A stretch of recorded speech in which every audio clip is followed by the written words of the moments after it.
Today, from TIAA Bank Field in Jacksonville, Florida, this is Madden Football on EA Sports.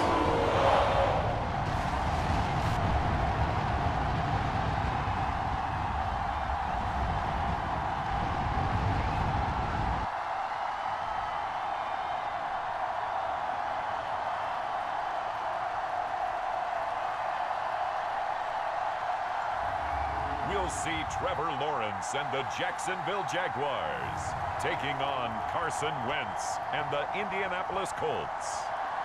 Smack dab in the middle of I-295 that encircles the city of Jacksonville in northeast Florida. There's a good look at TIAA Bank Field. A few minutes prior to us coming on air, this crowd was jolted into action with the introduction of these Jaguars. They're set for football as the Jags are ready to match up with the Indianapolis Colts.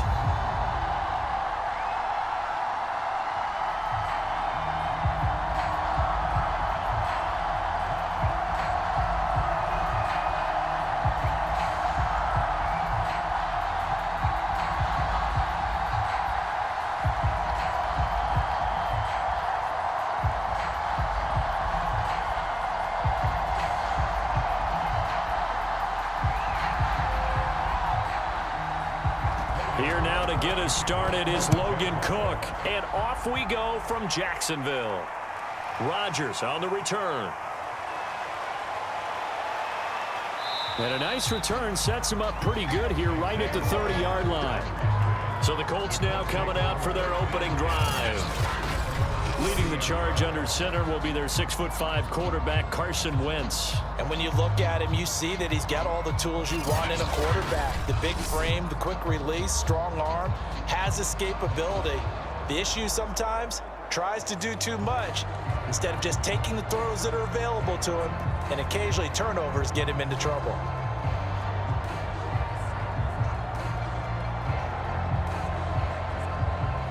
So 1st and 10 now from the 30. They fake the give. Now Wentz. And that is knocked away in the middle of the field and incomplete. Quarterbacks work all the time on manipulating a defense with their eyes and their head movement. In this case, he just stared the receiver down. That allowed for excellent coverage, able to knock that one away.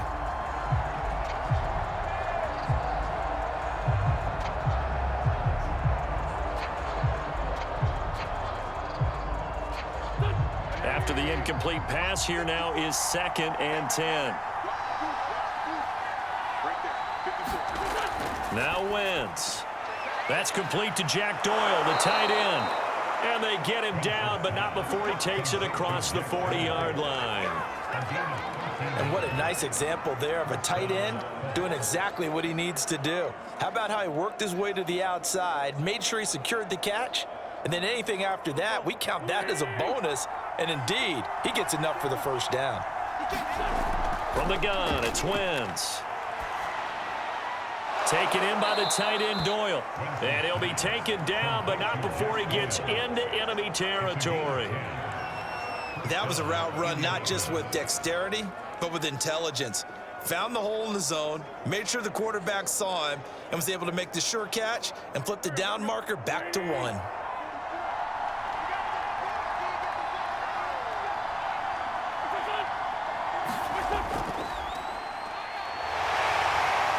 And nothing much materializing there on the first down run. He'll get a couple, and that's it. Certainly a nice job there by the defense rallying to the football and getting him on the ground, but I think the play gets made by the defensive front because if they can't get upfield, their job is to go ahead and get low, almost get into a ball sometimes, stack things up, and make it difficult for the runner to find a hole. He'll take a shot downfield for Pittman. And that nearly an interception here on this opening drive, but he gets a reprieve. It's 3rd down. Well, they've got man coverage on the outside, and my scouting report on these DBs tells me that they love to take matters in their own hands. They want man coverage, not zone. And there was good coverage there that forced the incompletion. Now Wentz on 3rd down. This will be swung out wide for Taylor. And he is going to have a Colts first down as they're able to get the third down conversion. Nice job keeping that opening drive alive, and they're in plus territory, that part of the field where you really want to convert on third down. They did. Big-time pickup for them, and now I think the aggressive play callers think to themselves, this part of the field, I take my shot at the end zone, because the closer you get to the end zone, the field gets condensed. Makes it a lot tougher to run those routes. You still got a chance to actually run past people right now. Take your shot at the end zone early in the down and distance count. Wentz now on first down. Dancing to his left. And brought down, but not before they're inside the 25. Partner, as a quarterback, sometimes you just got to know when the clock has gone off in your head, it's time to go. Tuck it and get all you can.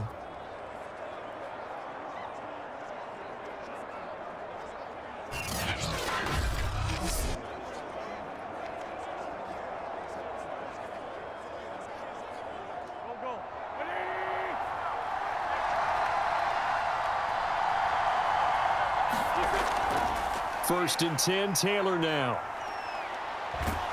And brought down, but not before they get it inside the 10 to the 7. Quite the opening drive march they're on right now. It looks a lot like what we saw in practice prior to the game, doesn't it? You know, because on that last big practice beforehand, you go through your offensive script. You go through your play calling. You go through all the stuff and establish things. And it looks like it's going like clockwork right now for them. First and goal, a chance for an early statement here on the road. They'll run here with Taylor.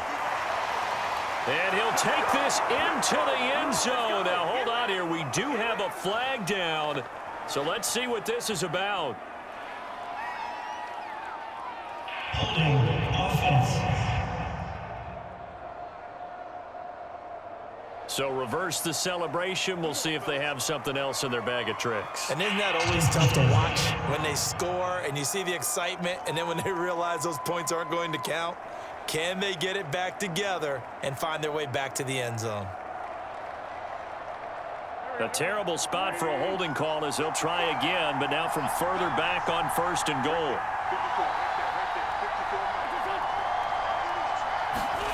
Wentz going to bat this forward on the jet sweep. And he's able to get this inside the 10 now to the 9.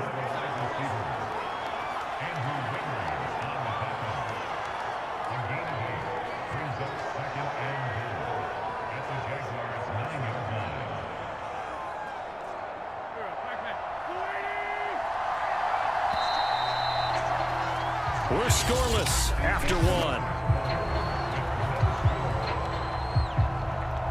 Start of the second quarter, and it's the Colts in possession as they come up now, second and goal.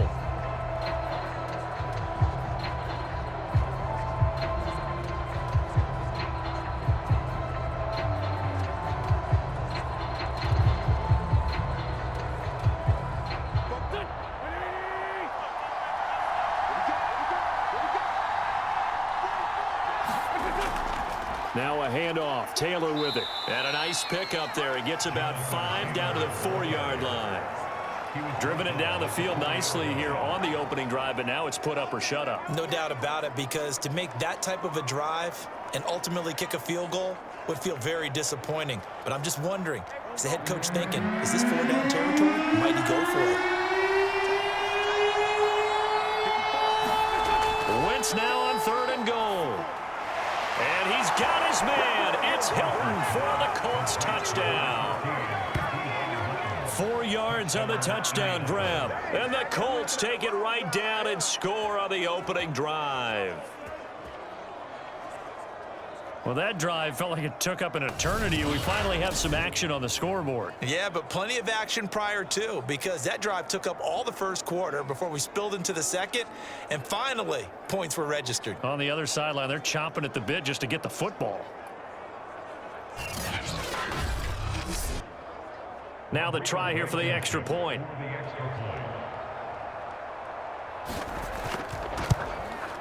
And this is good to make it 7-0 Indy. So that one a long 11-play drive. And it culminates in an Indianapolis touchdown.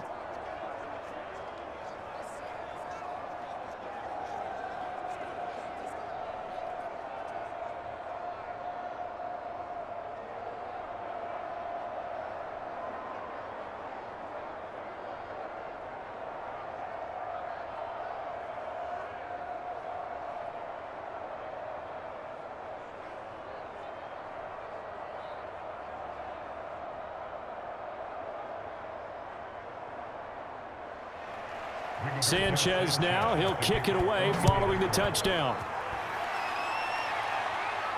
Jamal Agnew now to return it. And with a marker down, he's up just past the 25-yard line, but I think they're going to be going backwards. Let's check the call. Well, that holding call set him up with not great field position. Not at all when you tack on the penalty. With that field position after the return wasn't terrific, it's not a great starting field position as well.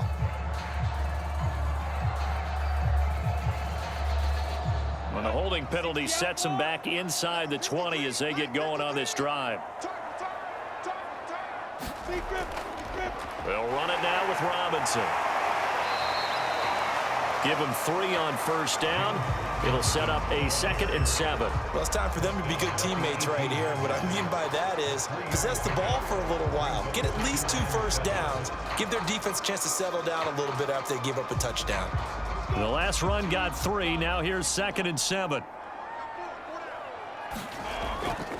They'll run here with Robinson. And a short pickup there as he'll take this up to right around the 20. Well done to sniff that out defensively. He had it diagnosed pretty quickly. I love that description because diagnosed is perfect on that one. Read his keys, made the play, and he couldn't even get going moving the football. From the gun, it's Lawrence. He rifles one that's intercepted. Picked off by Darius Leonard, the linebacker. And he'll return it to the 24-yard line. That time defensively looked like they showed quite a bit of pressure but backed off, and it proved fruitful. They get the pick. He went through all of his rules about getting rid of the ball quickly because he read blitz. He saw all those people stacked at the line of scrimmage, and then they fooled him by dropping into coverage. Now he's ready to get rid of the ball fast, but guess what? Too many defenders out there. Exactly as you described, an interception.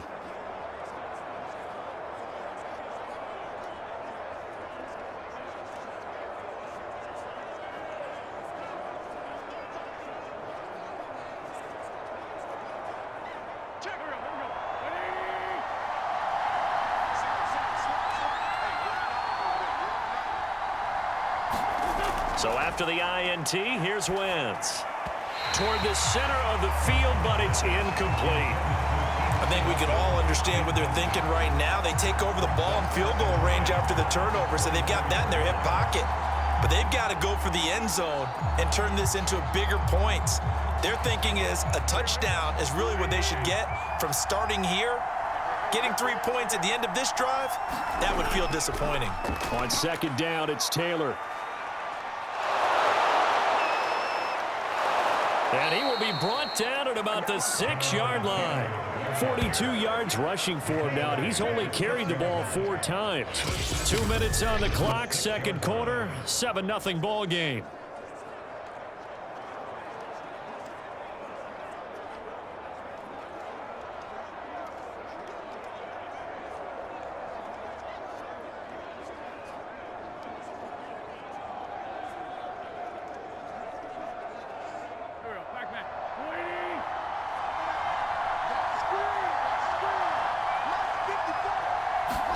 To throw, it's Wentz. This is caught. That'll bring up 2nd and goal after the gain of 5. And we see another pitch and catch there to the running back. This position just continues to evolve. They've become just as critical to the passing attack as a lot of receivers, tight ends, because their ability to make people miss in the open field can really generate big plays for an offense. They'll look to run with Taylor. And he takes this one in for a Colts touchdown. Jonathan Taylor. Excellent work there to get in on the touchdown run. And the Colts add on to their lead. CD for them. This has just been an offensive explosion here in the second quarter. Yeah, held scoreless in the first quarter. Now they find the end zone again here in the second. Sometimes you just have to have some patience. A lot of people think it's always an adjustment. You have to change what you're doing. Sometimes you just have to do your game plan just a little bit better. And I think that's part of what we're seeing here.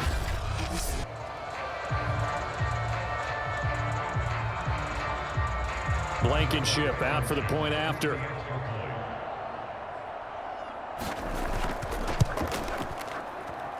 And it's good to make it 14-0.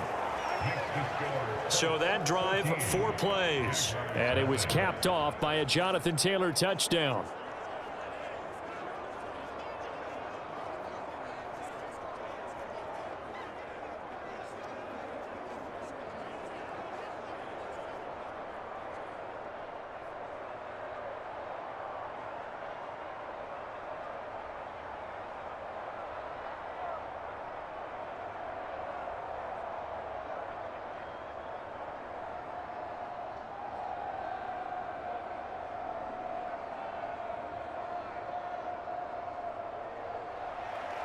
Sanchez now, he'll kick it away following the touchdown. To return, here's Agnew. And makes it across the 20 as his guys will set up shop at the 23-yard line. So time to see Jacksonville again on offense for the second time here in this game. And in a spot like this, still more than a minute, I think if you put something on the board before halftime, that would go a long way towards helping them get back into the game. There actually is something to the psychology of the game at times, isn't there? How much better would they feel running into the locker room, as you noted, with something on the board in a positive fashion? You're exactly right. It's a great opportunity to get that done.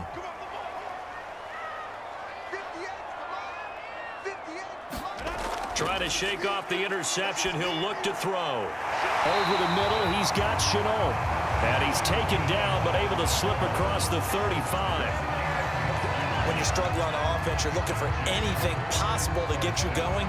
Sometimes you do it like basketball teams that don't normally press. You put a press on, bring people to life, make them move a little bit quicker.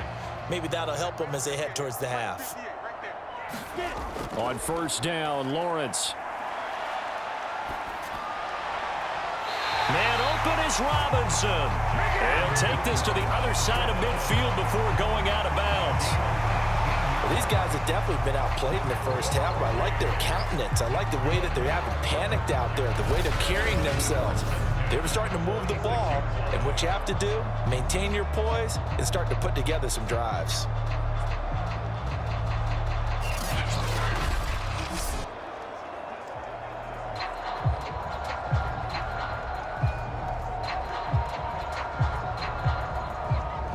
Back-to-back good plays have them on the move on first down.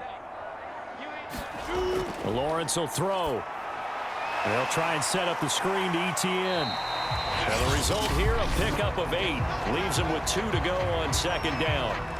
The Jaguars going to go ahead and use their first timeout as they get the stoppage with a little over 50 seconds to go in the first half.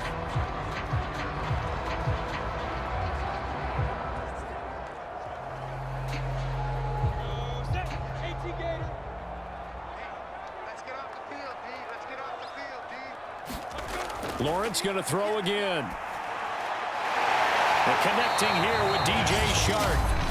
Now the Jags will use the second of their timeouts as they get the stoppage with just under 50 seconds remaining in half number 1.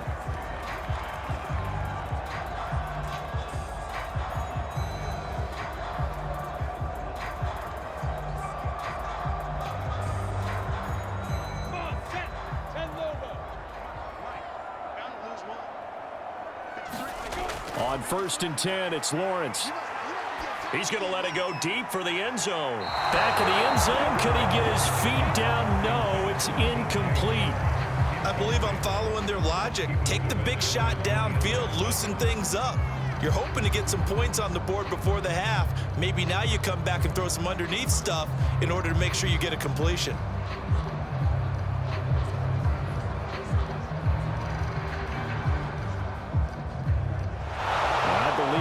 was down. They're going to take another look at this play with all reviews coming from the replay official here in the final 2 minutes of the half. They're taking a peek at whether or not those feet were in bounds, and obviously a big call here in the end zone. And not just the feet.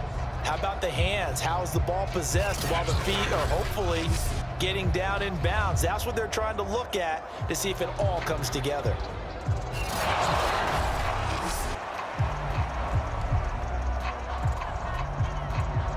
After reviewing the play, the ruling on the field is reversed.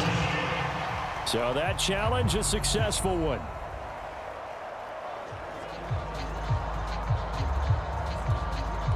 Point after here coming up.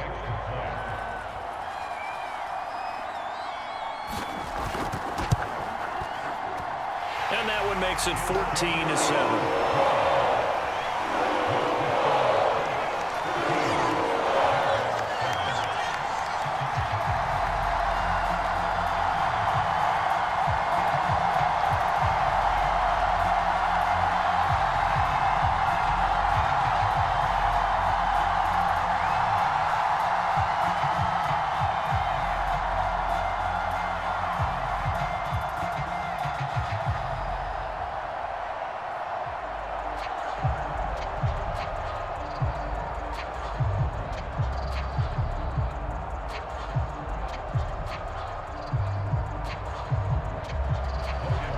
Set now to kick this one away, and off it goes.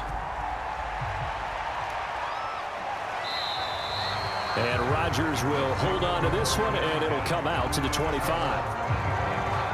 Now Jonathan Taylor and the Colts offense retakes center stage. He's over 40 yards here in the second quarter. Been nice and effective for them, hasn't he? He has definitely been dependable, and really shouldn't underestimate what he's getting done here, because anytime you're on a pace that's going to approach 100 yards, you've really done some damage in an NFL game. And now he's looking just to add to his totals.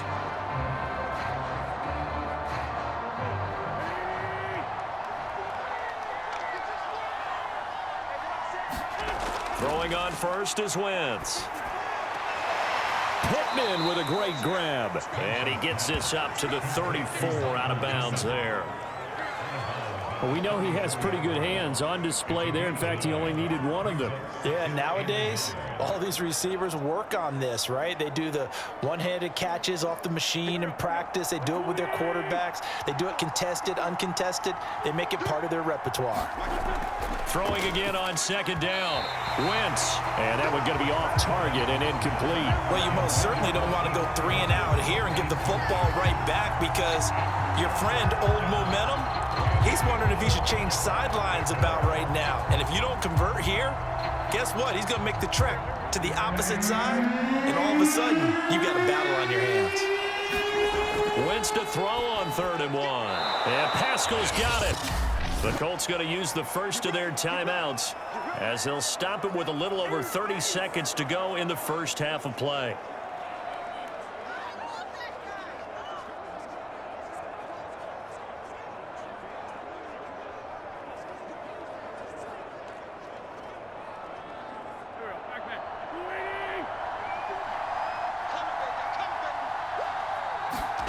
On 1st and 10, here's Wentz. And that one will fall incomplete. Clock here now just under 30 seconds to go in this first half. And that's a nice job there, because you've got to play the ball, not the man when in coverage. That'll keep you away from a lot of needless penalties, and he's able to knock that one away.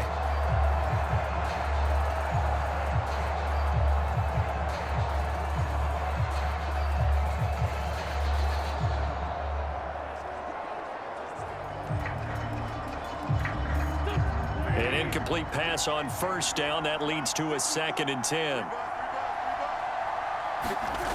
Shotgun now for Wentz. He finds Taylor, complete. Now the Colts going to burn the second of their timeouts as they'll stop it with 25 seconds to go here in half number 1.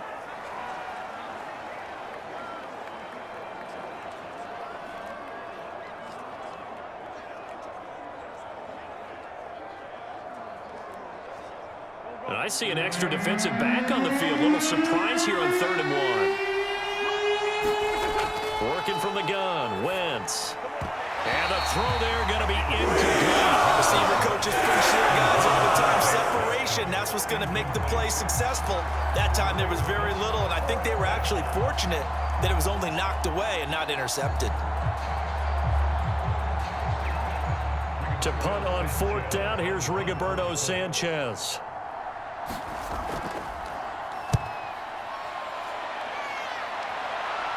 That one sails out of bounds. The side judge will walk it off. And he says it went out of bounds at the 9-yard line. Nice punt. Let's go old school there. That's absolutely a great coffin corner punt. Someone's put some time in working on that, hasn't it? Seems like every year these guys get better and better. It's amazing how they can command that football through the air. Yeah, they used to actually practice with hula hoops where they place them and try and put them there. Now a lot of guys use barrels on the sidelines to try and put the football in one.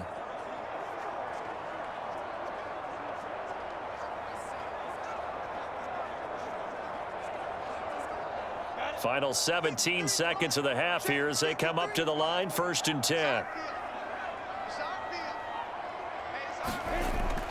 And they're just going to run it here up the middle.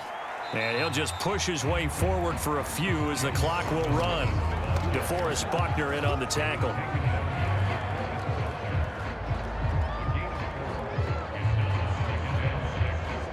So we come to halftime here with the visiting Colts taking the lead to the locker room. As we now go downstate to Orlando and check in with Jonathan Coachman with our EA Sports Halftime Report. All right, Brandon, thanks very much. Welcome, everybody, to our abbreviated version of the EA Sports Halftime Report. Okay, Brandon, thanks very much, and welcome, everyone, to this abridged version of the EA Sports Halftime Report. This game's had a little bit of everything thus far, and certainly plenty to look forward to, as the teams are right back out there for the second half. So we'll get right back out there as well, as we'll turn it back over to Brandon Godden.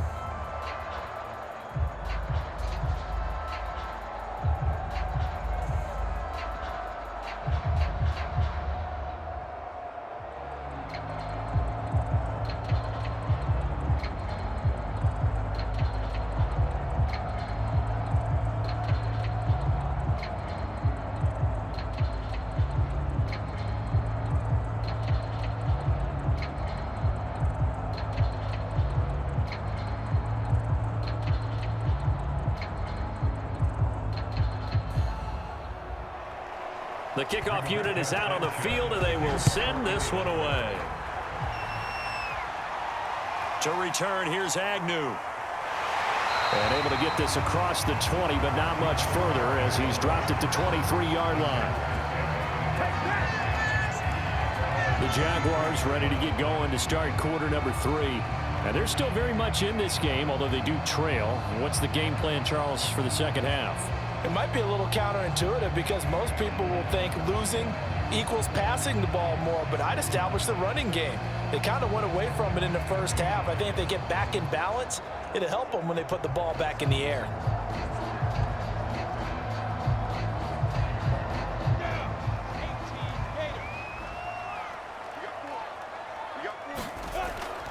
Now a handoff to start it out. Robinson. He'll be brought down on the 30-yard line after a gain of 6.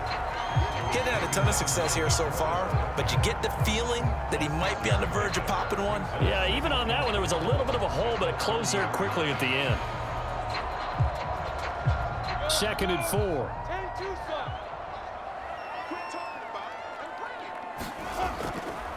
Running out of the gun with ETN. And this won't be enough to pick up the first. A gain of 2, 3rd and 1. But not much on that run, Charles. No, that's exactly the way to execute a run blitz there. They guessed correctly that they would move the ball on the ground, honed in on it, and stopped them. Mark that down for a win in the defense's column.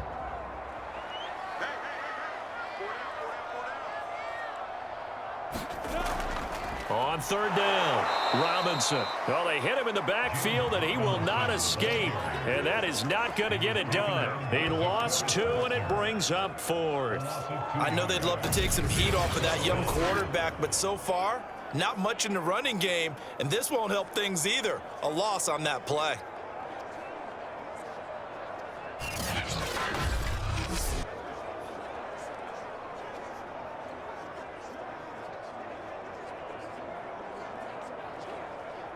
Here's Logan Cook now as he's on to punt for the first time this afternoon.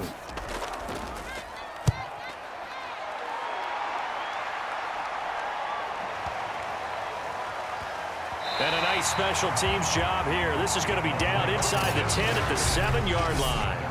Well, someone's going to be happy with that effort. You know who else is going to be happy? His defense. Absolutely. He's created a very long field for that offense to try to traverse. And he got some help from Mr. Football there, checking up nicely. Good English on that punt.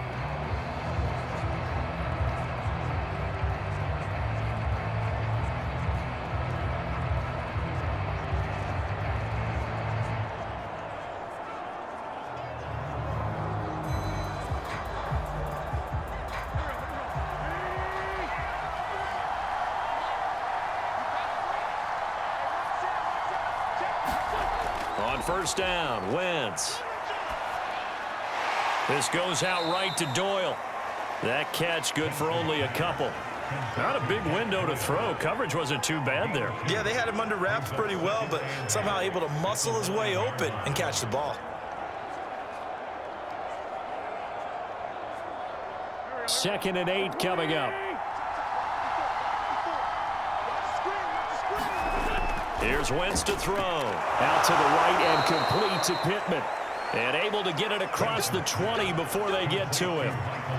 This has to go down as one of the simpler routes in the playbook, but oh so effective.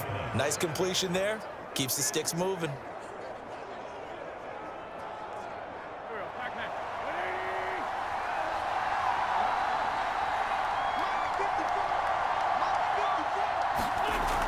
On first down, it's Taylor. And he's going to take this ahead for right around 3 yards, but no more than that. 2nd down. Look, all any running back wants is a little bit of room, a little bit of space in order to maneuver.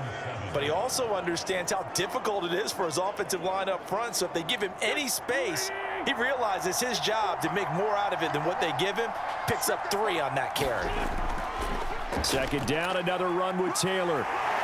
And this will be a gain of 5 as he gets it to the 30. Well, you certainly have to give a little credit here because they are playing this game now at their pace. This is ball control football, sustained runs, taking their time and making it work.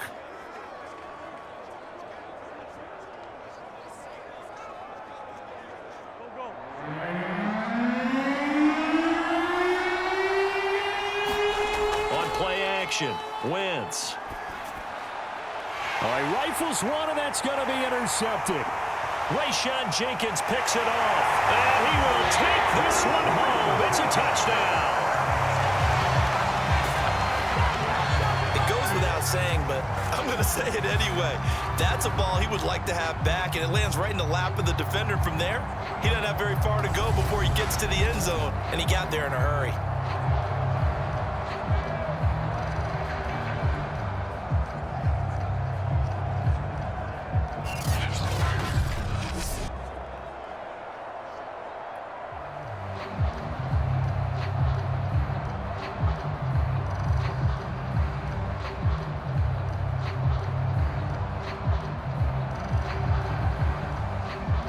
No going for 2. They'll kick the point after.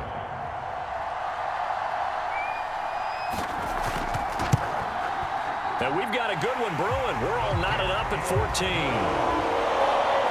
So the defense creating some points, not only getting the interception, but then returning it to the end zone for the pick 6.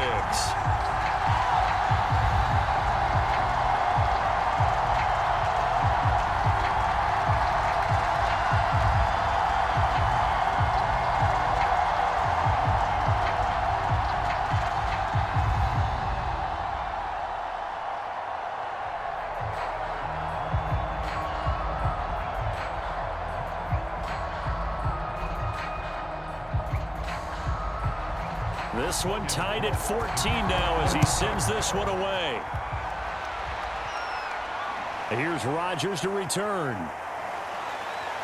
And he'll go down as this drive will start at the 25-yard line.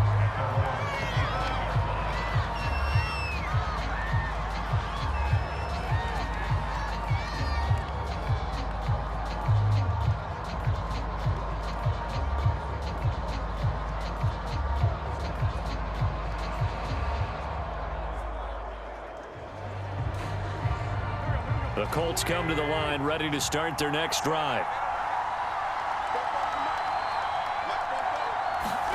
Now Wentz to try again after the pick six.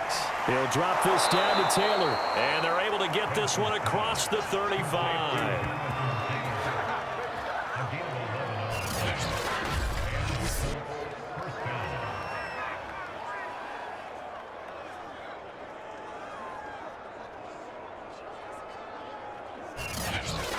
And as they come to the line, they will not be able to get off another play as time has run out on this third quarter. We'll return with more after this. You're watching the NFL on EA Sports.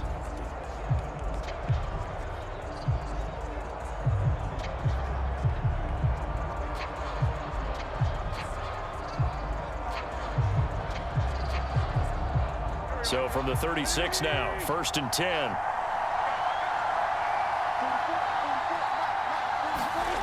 Wentz. The toss here completed to Pittman.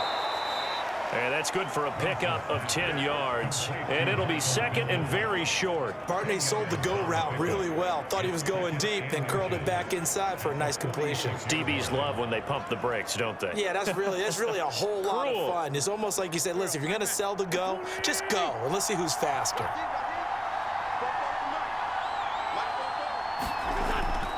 On second down now. It's Taylor, and he'll get it out to midfield. Looks like, yeah, they'll spot it right at midfield at the 50. And Brandon, you know that expression? He just does what he does. It sounds trite, doesn't it? But in this case, it's perfectly apt. This is one of the better runners in the NFL, and all he does is just find avenues, find ways to pick up key first downs and big runs.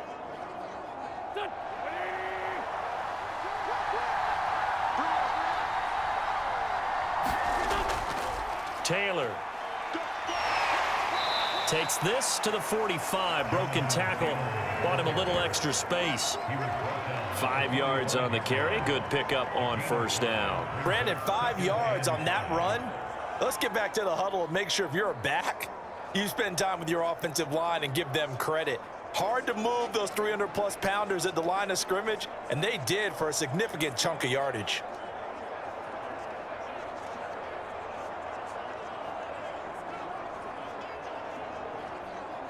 Five yards remain on second down. They give to Taylor out of the gun. And this winds up a gain of 4 to the 41. When you find that kind of yardage, you couldn't be more confident as a ball carrier. And guess what? You're going to go back and tell your offensive coordinator, I'd like to keep carrying it, thank you.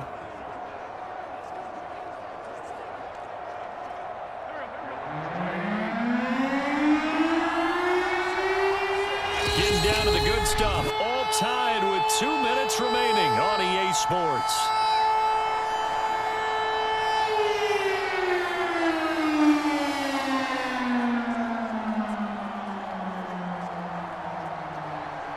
So the Colts in possession of the football as we get you reset.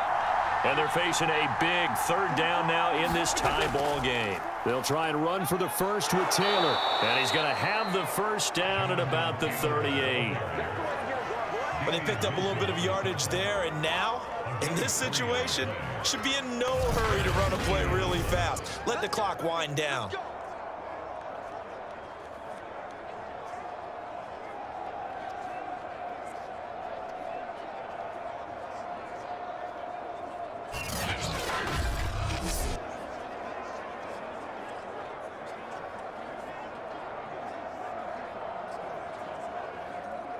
So here's a 1st and 10 at the 38.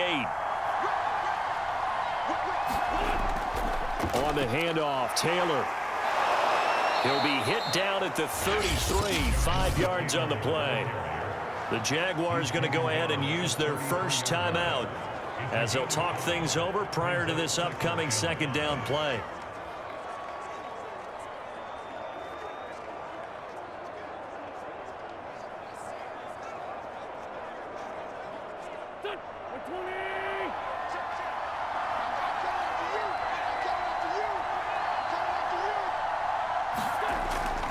Wentz going to give this to Taylor. And he'll get this down to about the 30, 31-yard line. Now the Jags will use the second of their timeouts as they'll head to the sideline and talk over what to do next.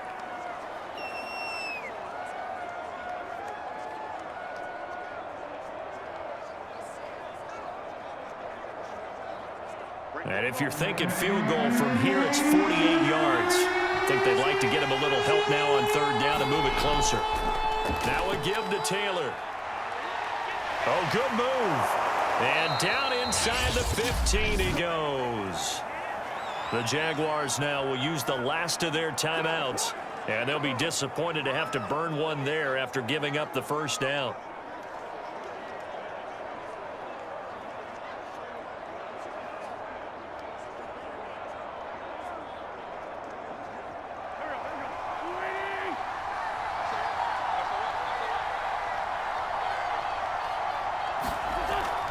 From the gun, it's Taylor.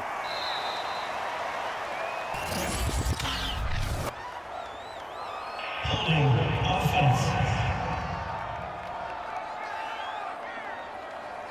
So some holding over on the left side of that O-line. And I know for the guys trying to move those big defensive people, they'd love for them to stay in one spot, but they move around so quick and so fast that sometimes you just have to grab them. They're backed up here with a 1st and 20 now after the holding penalty. Wentz running right on the option here. And they'll get him down right about the 20. Give him 3 on the keeper there, and it is 2nd down. Well, obviously they would have at least liked to have gotten back to the original line of scrimmage. Instead now, they're dealing with 2nd and long. I thought they would have passed it after the penalty. Probably wish they would have now. A hole to dig out of here, 2nd and 17.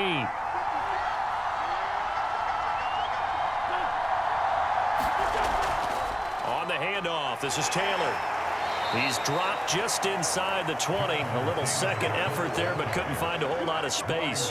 Only 2 yards on the pickup there, and now they're looking at a long 3rd down. All right, my man, this is now where it's risk-reward. Because on defense, you've got to crowd the line of scrimmage. You've got to get in all the gaps, get up tight on everyone, and try and force the field goal attempt here. You can't let them break one big, but you know something, when you crowd the line of scrimmage, if they do pop one, it's going to go a long way. Yeah, I was going to say could take it to the house, but the magnitude of this possible upcoming field goal, every yard counts.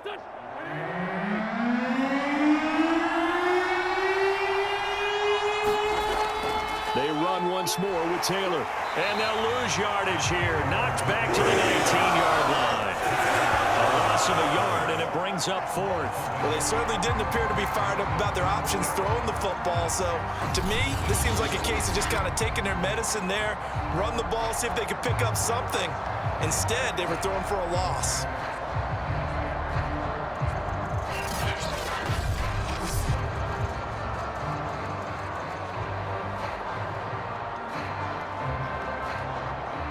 So now one of the biggest kicks of the night is forthcoming. His first attempt of the afternoon, and it's for the win. And his kick is good.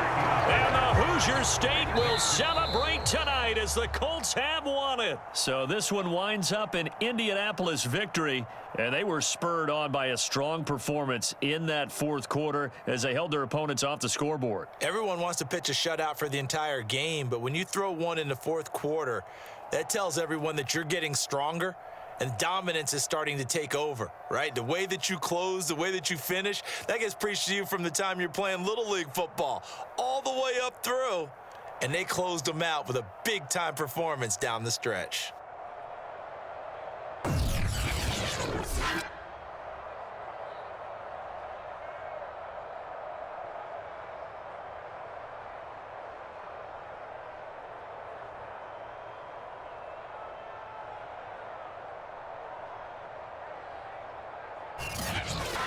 So that'll do it for my partner, Charles Davis, and the best darn crew in the industry. I'm Brandon Gaudin. This has been a presentation of the NFL on EA Sports.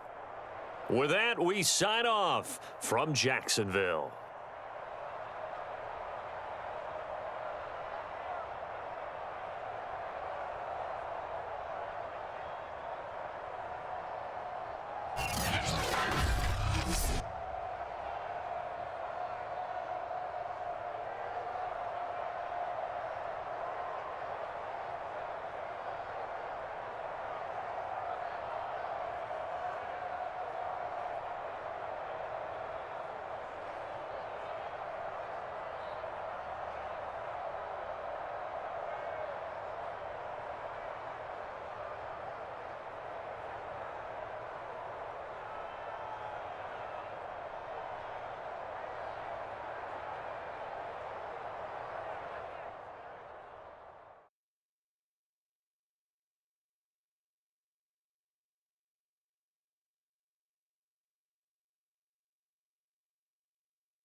today. From M&T Bank Stadium in Baltimore, Maryland, this is the National Football League.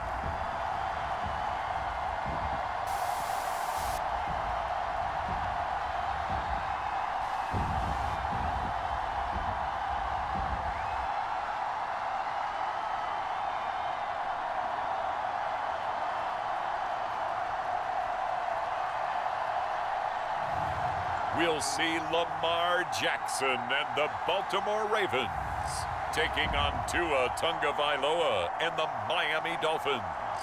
With Chesapeake Bay gleaming in the distance, we are inside M&T Bank Stadium near the Inner Harbor in Baltimore, Maryland. The two teams emerging from their respective tunnels a minute ago to the approval of this Baltimore crowd. They're all set as their Ravens will match up with the Miami Dolphins.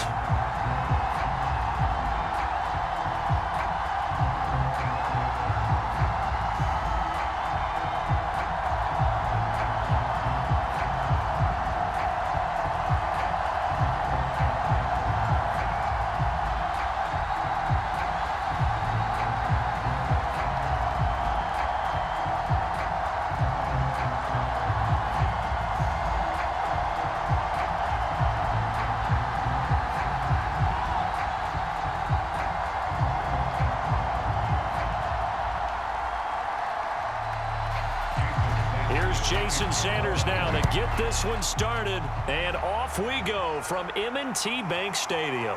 Devin Duvernay now returning from the end zone, and he'll be stopped right around where he would have been had he gone down to a knee, maybe a yard shy of there at the 24. Number 8, Lamar Jackson, trotting onto the field at quarterback, ready to lead this Ravens offense. Early part of his career, defenses really had to focus on his running ability, and they still do. But now, he's turned himself into a true dual-threat quarterback. When he plants his cleats in the ground and turns it loose, good things happen downfield.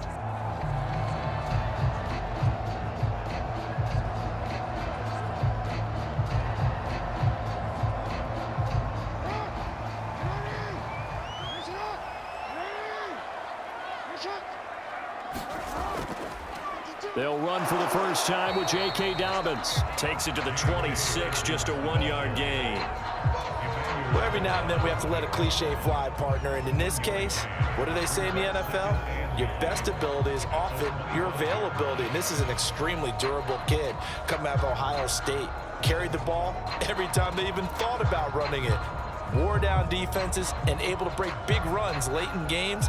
J.K. Dobbins going to Baltimore, an absolute perfect fit. 2nd and 9.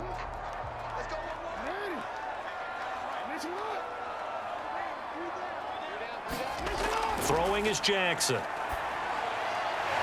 Catch is made by Marquise Brown. And they get him down, but not before he takes it across the 40-yard line. That was a fun one to watch right there. A nice in-breaking route and plenty of room in the middle of the field. And he was able to get behind the linebackers and grab the completion for a really good pickup.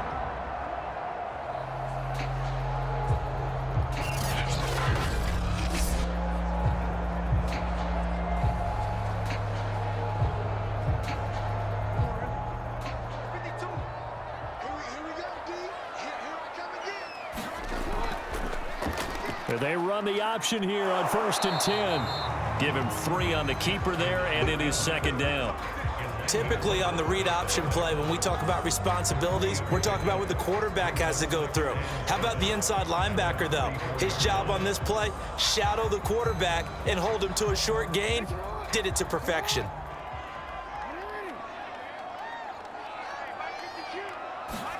From the 44, Jackson.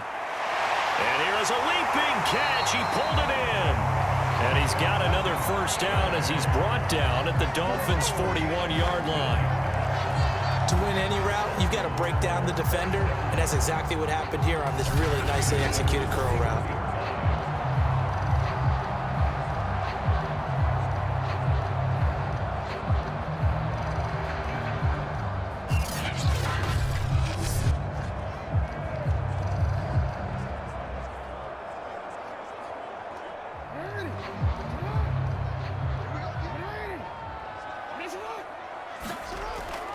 on 1st and 10. It's Dobbins. And he sneaks his way forward only for a couple here. 2nd down. That's a good play by the guys on the defensive side of the ball. Held him to a gain of 2. And that changes the playbook a little bit now for the guy calling plays. 2nd and 8. Now he's got to probably think about going to the air instead of maybe staying with the ground game. The last run good for 2. Here's 2nd and 8. Jackson. That ball caught. It's Mark Andrews, the tight end. And he's got another 1st down as he's brought down at the Dolphins' 27-yard line. Good job there to locate his tight end, Charles, in the middle of the field. Yeah, he has good pass-catching abilities, and if they're able to continue to find him here in the early going, I think it'll help out his teammates out on the perimeter. You can take the big shots later if he occupies their attention. Clock running, under a minute to go in a scoreless first quarter. They'll throw on 1st down with Jackson. Got his man complete over the middle. That's Brown. 5 yards on the catch there, brings up 2nd down. I don't think it's a surprise they're throwing the football early. We expected that. They told us they were going to come out firing, but 4 for 4 on the opening drive. They like that. They don't just like it, they love it, because now everyone gets locked in. Your confidence jumps up. Everyone's easy about what they're doing out there. And by the way, they're looking at the sideline thinking to themselves and expressing, just keep throwing it. We're doing pretty well.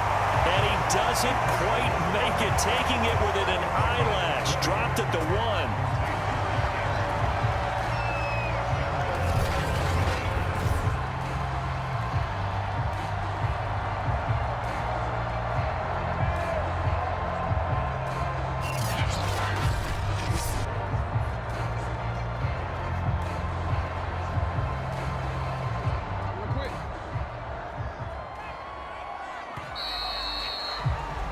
No score after 1 on EA Sports.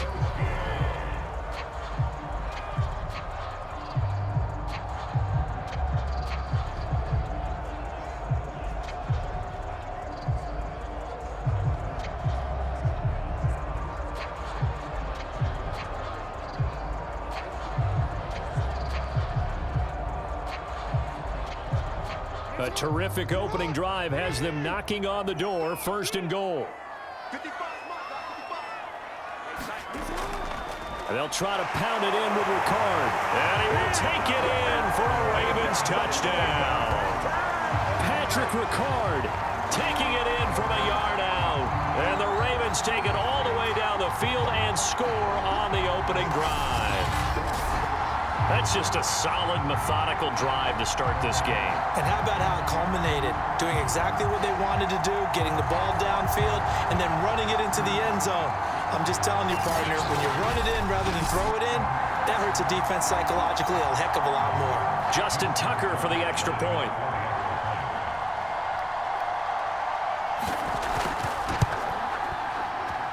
And the Ravens lead at 7-0. That time, a 9-play drive. And it ends with a 1-yard touchdown run.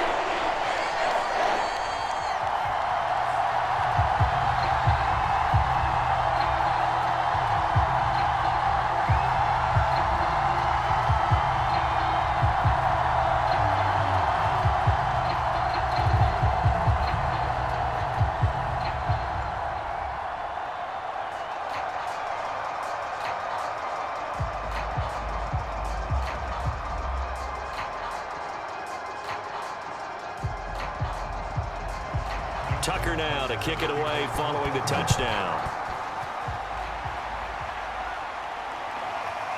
Waddle will return this from the end zone. And this return will net positive as he gets past the 25 and up to the 27-yard line. The Dolphins take the field with Tua Tagovailoa, their quarterback from Alabama, at the helm. And his task in this situation is making sure this team knows that there's a sense of urgency, yet somehow still stays calm. Because your natural impulse, your first possession is not until the second quarter, is you got to attack right away. Throw something big at them right away. Yeah, you got to move the ball, but maybe be a little bit careful in doing so.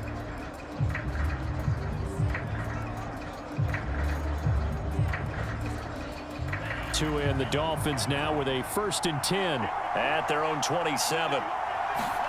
Tagovailoa working out of the gun. And this one complete to Will Fuller. They sure put the coverage guys in a stress on that one. They thought they were going deep. Ends up curling inside for a nice chunk of yardage.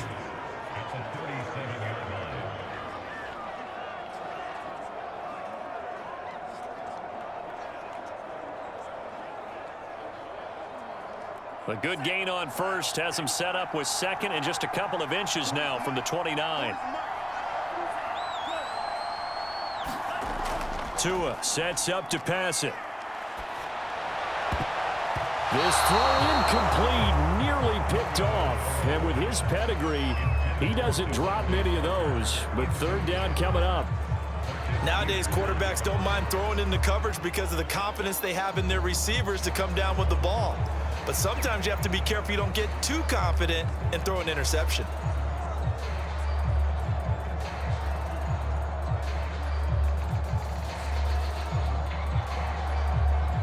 An incomplete pass on second down leads us to third and inches. Here's Tagovailoa to throw. And this is going to be incomplete. Keep me honest here, Brandon. So they decide not to run the football again. They had 2 shots to try and pick up the first down, probably fairly easily on the ground. Now it's fourth down. And we'll see if those decisions come back to haunt them.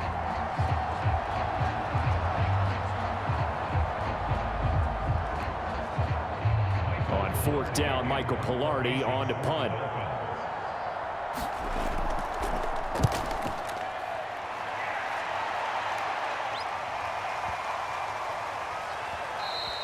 And that one hits a little too close to the goal line, and it continues into the end zone for a touchback.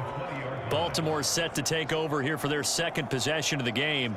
And certainly they'll be hoping to hit pay dirt like they did on the last drive. Got the football back, so a chance to go up 2 scores. And they haven't been tentative at all in this ball game because sometimes you start a game with your script to try and get information out of the opposing defense. How will they play you in certain situations?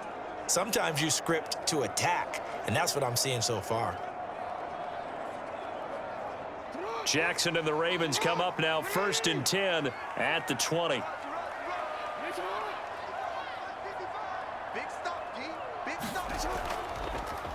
The drive will start with an option going left.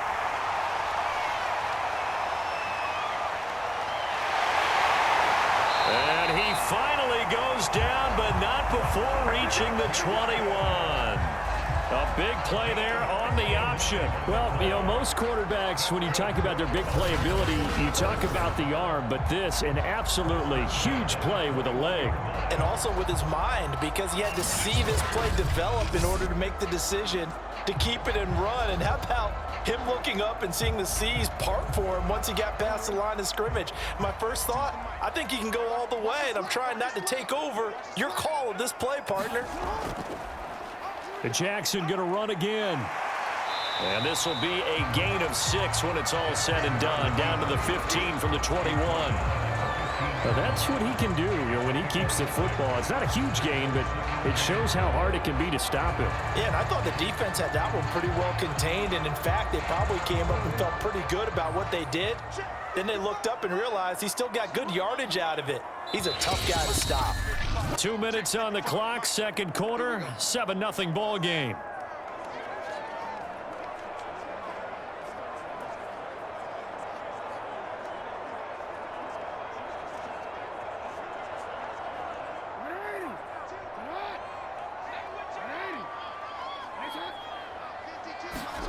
On second down at 4, Jackson. And he will find his man on the end route, complete. Boy, how about the speed with which this offense can get down the field? It's taken them no time at all to get down here, and now they're set up with a 1st and goal.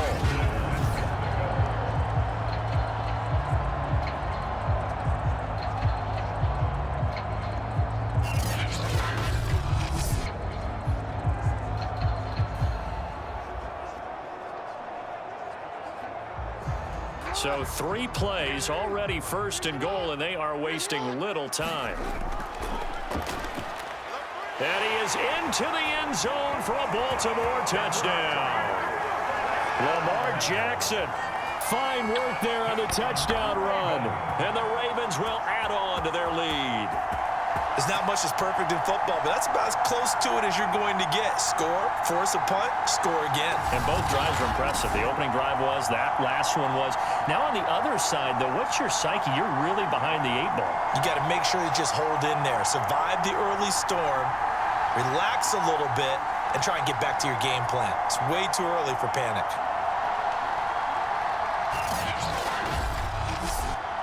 Tucker now to add the point after.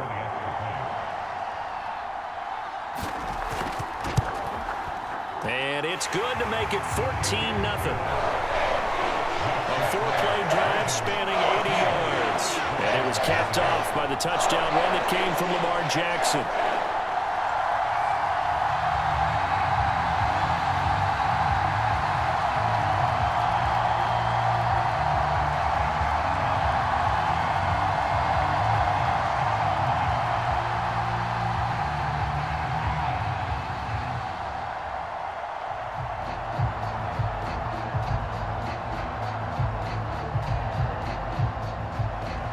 Tucker now to kick it away following the touchdown.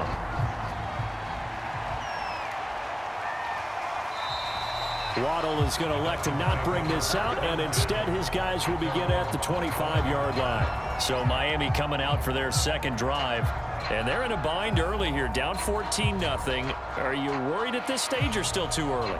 You're worried. You're just trying not to transmit it to the rest of your team. You want to make sure that they stay positive. But at the same time, you're wondering, how are we going to move the football? What do we have on this play sheet that can work? Get back to basics is usually your answer. And make sure you find the guy who can move the ball fastest for you if you just get it in his hands. Yeah, still second quarter. You get points on the board here. I think you're feeling okay. Tua now on first down. And that throw behind his man. He missed him. Incomplete. To this point, I've been impressed with the work defensively. They have not allowed a lot of receivers to run free. And there's another example, another incompletion.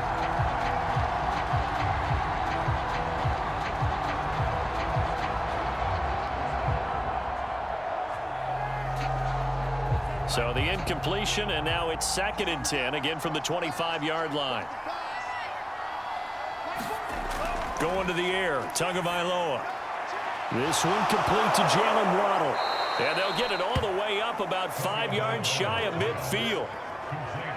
And that's a more than acceptable read right there because it's zone coverage, so timing is everything. This time he waits for his man to come open, puts it right on him, and they pick up a first down. First down now, but that clock rolling. On play action, here's Tua. He's letting this one go for Fuller. Oh, that's into a double team, and it's intercepted. Picked off by the Pro Bowler, Marcus Peters. And the Ravens are going to take possession here at their own 6-yard line. And, Charles, it seems like sometimes when you fall down early, there can be a tendency there to try and get it all back in one fell swoop. And that time, that thinking leads to an interception. And I believe you brought up a really good point there, Brandon, because you try and force plays, right? You try and get all back in one shot, just as you mentioned there. And you know you're going to need some big plays to get back into the game. But ultimately, you really can't force what isn't there.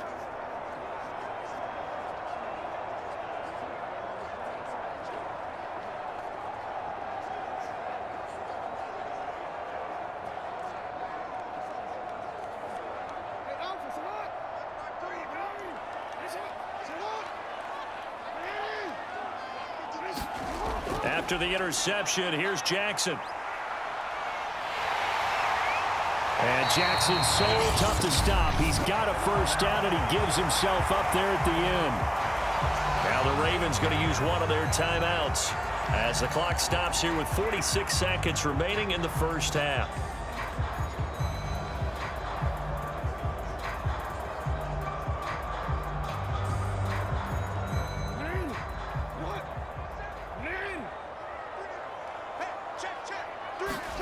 Now Jackson on first down. Looking left side for Watkins, and he's got him.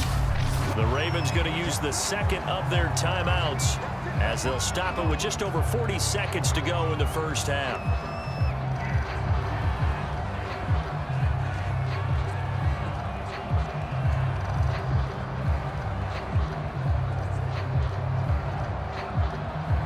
Ball at the 23, 2nd and 8. I can't believe they even let you play. 52 is the mark. From the gun, Jackson. He gets this underneath to Dobbins. And he's taken down, but able to slip across the 35. So many times in my career, I've heard coaches talk about completions are one thing. But as long as we're there at the catch and we get guys on the ground, we can live with that. But if you're going to give up 10, 12, 15 yards after the catch, then your defense is going to be in a lot of trouble. Ravens going to use their 3rd and final timeout as the clock will stop with 21 seconds to go here in the first half.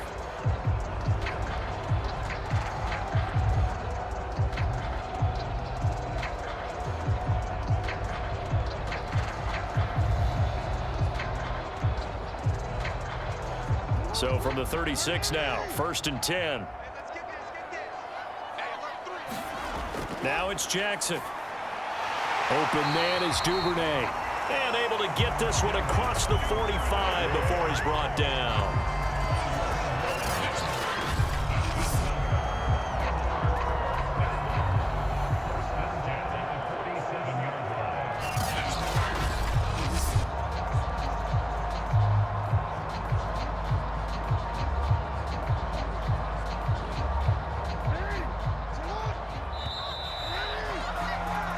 So we're at halftime here in the Inner Harbor with the hometown Ravens on top. As we'll send you down the coast now to Orlando, that's where we find Jonathan Coachman ready with our EA Sports Halftime Report. Coach. Okay, Brandon, thanks very much. And welcome in, everyone, to an abbreviated version of the EA Sports Halftime Report. Okay, right, Brandon. Thanks very much. And welcome in, everyone, to this slimmed-down version of the EA Sports Halftime Report. This one has certainly been one-sided to this point. It's a 2-touchdown difference as the teams have already come back out onto the field for the second half. So let's get you back out as well to Brandon Godden and Charles Davis.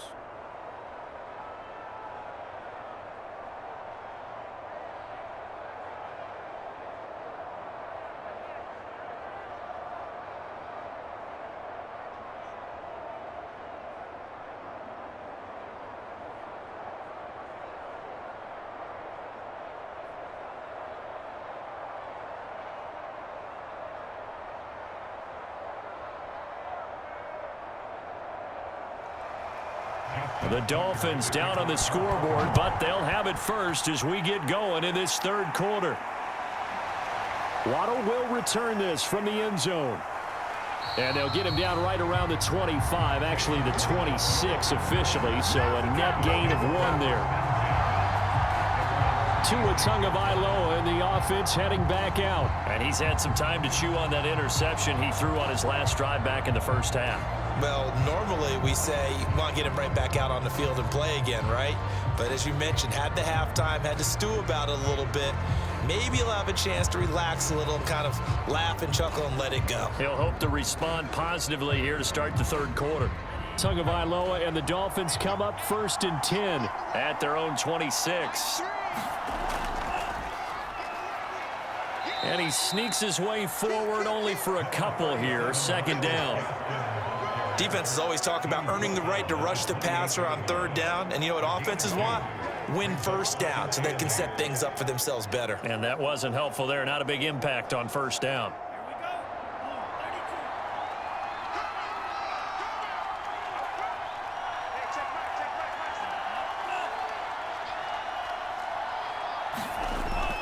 Gaskin again on 2nd down.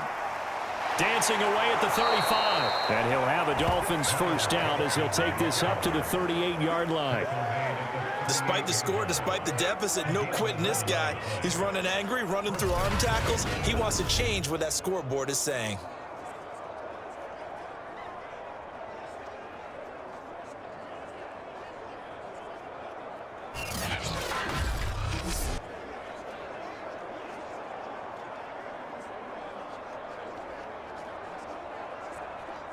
So here's a 1st and 10 at the 38. On the handoff, it's Gaskin. And he'll work this forward for about 3 at 2nd down. Yeah, I don't know if it's exactly a win-win, but if you're on offense, you'll take that kind of a run, all right? It was kind of stacked up, found a little bit of yardage, and frankly, they're pretty close to staying on schedule on offense. The playbook is still open for the coordinator. 3 yards on that last carry. Here's 2nd and 7. Now they'll throw with Tagovailoa. Being chased out left. And he'll be taken down, but not before he works it past the 50. Sometimes guys get locked into such a groove. What do we call it? The game slowing down. They see everything happening almost in slow motion. They see the lanes develop. I feel like he's right there. Well, and you want this from your leader, right? With this deficit, this stage of the game, second half, no quit in him. 0.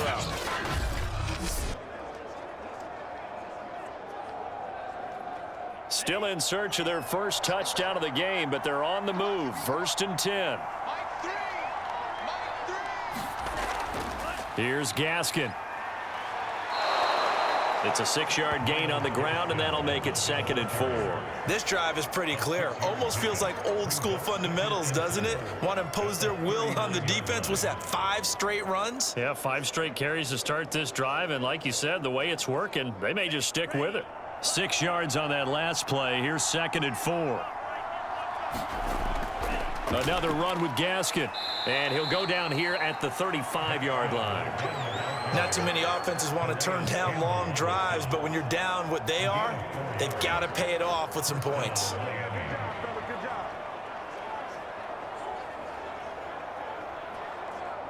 Under a minute to go in this 3rd quarter as they come up 1st and 10. Throwing now is Tagovailoa.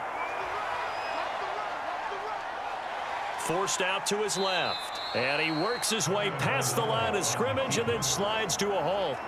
He'll wind up getting right about 4 there on the scramble, and it's 2nd down. Now, how about that play? He took a possible negative and turned it into positive yardage and slid down to avoid taking a big shot. Excellent job getting down and avoiding the big hit. They'll run now with Gaskin. Room to run for Gaskin. And he's going to get it all the way down to the 10-yard line.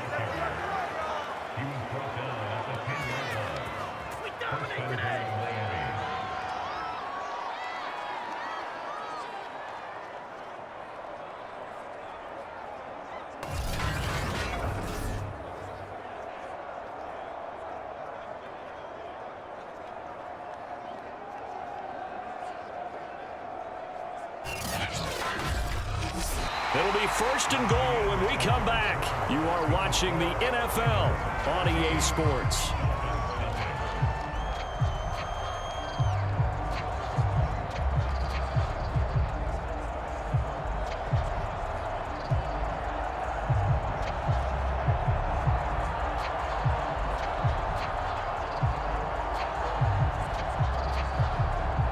First and goal, and they got to be thinking a chance to get right back into this football game.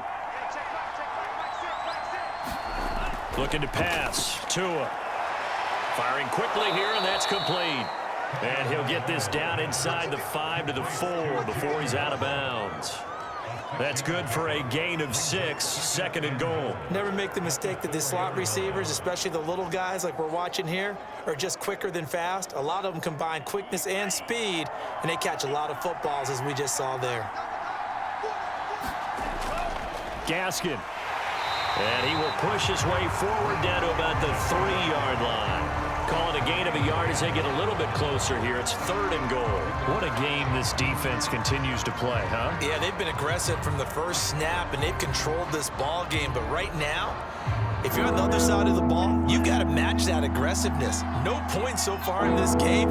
Moving the football, got to be that way to go against them. And he'll take this into the end zone for a Dolphins touchdown. Myles Gaskin, a 3-yard touchdown run. And the Dolphins are finally on the board here in the 4th quarter. But just power football there down near the goal line. Give it to him. He's able to push his way across. Yeah, they went heavy there. Sometimes you have those big offensive linemen come in, have to report like they're eligible. But all they're doing is getting a good stance, blocking, and getting their runner across the goal line.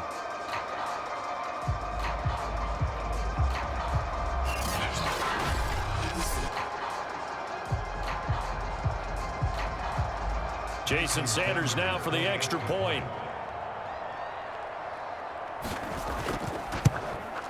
And that one makes it 14-7. A pretty long drive that time. 11 plays all told.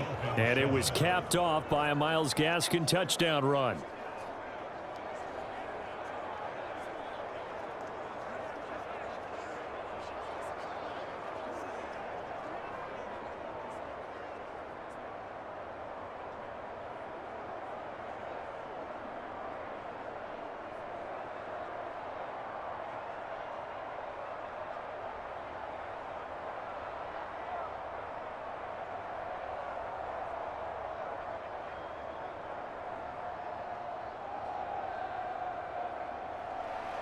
Now after the touchdown, ready to kick it away is Sanders. On the return, Devin Duvernay. And he'll take it up past the 25 to the 26-yard line.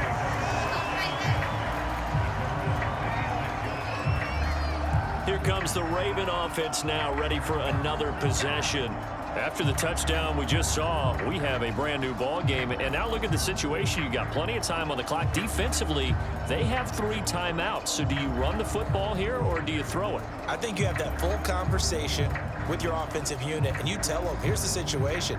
They've got all of their timeouts, so we are not going to play this conservatively. We've got to attack them. We've got to make them use those, gain the ground that we need in order to put this game away. If you think we're just going to run it 3 times and punt it, you've got another thing coming. Yeah, and by the way, also the 2-minute warning in play, so essentially 4 timeouts left. They have to be aggressive here. They'll wind up getting 9 after tucking it and running, so it'll leave them with 2nd and a yard. Partner, he was going through his progressions. Not there, not there. After about the 3rd one, he decided he better pull it down and run for it. And he slides down and avoids the hit for good measure. Clock continuing to run. They'll probably wind this all the way before snapping it on 2nd down.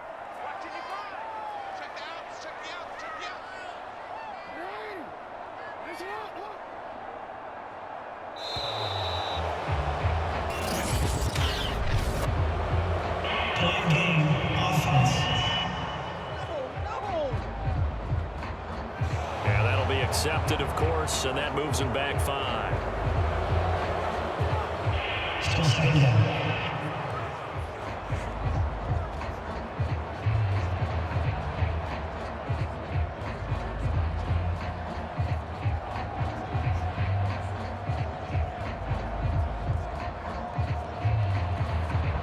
Doesn't look to be any confusion here as they come up now on a 2nd and 6 following the delay of game. Jackson, option right. Well, that's the fear any defense has when the quarterback gets involved in the running game. You don't usually account for him, and he's hurting them today. Yeah, he's been very involved in the running game. Defensively, when you got the coverage good downfield, how do you account for him, though? Occasionally, you start to spy him. Take someone that has the same agility, who can dance with him, run with him, and try and keep him in the pocket. Yeah, it'll be especially critical here as we come down the stretch in the 4th.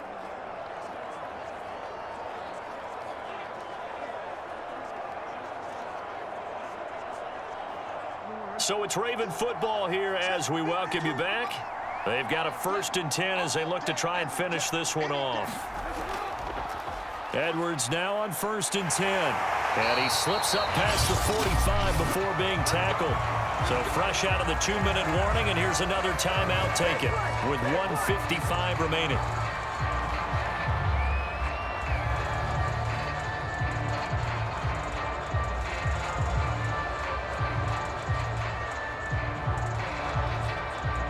Not totally home free yet, but it's looking good as they come up 1st and 10.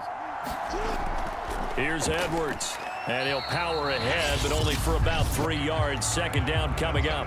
Whistles now and a timeout. So defensively, they burn it here with 1:51 left.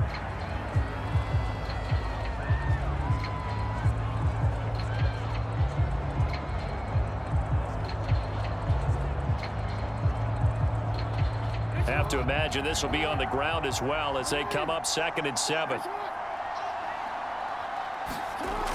Jackson on the give to Dobbins. Room here to run. 20, 10, 5, and he'll take it into the end zone for a Ravens touchdown. J.K.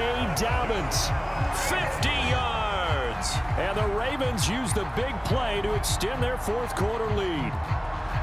I guess when you look back on it, it was just a matter of time until he popped a big one like that. And, at halftime, you and I discussed it. They had done a nice job on him in the first half. But there were a couple of occasions where it felt like he might wiggle out of traffic and take it to the house. Finally here in the second half, that got done.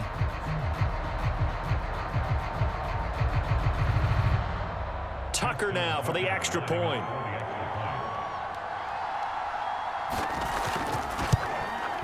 It's good, and it is now 21-7. So that drive spanned 5 plays, and it's finished off by a touchdown run from J.K. Dobbins.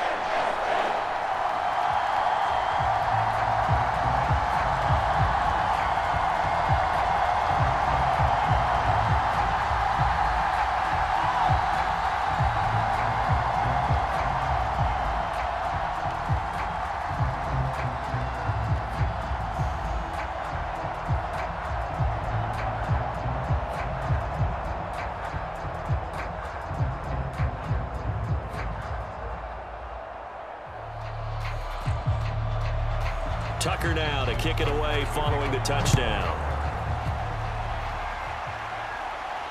Taken at the goal line.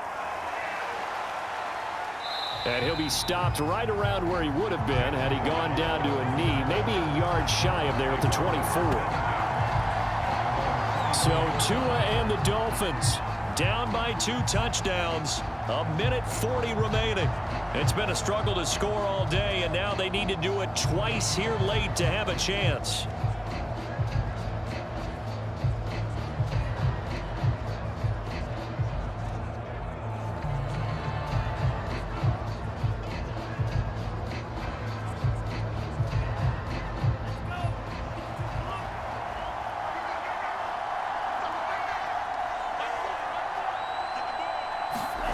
Tua.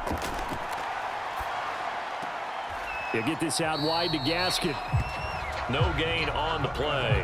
And that'll make it 2nd and 10. Well, that was a simple throw and catch, but even with that completion, 0 yards gained, so they're behind schedule on down and distance. I think they were hoping to get it to him. He could make a man or two miss, but that window closed quickly. Well, the Dolphins moving with a sense of urgency here. Now Tua. Finding his safety valve here. That's complete. And he'll get to the 29-yard line, brought down there.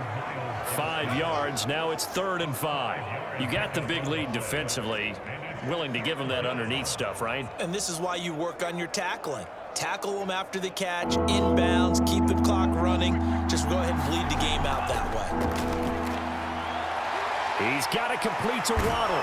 And he's going to be out up around the 45-yard line.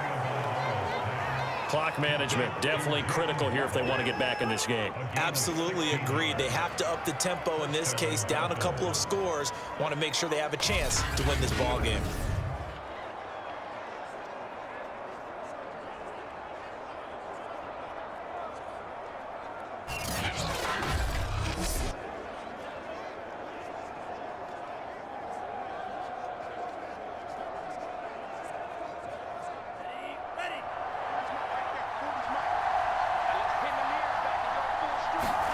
Tua to throw.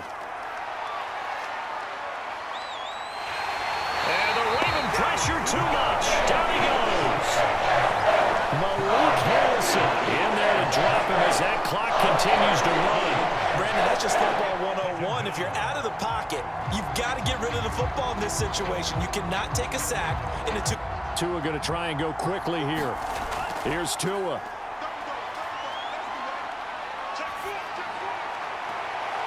This will be caught. It's Waddle.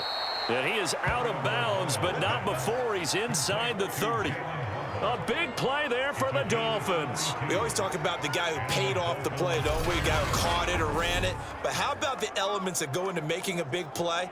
This one in particular, able to scan the field, pocket held up nicely. What a terrific job by the offensive line. The route well run, and the football right on the money. So now then, the big play has them all the way inside the 30 now, 1st and 10. One final try for Tagovailoa, going for it all. Back of the end zone, could he get his feet down? No, it's incomplete. So the final seconds tick away in this Baltimore victory. And it was their defense that really paved the way to this victory as they allowed the one touchdown, and that was all she wrote. Almost want to do the defense chant right now, right? Defense with a couple of claps in there, but no one wants to hear that from me. Let's just talk about how they got it done, though.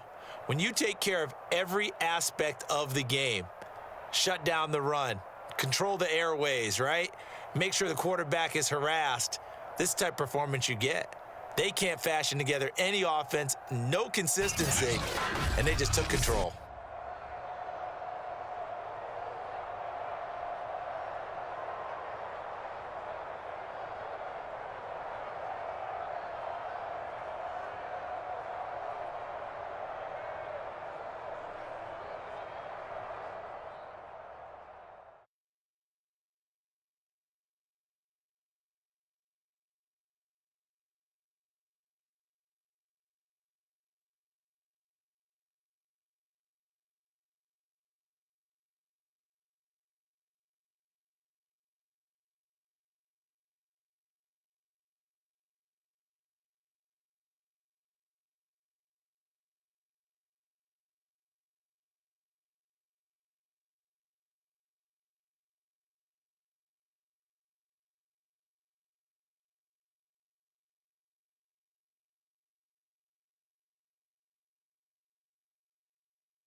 Today, from the Superdome in New Orleans, this is the NFL on EA Sports.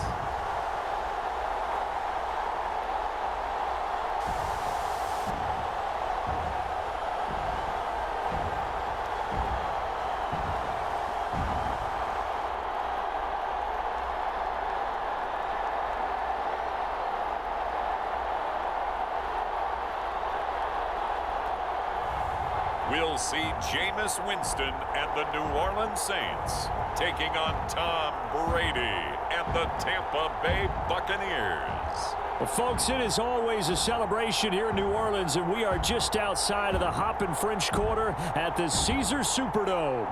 The setting in this dome just serves to amplify the excitement of the folks in New Orleans as their Saints burst from the tunnel a moment ago. They're set, and we're set as well as the Saints get ready to do battle with the Tampa Bay Buccaneers.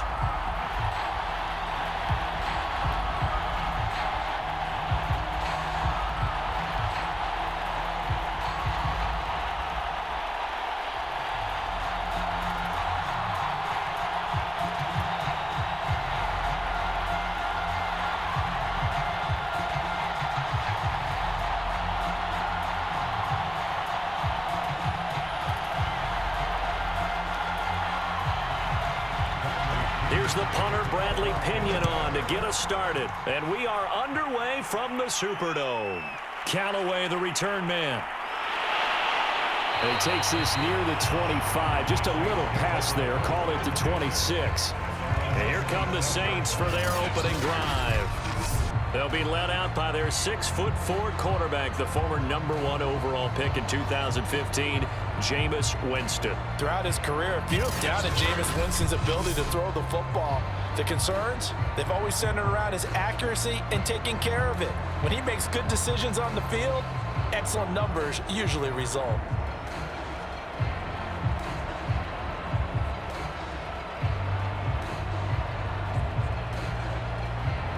They're coming out with a jumbo package to start the drive.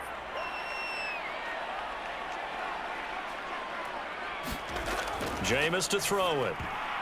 And his first look is incomplete. I think he's got to be careful not to force anything into coverage right there. There weren't really any throwing lanes, but the best part for him, he's got 2nd and 3rd down to fall back on.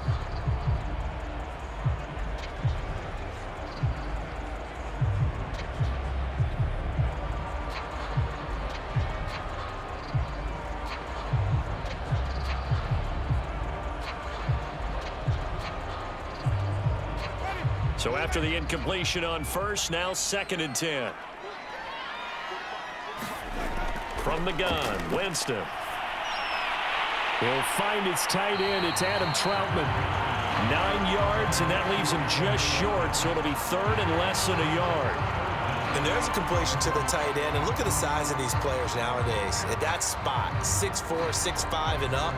A lot of guys used to be basketball players, somehow came back to football.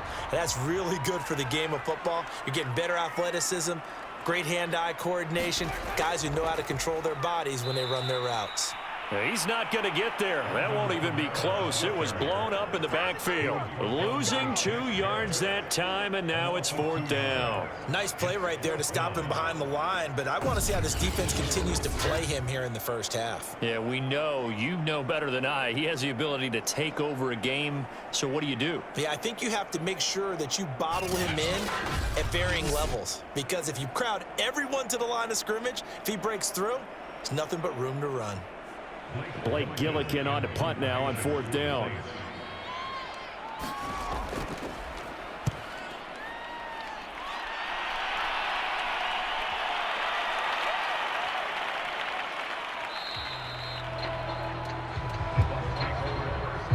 Always fun to get a peek at Tom Brady as he gets in place to command this offense for Tampa Bay. So this is where we find out about the game plan and the trust factor, don't we? In this situation, the natural thing is take care of the ball, run it inside, everyone cover it. Just, get yourself some room and let your punter punt it out of there. But when you really got a QB you can trust, you might want to take a little shot early and try and create some space.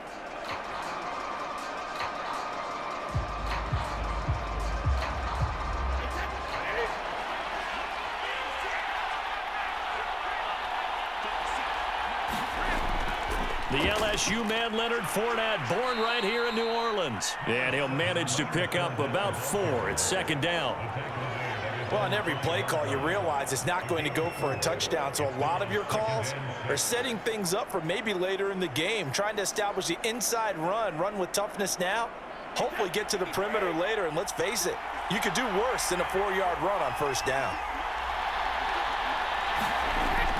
Fournette once more on 2nd down. And he will take this up to about the 8-yard line. 3 yards is half of what they needed. Now can they get the other 3 here on 3rd down? Just not a whole lot of room to operate there on that carry. No, not at all. They did a really nice job staying in their proper places and not allowing any lanes to open up. Brady going to try and throw on 3rd down. That's complete to Tyler Johnson. And he is going to have a Bucs 1st down. It's a gain of 6 that time on 3rd and 2. That throw's not going to get them a whole lot, but that really didn't matter, did it? They got what they needed on that throw. Picked up the 1st down, and I'm going cliche here.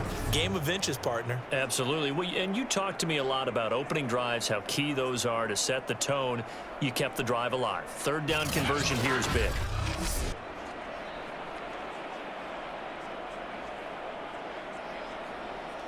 So a little more space to work with here from the 13 on 1st and 10. Now Brady. And a first hookup with his all-pro tight end, Rob Gronkowski. 7 yards, the pickup there. I think defensively you're okay with that. Here in the first quarter, he's going to get some catches, but they rallied to him quickly. And that's what you count on, and I like what you just said. First quarter, can you do it all game long? They catch it, you tackle them, they go down on the spot. Because when you're able to do that and you don't give up big chunks of yardage after the catch, now you put the offense in a position where every series they have to work hard to pick up 1st downs, and you tend to stall them out when you do that. All right, Brad, I know we're in the early going here, but those kind of runs, they're going to open up a world of opportunities for this offense going forward.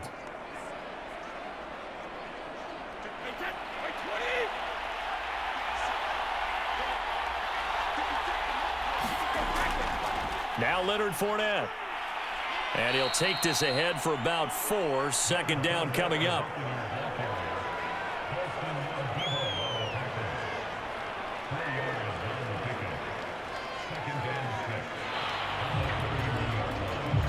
We're scoreless after 1. Second quarter now, and it's Buccaneer football as they are looking at a 2nd down and 6 coming up.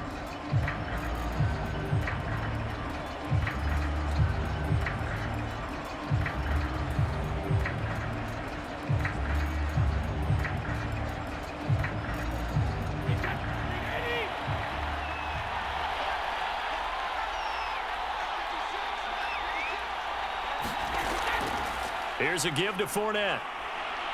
And he'll bring it up here to right at the 40-yard line.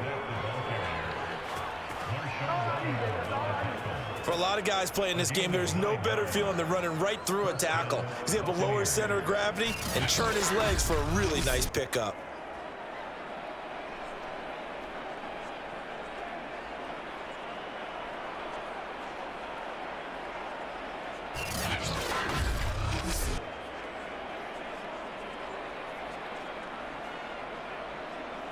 So a good run by Fournette. Now another 1st and 10. Now he'll throw with Brady. It's caught by Mike Evans. And taking it across midfield and inside the 45. When Mike Evans sees man coverage, I don't think he's the only guy who gets excited. I'll guarantee the guy throwing the ball does, because guess what? He's got a lot of options about where to place it because of Mike Evans' size and frame.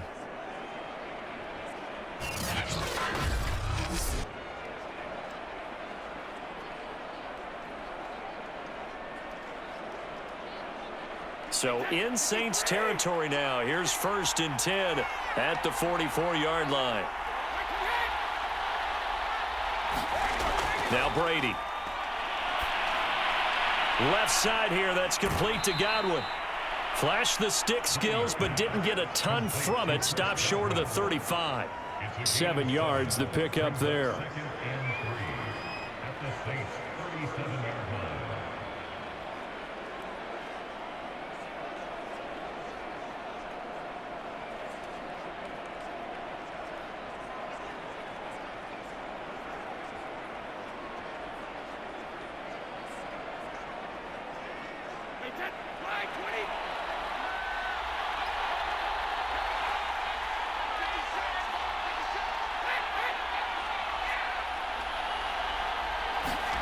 To throw again on 2nd down.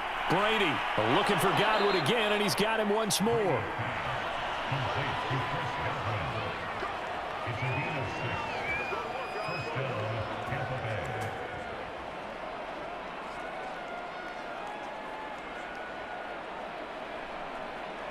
Two minutes on the clock in what's been a scoreless first half.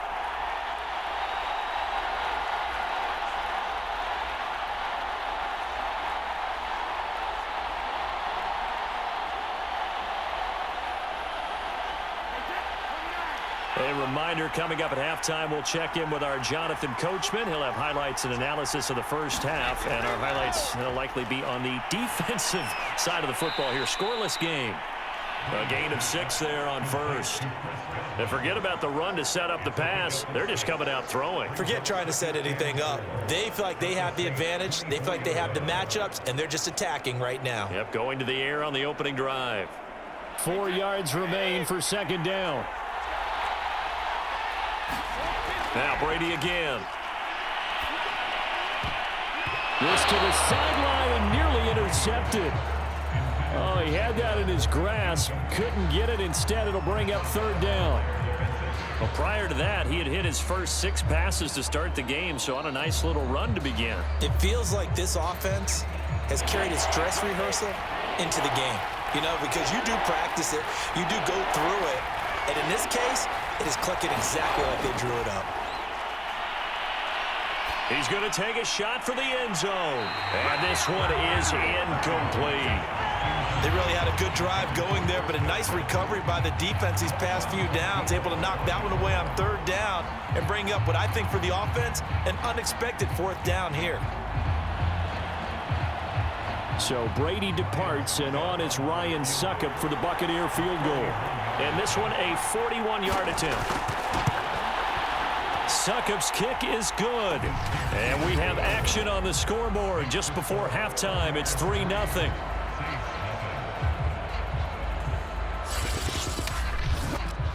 So still no touchdowns in the first half, but we do have some action on the scoreboard with the field goal. So maybe now the mentality changes in this game, because anytime you can get to the red zone, and if you don't come away with 6 points, you feel like it's a disappointment. In a game like this one, being able to kick field goals means you're right there, and then you're just looking for that big break to take you over the top.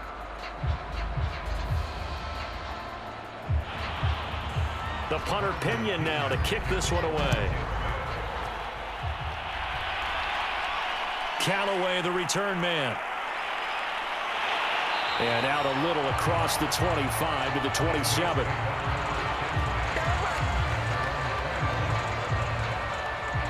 New Orleans Saints, they get ready to set up shop for their second drive. And you figure, Charles, they have enough time here in the first half, more than a minute, to put a drive together, at least get them in position to try a field goal. Yeah, they've got all 3 timeouts at their disposal, so I'm actually thinking bigger. With those 3 timeouts, that amount of time on the clock, I'm thinking about trying to get a touchdown and settle for a field goal.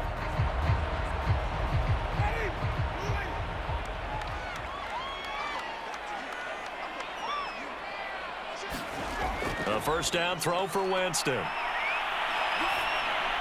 Into the secondary, past the 40. And finally down at the 41-yard line. Oh, that was a pretty route right there, because it's all about finding a window on a route like that. He lined up on his left, ran the deep in route over the middle, and the ball was right where it needed to be.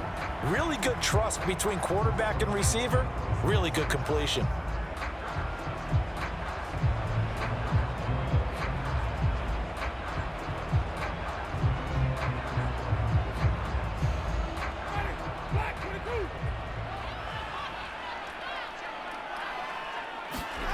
Jameis now on first down. Open man is the tight end Troutman. And he'll be taken down, but not before he gets into enemy territory. Now we'll get a quick timeout called by New Orleans, number 2, as the stoppage will come with a little under a minute to go in this first half.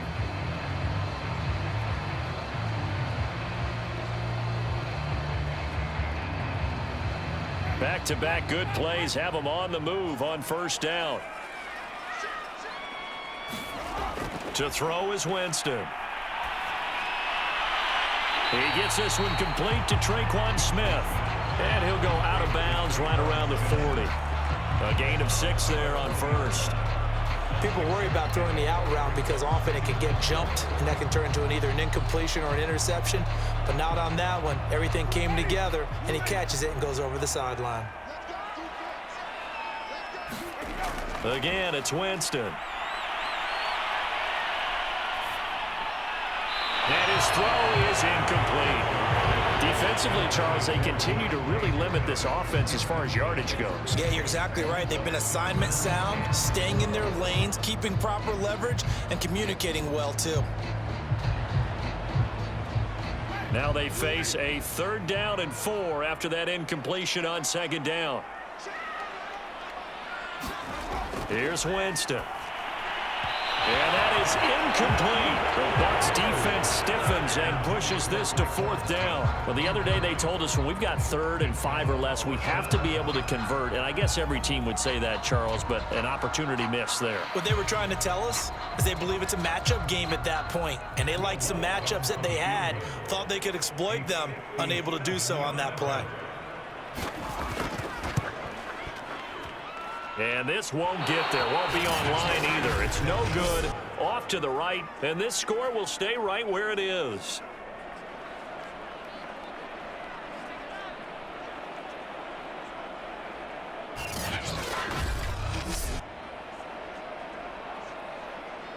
Well, the Bucs going to take over now late in this first half. And with good starting field position and 3 timeouts as well in their pocket, no reason not to try and put a late scoring drive together. And this is one of the risks you run when you attempt a long field goal. If you miss, the defense takes over at the spot of the placement. So now they've got a chance to get one more drive in before halftime. Good starting field position for them as they come up 1st and 10 on their side of midfield at the 47.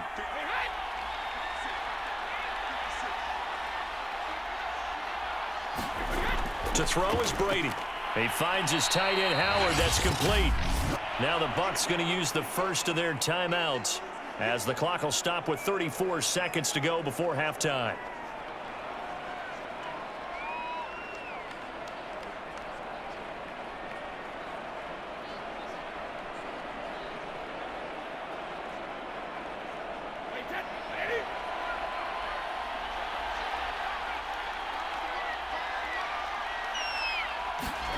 Looking to throw again on second down. Brady on the screen. Bernard. And some room to maneuver. And he's going to have a first down here. They're also into field goal range now at the 27-yard line. The Bucs going to go ahead and use the second of their timeouts as they'll stop it with 27 seconds remaining here in the second quarter.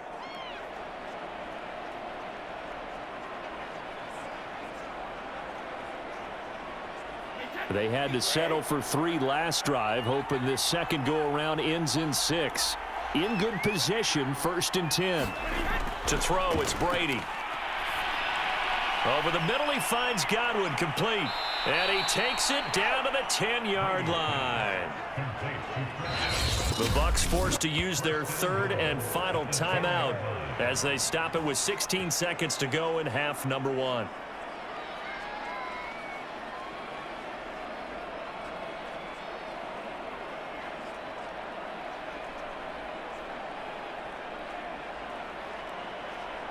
Two big plays in succession. Not sure this D knows what hit him, but now they got to get ready. It's 1st and goal. Again, it's Brady. He's going to drop this one down to Bernard. Nifty running there, but it'll come on what should be the final play of half number 1. So we've reached halftime. All we have to show for the first half, a lone field goal. 3-0 our score. As we'll get you over to Orlando, where standing by is Jonathan Coachman. He has our EA Sports halftime report. All right, Brandon, thanks very much. Welcome, everybody, to our abbreviated version of the EA Sports halftime report. Okay, Brandon, thanks very much, and welcome, everyone, to this abridged version of the EA Sports halftime report. This one's been all about the defense. Just a lone field goal in that first half, and as a result, not too much available in terms of highlights. But that's okay. We've got a full half to go. And to bring it your way, let's get back out to Brandon and Charles. All right, Coach, thanks. Yeah, both teams likely to make some changes in what's been a closely fought battle to this point.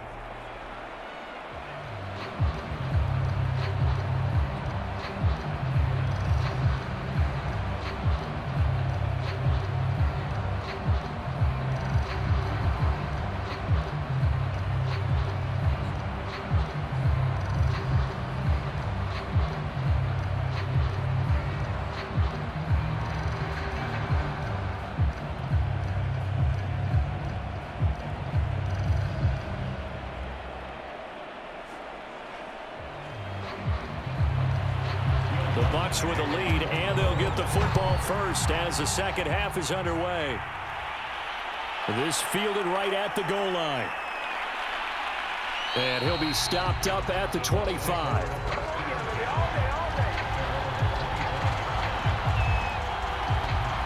Out come the Buccaneers. They'll have it first to start in the third quarter. And both of these defenses have been stifling these last few drives offensively. Just not able to get anything going. So what needs to change? I think a lot of the guys will go back and review, so to speak, because everyone has someone assigned to how did each play work. Okay, what did we use that kind of worked for us during this game? Try and get back to some of those plays, as well as the possibility of showing something you haven't shown already in this game and trying to change things up. We'll see if they take the advice of Mr. Davis. Meanwhile, Brady's throw pulled in by Gronkowski. Yeah, this will be a gain of 5 as he gets it to the 30. Completion was given up, but that's why you play zone defense, so that you can have people around the ball when it's caught, and you don't give up much run after the catch.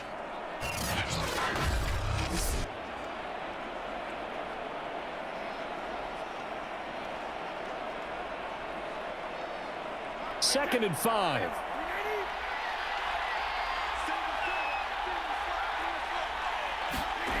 Brady going to throw. And he's got Gronkowski yet again. And the tight end is certainly a position built to move the chains because they can control space underneath. If they've got good hands, then, of course, they're a dynamic target. But one other thing is they're right in the sight lines of a quarterback on just about every play, and that makes it easier for the quarterback to pick him out and deliver. Fournette, a first down carry. And he stopped immediately there. No gain on the play there, second down. Ladies and gentlemen, that is a force of nature at the defensive tackle position. Yes, he's as big as they come, but still plenty agile. He's able to make a nice play there to swallow up the ball carrier.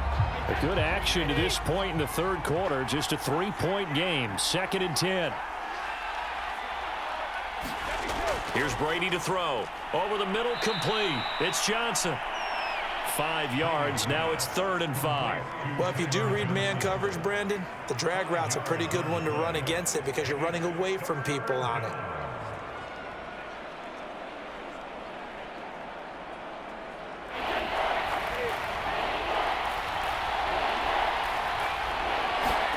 Here's Brady.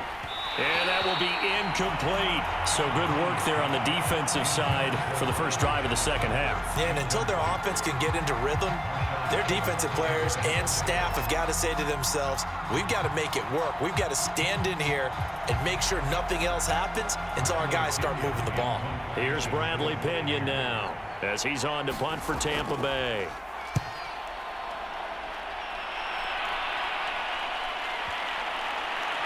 And a great job on special teams to down it, as this will be marked out inside the 5-yard line. That punt was near perfection as it checked up inside the 5-yard line. You never know where these things are going to go, do you? No, what was it? You got a John Heisman quote about that, yeah, right? He said the football is roughly a prolate spheroid, which means it's going to bounce funny, and you never know where it's going to end up.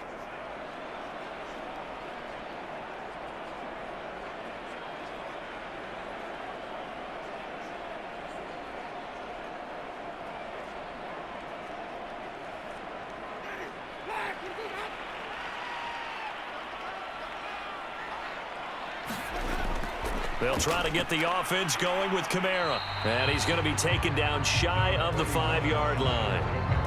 Credit him with a 1-yard gain there to make it 2nd and 9. I have to think a major focus at a halftime means had to be figuring out how to create space for the running game to get operating. Well, what you pointed out to me at half seems accurate. That line has struggled to sustain blocks. Yeah, I would agree with that totally. They've got to focus on staying on their double teams at the first level, make sure that block's secured before they slide off and try and chip someone at the second level. And able to break one tackle, but then quickly brought down. But a nice little gain. 9 yards, and that leaves him just short, so it'll be 3rd and less than a yard.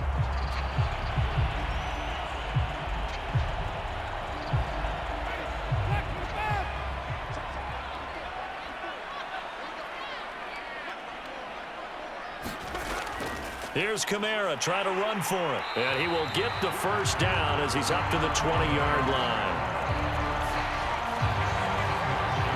I always appreciate runners who understand situations. That was just 3rd and inches. No reason to dance around field and try and break off a bigger play. Just go pick up the first down, and that's exactly what he did.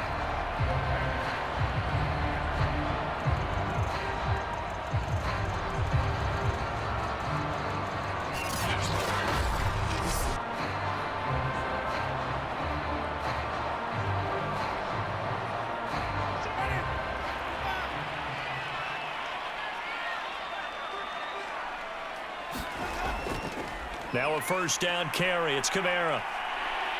And he's going to get a solid gain of 9 before being brought down. 2nd and right at a yard.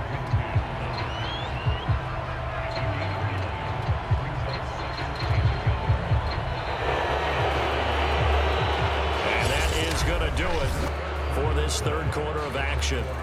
We'll return with more after this. This is the NFL, and it's on EA Sports.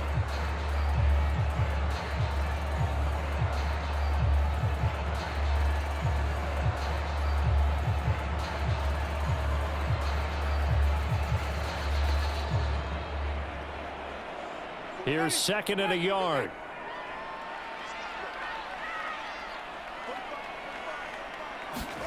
They'll try to throw now. Winston. Thomas has got it, complete. And he gets this one just shy of the 40, down at the 39.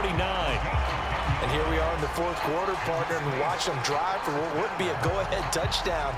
And you and I both know this is where you need a quarterback who can keep his cool back there. Not just for himself, but to keep the rest of the team relaxed too. On 1st and 10, Winston. Drops this off to Kamara out of the backfield. And he gets this one to midfield before he's brought down. It's another 10 yards on that one and another first down. Even though this offense doesn't have a single point to its name, they're not totally out of this game yet. A touchdown here, they could be in business. And how about that last play? Now they've got momentum going, so you know I'm a big advocate. Get back on the line of scrimmage. Throw another play at them while you've got them rocked on their heels.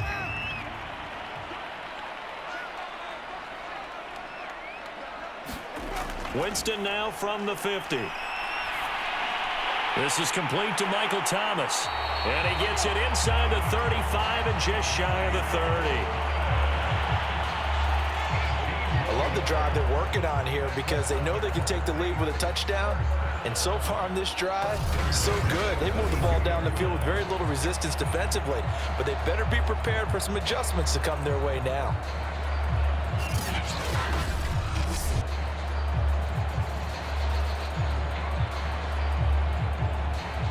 From the 32 now, here's 1st and 10.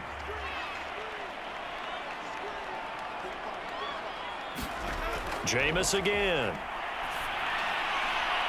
Oh, look at Thomas wide open. And he's going to be out down inside the 20 at the 15. Now how about this throw right here? Had to throw it to the left sideline, and you know the timing's got to be correct on this one. Ball's got to be right where it needs to be, and it was.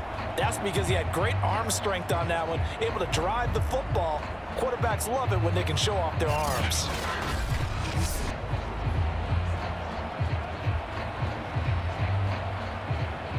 Line of scrimmage, the 15. It's 1st and 10. From the red zone now, Winston. He's got the tight end, Vanette. And that's good for a pickup of 10 yards. And that'll bring up a second and just about a few inches here. It certainly feels like there are more stars at the tight end position than there were even 10 years ago. And I think it's become more of a glamour position because of the ways it can hurt a defense, and guys want to be involved.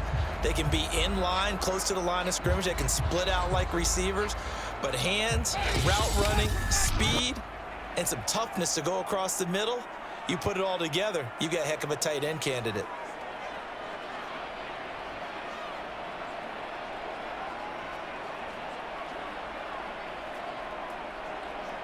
So it's Saints football as we get you reset. They face a second down, but they are in field goal range. And he can't get a throw away. He's taken down. Credit the sack to Vita Vea. Exactly what they were looking for. They've been giving up yardage. They've been letting them drive right downfield, but they got a sack right there. How about that for a little bit of revenge? They'll get to the line here, but remember, it's also 3rd down. Winston to throw. Toward the end zone, but that's going to wind up incomplete. That means it's just one last chance left, and this has to be a first down or a touchdown, or this game's over.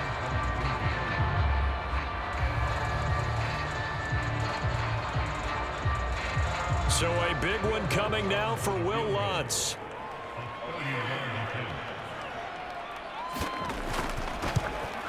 And Lutz puts this one through. And we are all tied here in the final stages.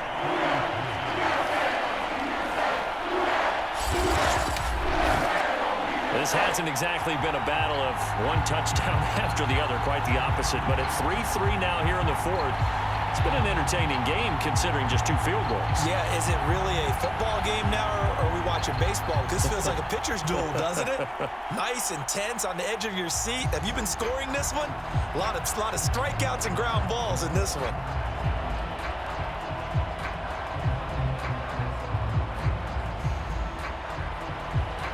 Field goals all we've had so far. 3-3 now as the kick is away.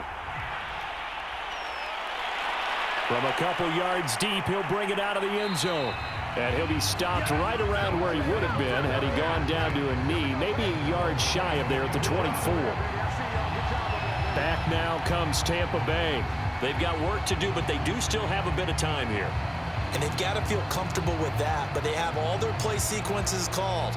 If they get out of bounds, that allows them to huddle and call another play. But if they don't, it's hurry up to the line of scrimmage and either spike it and stop the clock or continue to move it downfield in order to try and get in range and win this game. See if they can do just that.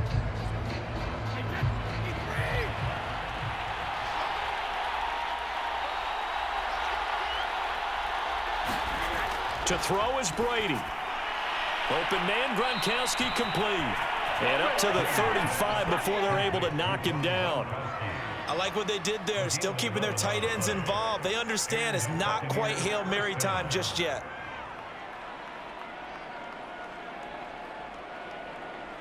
And we've reached the 1-minute mark in this game. Now Brady. And oh, that nearly their first pick of the game, but it falls down to the ground incomplete.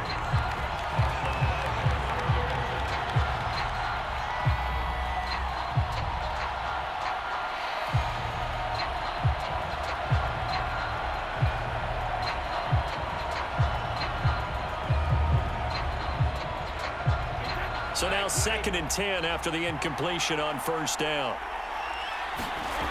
Brady to throw.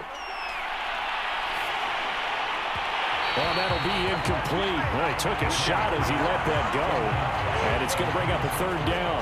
How about the call to come with the blitz there in this situation? And some of those calls happen just because of what they do on offense. So when they send out a number of people in the pattern, sometimes they just make a change on defense, say, okay, we'll come after you instead. And that's exactly what they did. An important play right here, 3rd and 10. And I would expect pressure here. And oh, that's going to wind up incomplete. Nearly their first pick of the game, but it does bring up 4th down. Well, the defense certainly did its job. They held up in that situation, and now on 4th down, you've got to punt this and try to get to overtime. There's no decision to be made in my estimation. Here's Bradley Pinion now as he's on to punt for Tampa Bay.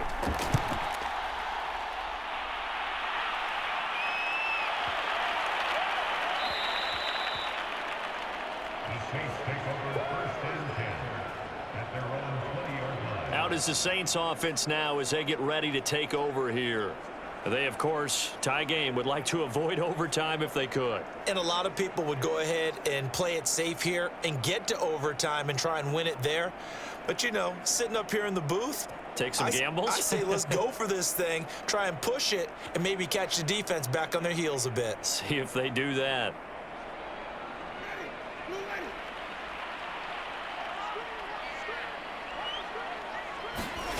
Here's Winston. That's caught by Marquez Callaway. And he is out of bounds right around the 34.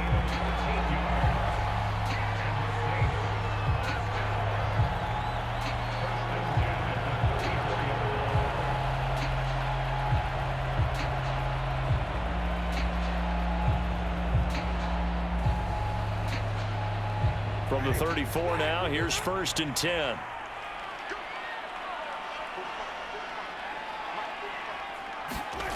Winston. It's complete. Kamara.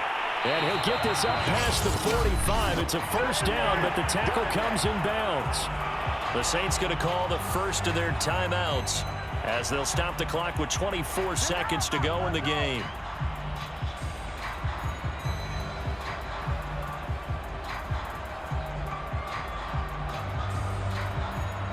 Back-to-back good plays have them on the move on 1st down. Now Winston. That is caught by Callaway. And he's going to be out of bounds, but not before he takes it inside the 40. Tell you what, he's been able to put the ball in some tight spots all game long. That throw, no different. Yeah, a lot of people would call it a gutsy type of a throw.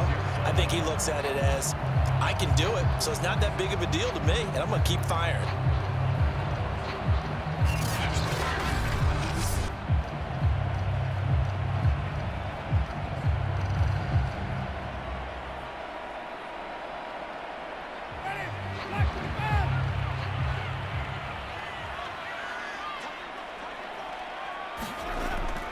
Winston to give. It's Kamara. And this time not quite to the 30. It'll be down at the 31-yard line. Now we'll get a quick timeout called by New Orleans, number 2, as it'll come with 15 seconds to play in the ball game.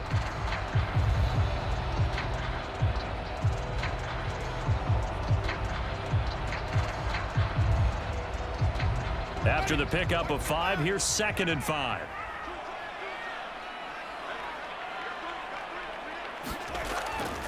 Again, it's Kamara. And the second wave of tacklers is going to get him as they stop him behind the line. A loss on that play, and now 3rd down gets tougher. 3rd and 6. And the clock will now stop as a timeout is called with 5 seconds left.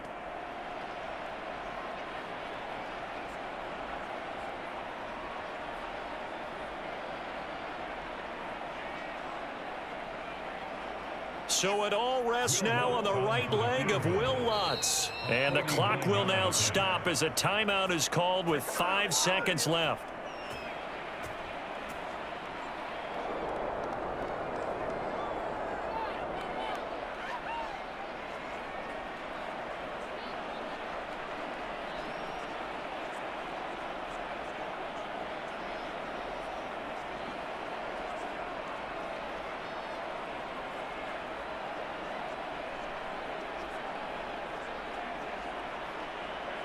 So it all rests now on the right leg of Will Lutz. He's made one and he's missed one thus far. This for the win. And his kick is absolutely perfect. And it's celebration time on that sideline as they have taken the lead in the final seconds.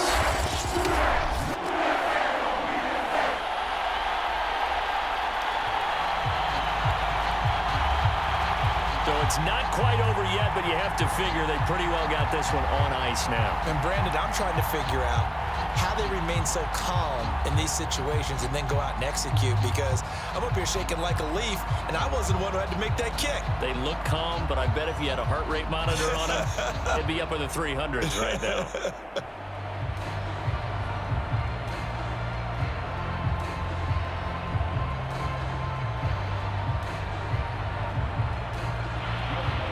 Following the made field goal, Lutz to kick it away. Fielded just outside the goal line. Just keep going. It's all right. I'm making my business. Well, this one, partner, was fun down to the very end. They got the points late, right before the whistle. Then the ensuing kickoff. They were hoping for magic on the other side, but couldn't get that spark. Fun if you won, and fun for us, because we got to watch it and call it. That magic that you were talking about didn't occur at the end, but what a game all the way through.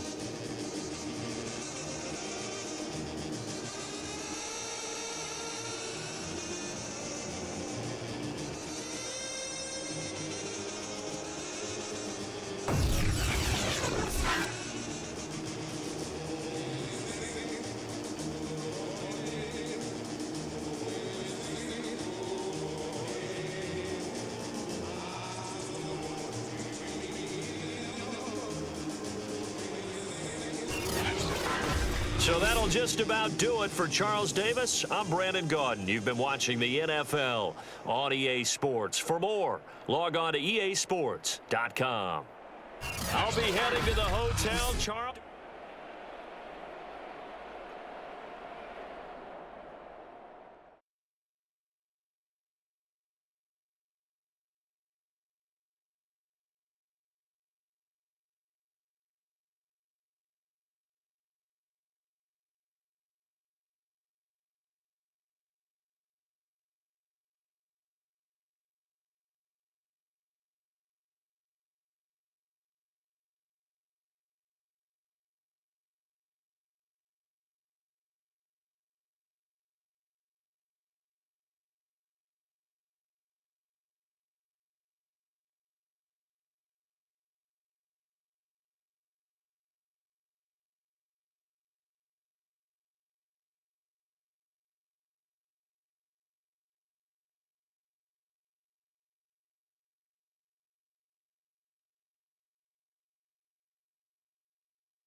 today, from Ford Field in Detroit, this is Madden Football on EA Sports.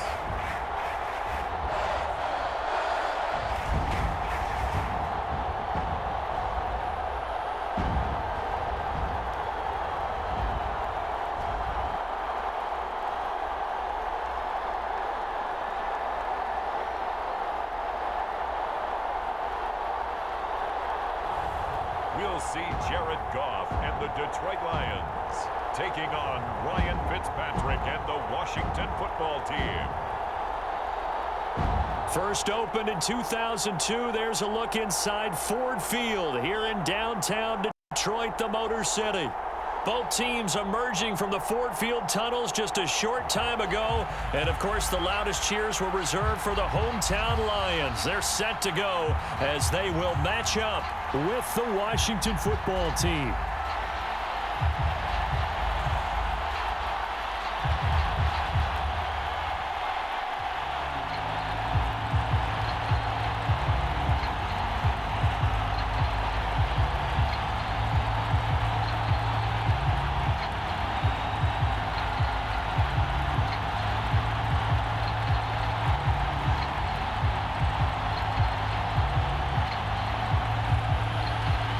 Here's the Lions kicker, Austin Seibert, to do the honors, and we are underway now at Ford Field. DeAndre Carter returning it. And a penalty marker's down on the field. And they might be backing up a bit here to start the drive.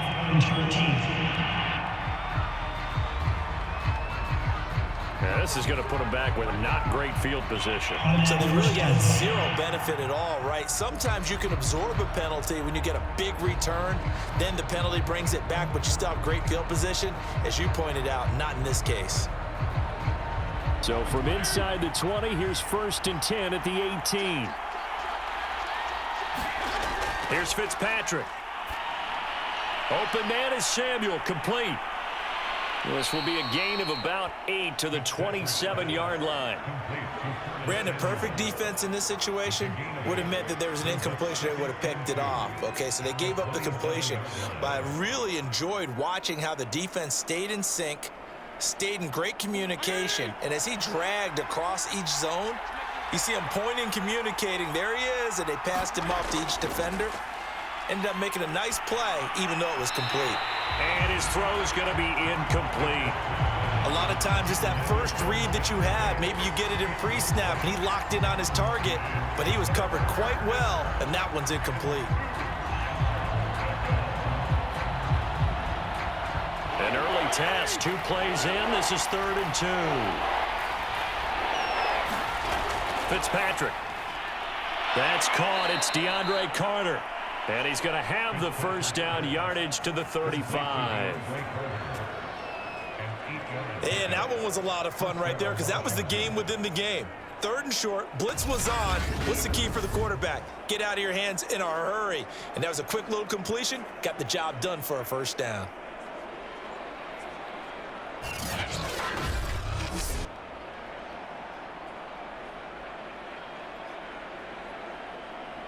Ball up to the 35 now as they come up on 1st and 10.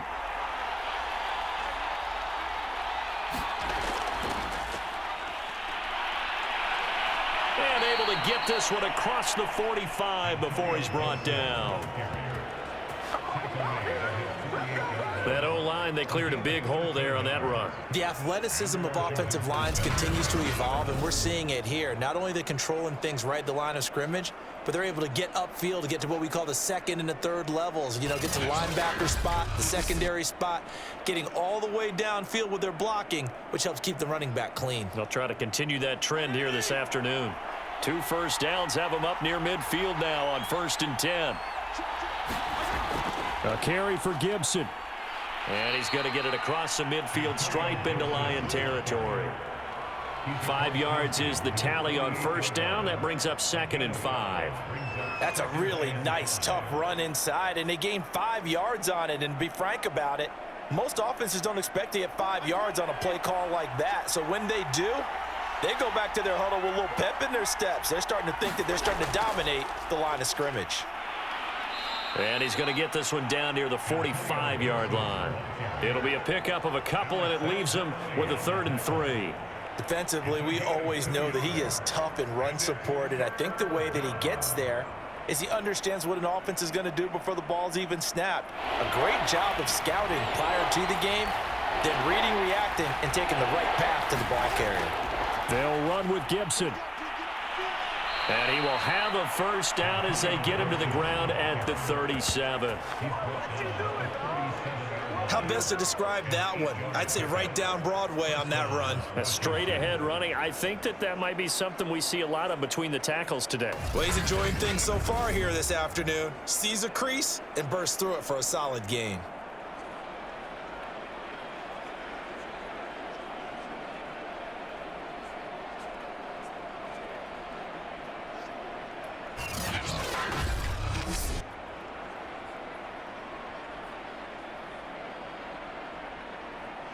Less than a minute to go here in a scoreless first quarter to this point. On 1st and 10, it's Gibson. And this play will be blown up. He'll lose yardage back at the 38. He'll lose a yard there, and it's 2nd and 11. I like the strategy. Extra tight ends, extra beat. They want to run the football, but that means they probably want to run it inside. If you get strung out on the perimeter, you're in peril. Yeah, we saw the result, negative yardage.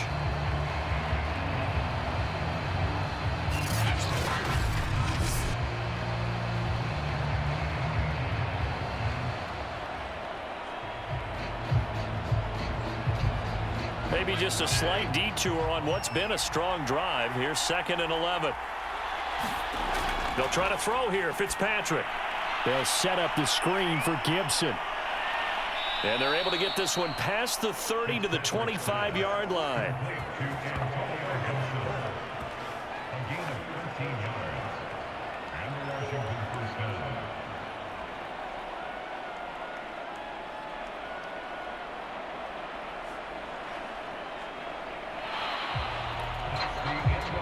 No score after 1 on EA Sports.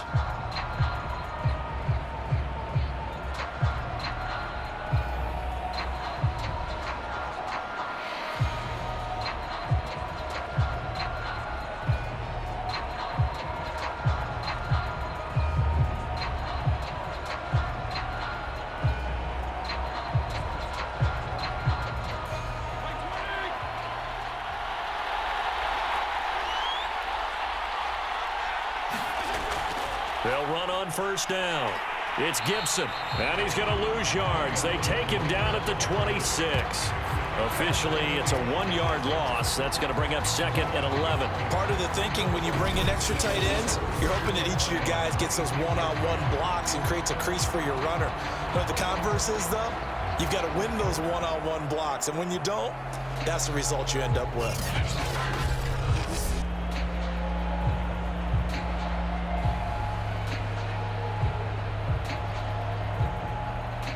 Second and 11.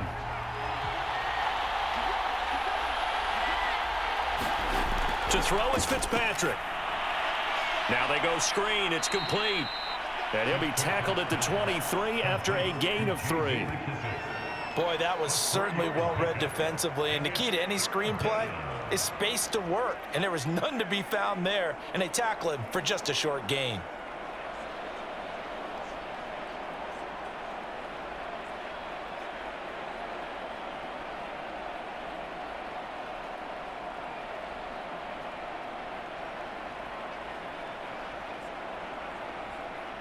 In search of 8 yards on 3rd down. They've already converted 2 of these on this drive, 2 for 2.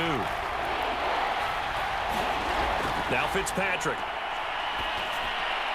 And the throw there going to be incomplete. Coverage was awfully tight there on 3rd down. They actually closed off all the passing lanes, forcing the incompletion and bringing up 4th down.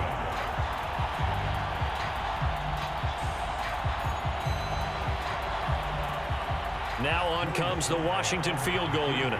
From the right hash, this from an even 40 yards out. And this one is right through. And it's 3-0 Washington.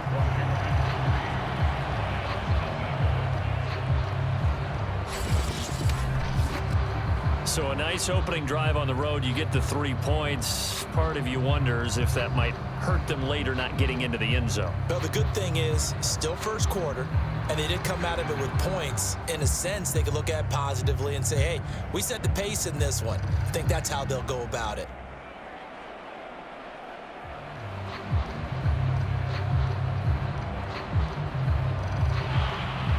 After the made field goal, here's Sly to kick this one away. No run back here for Raymond. This will be a touchback. So here are the Lions now coming out for their opening drive. They'll be led out by the first overall selection of the 2016 draft. From Cal, it's Jared Goff. And the first possession isn't until the second quarter, but what's nice about it, it's only down 3. So what you sell your team on is, look, 1 possession, 1 drive, we put it in the end zone. We're in the lead in this game. Let's go, guys.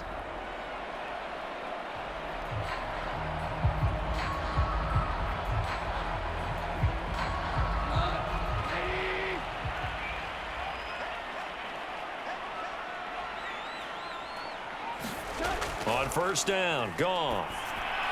Out to the left there and complete to the tight end, Hawkinson. And he's going to be dropped following a pickup of 7 past the 30 to the 32. How about the timing on that one? Boy, they were in sync, weren't they? 3-step drop, balls out of his hands, right to the tight end. Nice completion, just like they do it in practice. They'll operate from the 32-yard line here, 2nd and 3.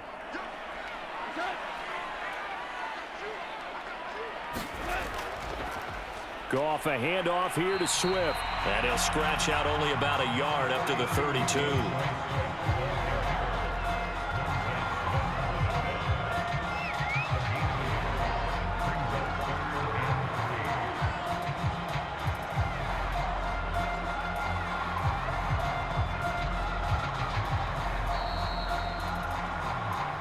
Second quarter, 2 minutes remain. 3-0 our score.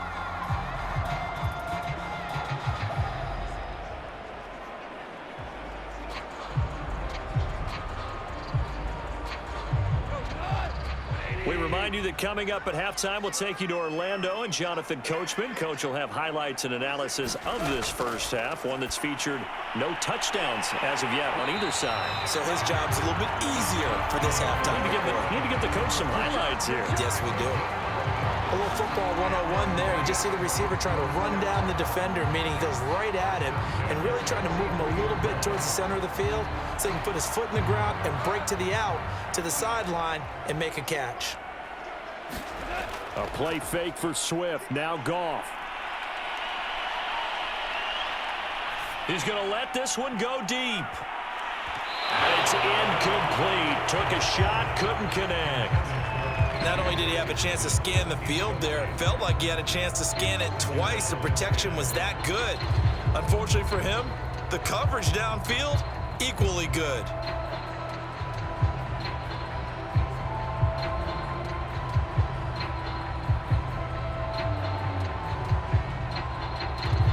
After the incomplete pass, here now is 2nd and 10. From the gun, here's Goff. And that'll fall incomplete. He was hit just as he let that go. And now it's 3rd down. Feels like they're getting caught in between here because they didn't completions on 1st and 2nd down. Now you got to worry a little bit about the clock because you prefer not to give them another shot here in the first half. But if you don't pick up the 1st down, guess what? You're likely going to have to.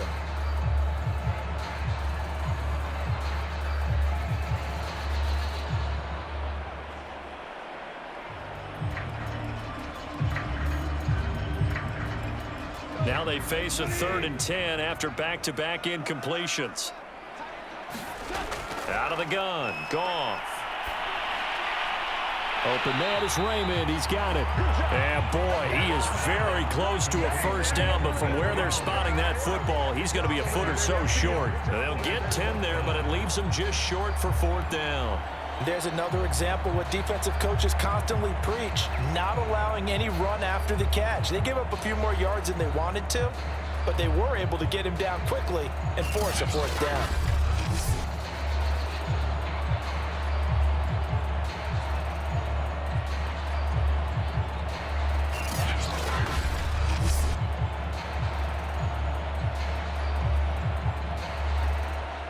Jack Fox out to punt here on 4th down.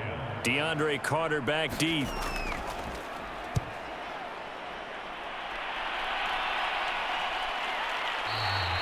This is going to carry well into the end zone for a touchback. Washington going to go on offense now late in this first half. And you wonder if they'll just take this 3-0 lead to the locker room.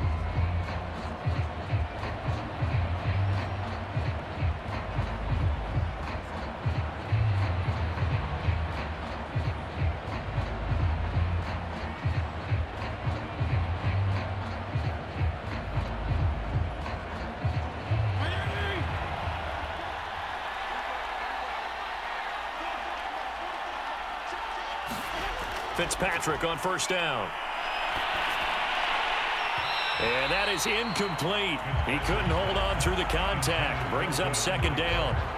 It's easy to see when we review this that the ball needs to come out quicker, because if you don't throw it right on the break, you bring a crowd of people into the equation. And that's why it got knocked away there.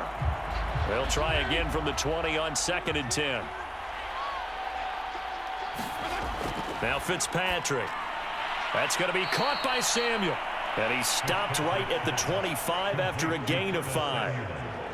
Fired that one in there, able to make connection on a nice in route. With those faster passes when they're going that fast, any hesitation as a quarterback that the deflection, if you miss, might be bigger and lead to an interception? Yeah, and the deflection works both ways. Maybe a defender gets a hand in the way and it pops in the air.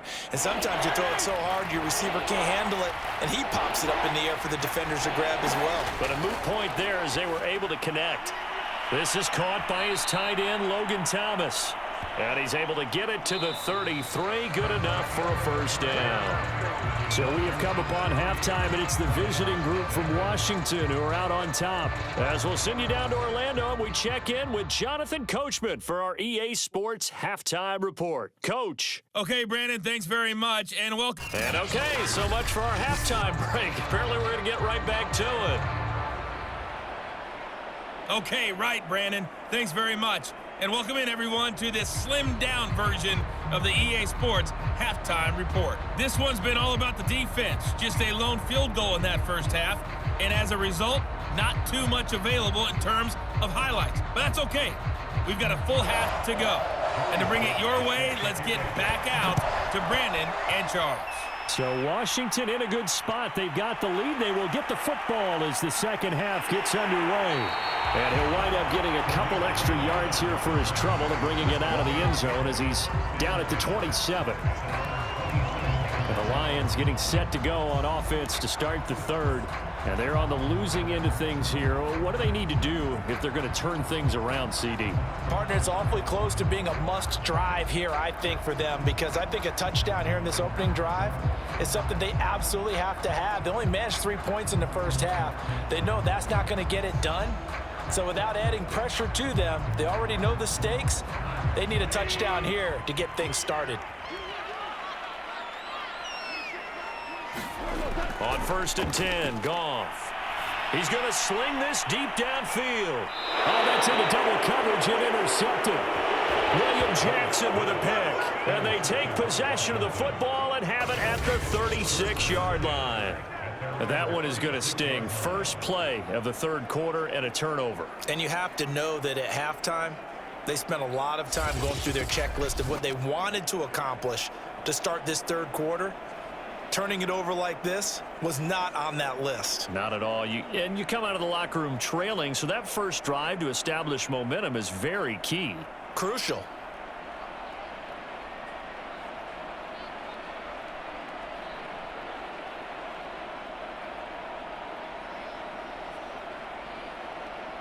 So good starting field position for them here as they come up 1st and 10 at their 36-yard line.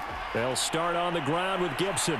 And the hole closes quickly there. He gets maybe a couple up to the 38. In the first half, he was held in check on the ground, but despite that lack of production, they still have the lead. And they've got to feel fortunate about that. If they could actually get production from their lead horse, that would help open up this offense and widen this margin too. The last run got a couple. Here's 2nd and 8.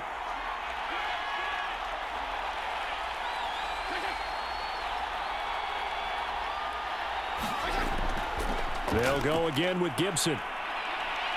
And he'll be stopped right at midfield. 40 yards rushing now on 8 carries for him so far. First downs have not come easy, and neither have runs like this throughout this game. Absolutely not. He finally felt like, whoa, a sigh of relief. We got something going in the running game.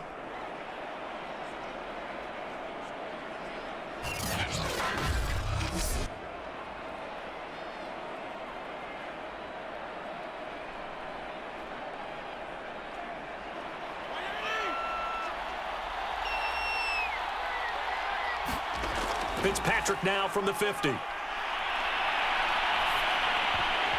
that's off the mark, incomplete. Well, they certainly did a nice job there, picking him up out of the backfield and then running stride for stride with him. That's good coverage, and it led to an incompletion.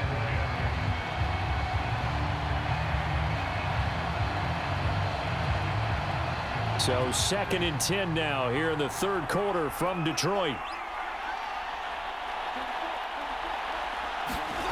Fitzpatrick. And he is tackled inside the 40, not quite to the 35. The catch, deservedly so, is going to get a lot of credit, but even more so because there's a defender there ready to make a play. Yeah, just flat out muscled on that one.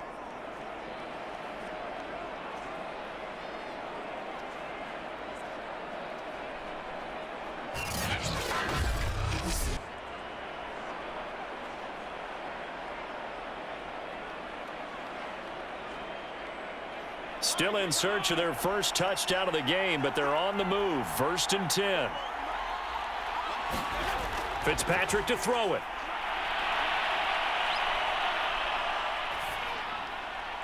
And Thomas has it. And all the way inside the 15 before they drop him. When you get a big tight end like this, sometimes it takes more than one man to bring him down.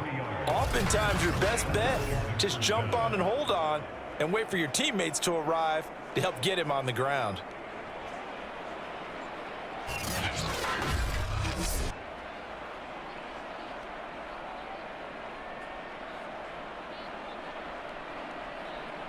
Took till the second half, but finally a red zone opportunity here. They have a 1st and 10 at the 13-yard line.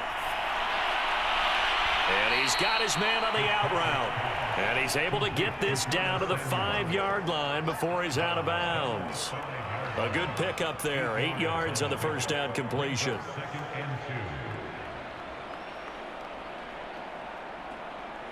Second and 2.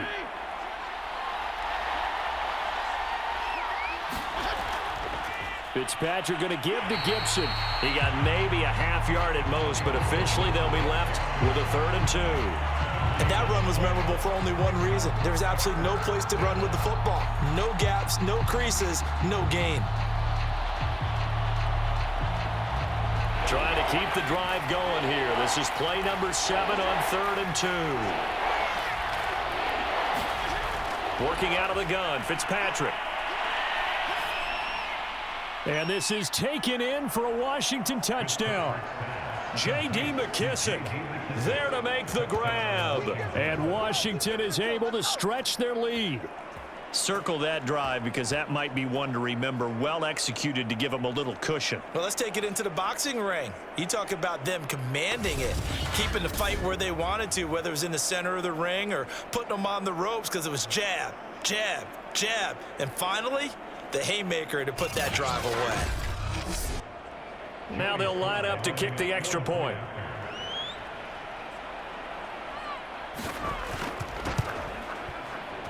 It's up and good, and that'll increase their lead to 10-zip. So that drive goes 8 plays, and the result, a touchdown for Washington.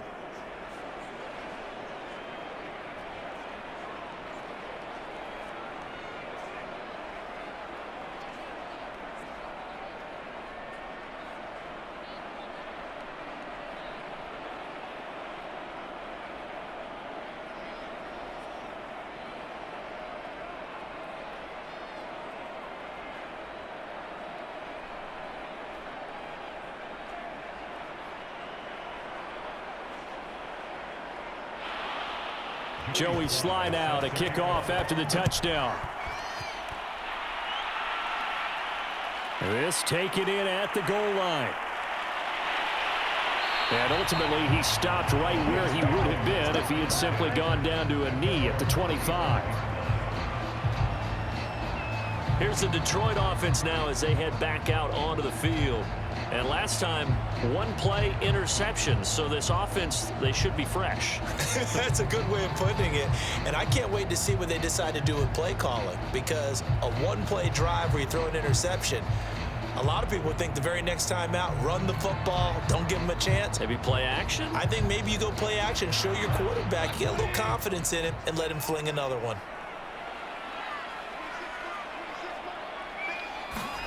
Trying to shake off the interception from the last drive. He'll look to throw.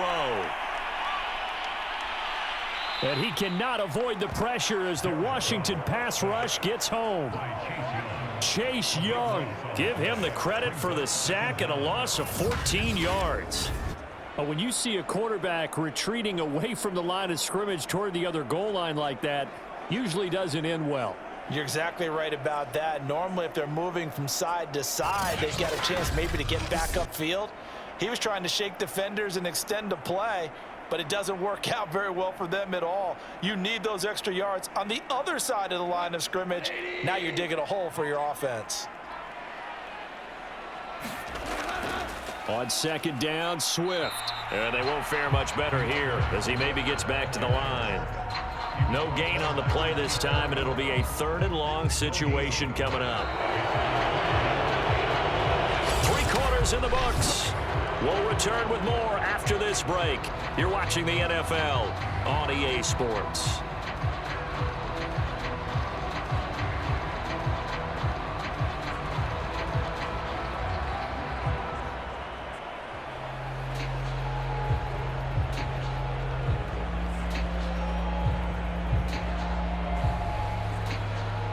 And some secondary help here for the defense in the nickel on 3rd and long.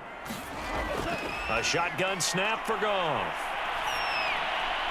Throw caught by Raymond. A heck of a play there on 3rd down, but amazingly, they're still short for 4th. All right, this is the time of the game where they're down a couple of scores, and they've really got to get some yards in chunks, and they know the defense doesn't want to give those up, but they've got to find a way to take them anyway. Now the question is, can they string a few of those together?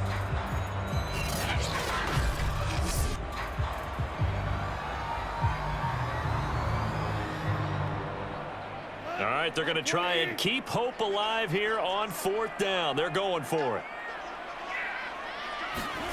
Desperation time for Goff on 4th. And he's going to have the 1st down at about the 38. 4th down, trailing in the 4th quarter. They felt compelled to go for it, and they got it. Well, I'd look down at my play sheet, and what I would find, plays have been successful throughout the game that have worked in the distance you need, and that's exactly what they got done. So here's a 1st and 10 at the 38.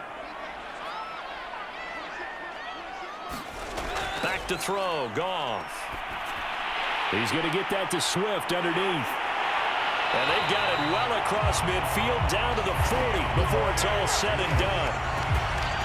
A great job there, and that old cliche, taking what the defense gives you, comes right into play. Nothing too out of the ordinary about the throw. Just a little dump off over the middle. But what is out of the ordinary is what he did with it after the catch. Not only did he grab the ball, but how about the significant yardage he picked up after he pulled it in. In Washington territory now. Here's 1st and 10 right at the 40. To the air again. Goff. Catch is made by Hockenson, the tight end. And that's good for a pickup of 10 yards. And that'll make it 2nd and a foot or so. He's been quiet today in the passing game, just his 2nd catch. Yeah, and people have to come up with schemes to limit him. And what a lot of teams do, they'll double him, use a linebacker underneath, a safety over the top. Sometimes they'll just take a corner, maybe their 3rd corner if he's a bigger guy, and put him on a man-to-man to try and limit his touches. Just keep mixing it up, give him different angles, different looks, like a good boxer does.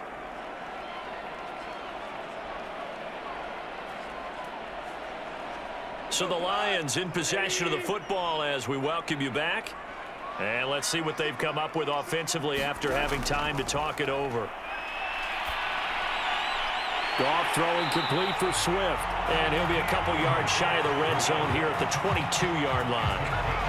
Another catch for him there on this drive, Brandon, and it looks like they're going to utilize him out of the backfield any way they can.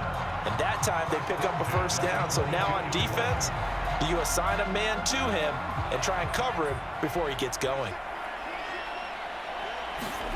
Goff now to throw.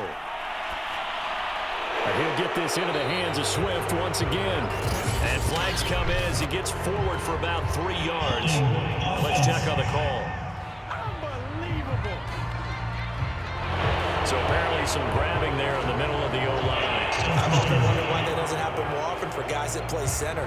Having to snap the ball and then trying to get your hands into the proper position, that's difficult to do. He got caught that time.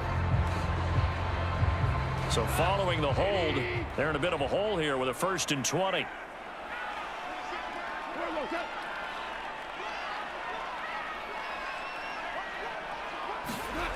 Goff. He'll get this one to the Golden Domer, St. Brown. 7 yards the pickup there.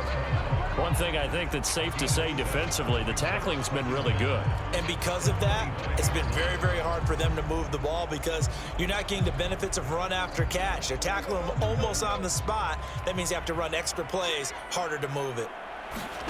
Now it's Goff.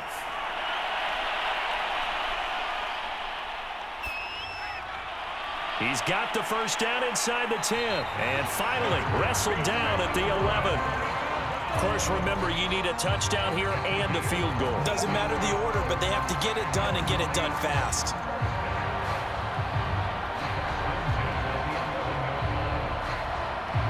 First down now, but that clock rolling.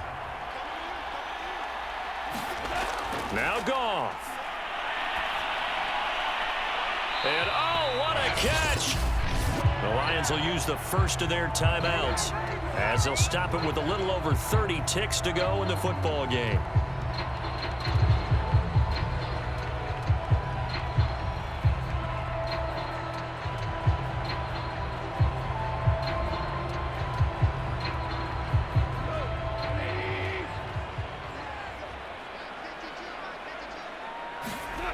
Now it's Goff. Out to the flat. That's complete to his running back. The Lions now going to use the second of their timeouts as they get it with 26 seconds to go in the football game.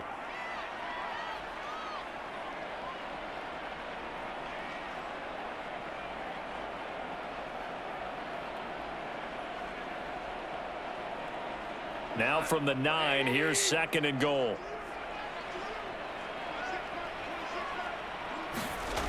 Throwing again is Goff. And he's not able to get away. Sacked back at the 22. And the Lions quickly now going to use the last of their timeouts as the clock will stop with an even 20 seconds left to go.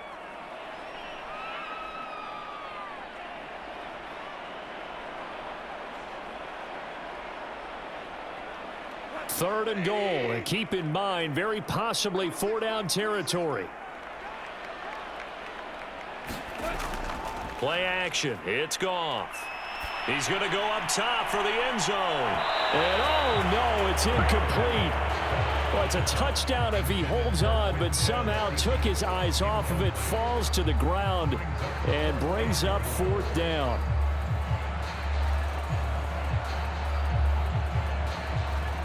Yeah, maybe a final chance to get on the scoreboard here. This is 4th and goal. They go ahead and snap it. Goff going to throw deep for the end zone. And that is incomplete. They can't hook up here on the 4th down pass attempt. And Washington will have it on the turnover on downs.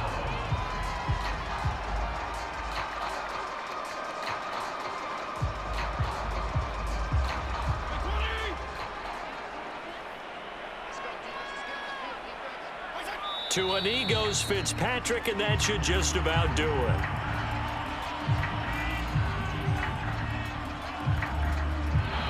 So it's Washington getting the victory here. And not all W's are created equal, CD, and this one came in shutout fashion. Well, their offense certainly didn't need to do anything, right? They could take the day off, and they did. For the defense, they carried them in a big way. Yeah, look, the offense, obviously stuff to work on, but they did enough, and the defense carried the load. But you know what they say, it's always fun to work on things if it didn't go well in your game with a victory in your pocket, and that's what they've got going forward.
Today, from Levi's Stadium in Santa Clara, California,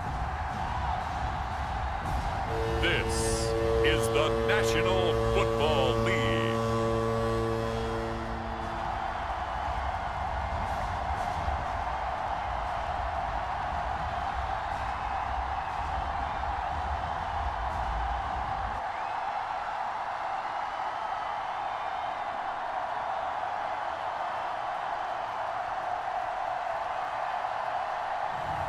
We'll see Jimmy Garoppolo and the San Francisco 49ers taking on Russell Wilson and the Seattle Seahawks.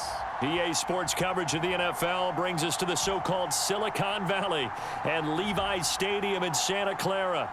The scene a short time ago, this crowd, they love their 49ers, and they were in full roar as their guys burst out of the locker room. And we're ready for football as the 49ers get set to do battle with Russell Wilson and the Seattle Seahawks.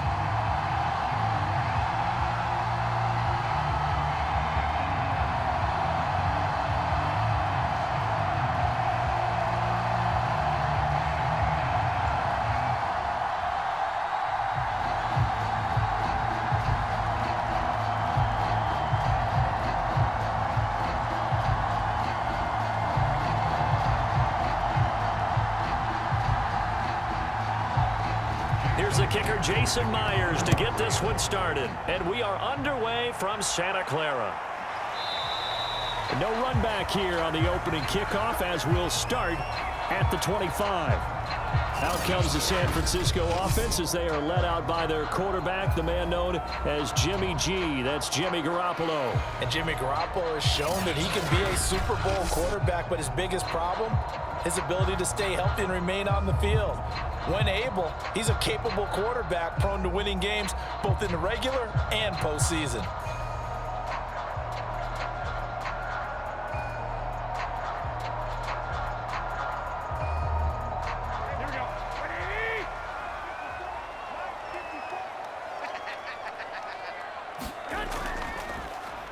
On first down, it's Mitchell, and he sneaks his way forward only for a couple here. Second down. Well, they always talk about playing great team defense, and that was an excellent example right there. Everyone on assignment, no one in the wrong spot, everyone filling their gaps. They'll break the huddle, come up on 2nd and 8 at the 27-yard line.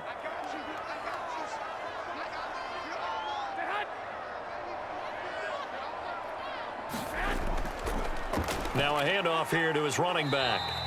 Just a couple on the ground there. That's going to bring up 3rd and about 6. 2 yards on the first down carry, and then followed up by 2 yards on the second down carry. Well, that's definitely not going to be enough to get the job done. Wasn't the expression 3 yards in a cloud of dust? Now they're going to need 6 on 3rd down to keep the drive going.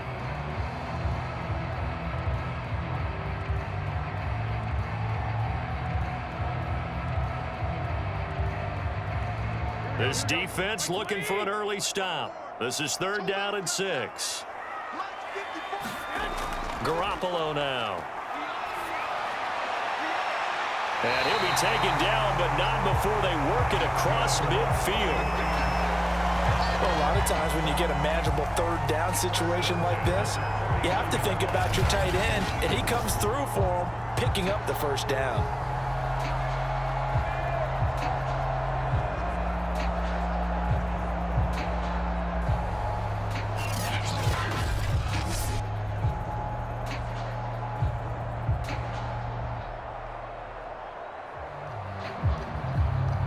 So from Seahawk territory now, it's 1st and 10 at the 49-yard line.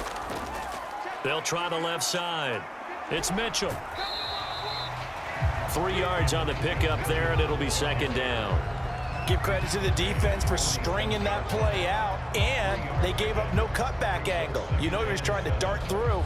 No place for him to go. A nice job there, only giving up a 3-yard gain.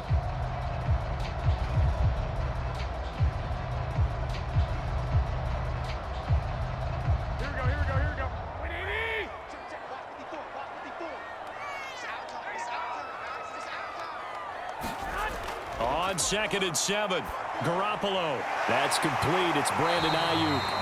He'll get it to the 40. Broke a tackle there to get some extra yardage.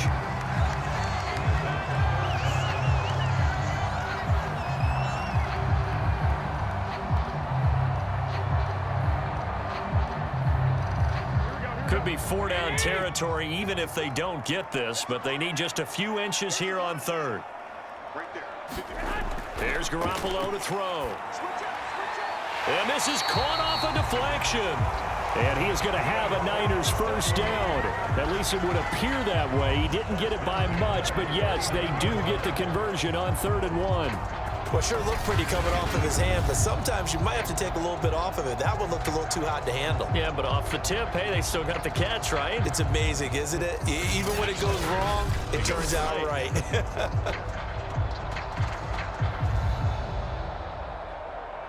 So from the 39 now, they'll come up on a 1st and 10.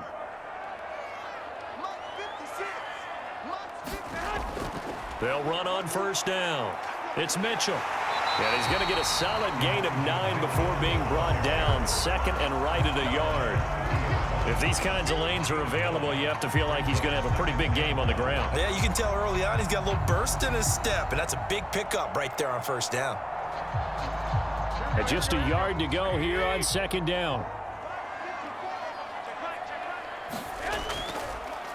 And he'll give it here to his running back. And he'll be a little shy of the 25 here at the 26-yard line.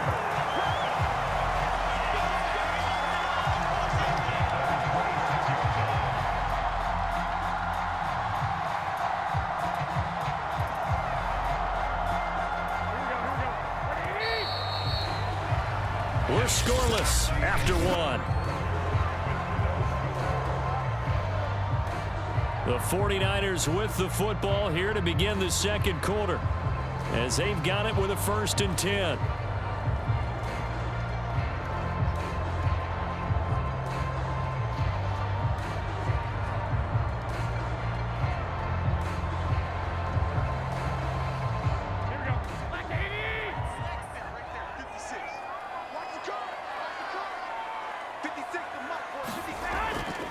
Hands it off out of the gun.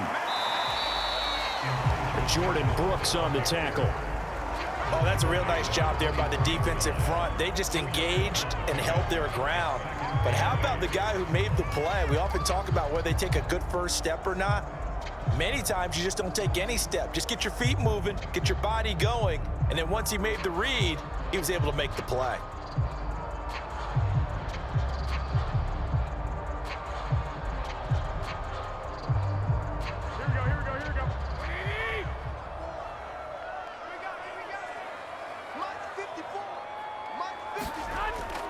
On 2nd down, it's Mitchell. And not much, maybe a yard down to the 23.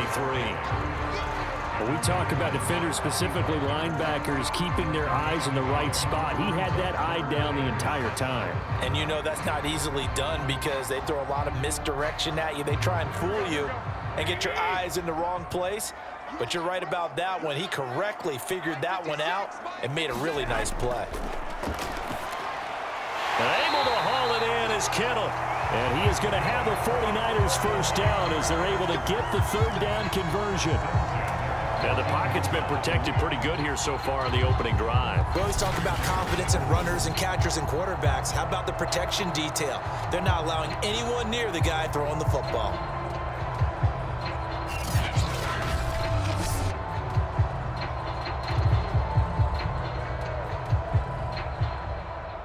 Here's a 1st and 10 at the 14-yard line. 56. Mike, 56. Inside the red zone, it's Garoppolo. That's over the middle and caught by Ayuk. 5 yards on the catch there, brings up 2nd down. And how about this first drive? They're being aggressive, slinging it around. Really confident, too, because they're not trying to fool them with running plays, throwing it, and they're being very successful right now. 2 minutes on the clock in what's been a scoreless first half.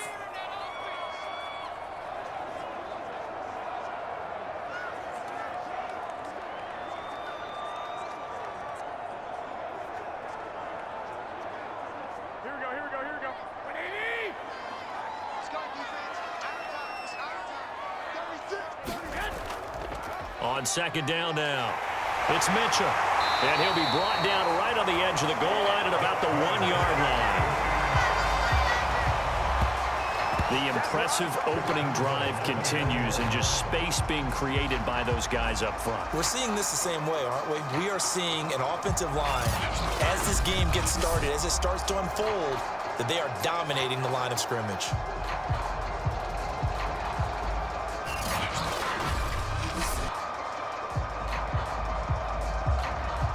1st and goal at the 1.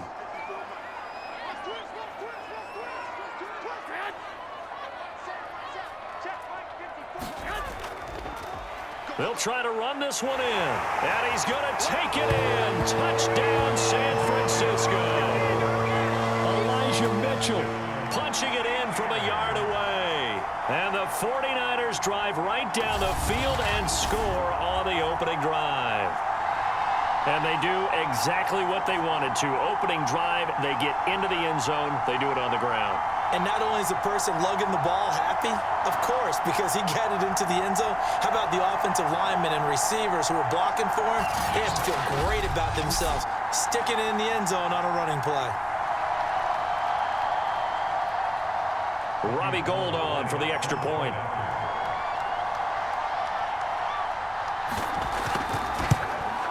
And the 49ers grab a 7-0 lead. That one was an extended drive, 14 plays all told. And it ends with a 1-yard touchdown run.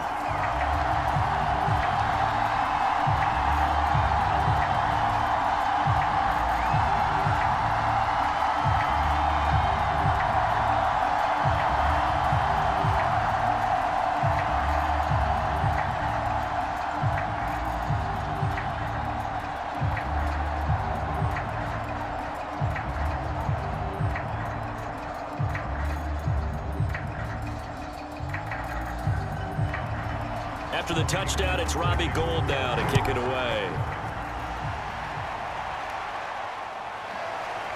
Reed going to bring it out of the end zone. And they'll get him down right at the 25-yard line, so the same result, and he opted for the touchback. Here come the Seahawks. Time for that offense, and quarterback Russell Wilson to go to work. And his task in this situation is making sure this team knows that there's a sense of urgency, yet somehow still stays calm. Because your natural impulse, your first possession is not until the second quarter, is you got to attack right away. Throw something big at them right away. Yeah, you've got to move the ball, but maybe be a little bit careful in doing so.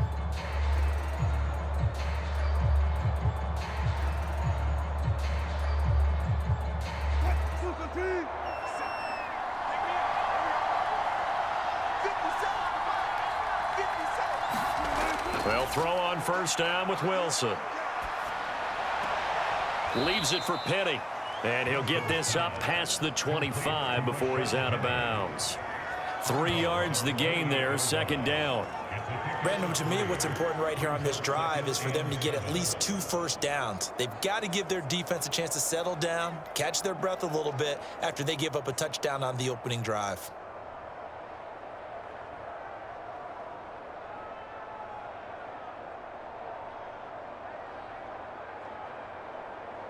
Here's 2nd and 7 now from the 28. Now it's Wilson. And the catch is made here by Tyler Lockett. And they get him down, but not before he takes it across the 40-yard line. You always worry about those smaller receivers running through that gnarly patch of land in the middle of the field. But he did a really nice job there holding on to the football and protected himself as best he could while completing the play.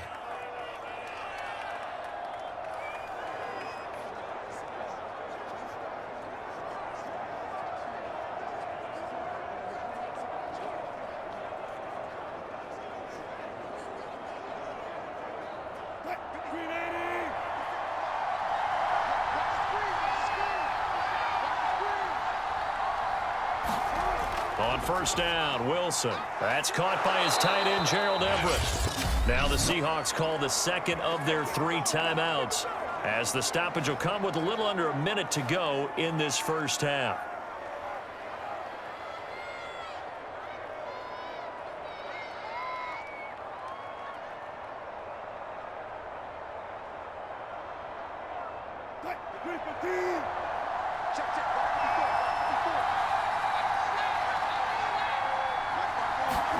Wilson will throw again. Throw right side is into the hands of his tight end, Everett. That catch good for only a couple. Yeah, that one was covered pretty well because they were trying to leak the tight end out into the flat. I think they were hoping he could catch it, turn upfield, and pick up the first down. Clock running, and the Seahawks, they're running too, trying to speed up to the line of scrimmage. That one taken in by Dwayne Eskridge. And they are into field goal range now as he's got the first down at the 26. And this was a nice example of an offensive coordinator scheming his guy open. Just a little underneath route, just trying to free up some space, and it worked awfully well. Got him not just space, but plenty of room to run after the catch to pick up really nice yardage.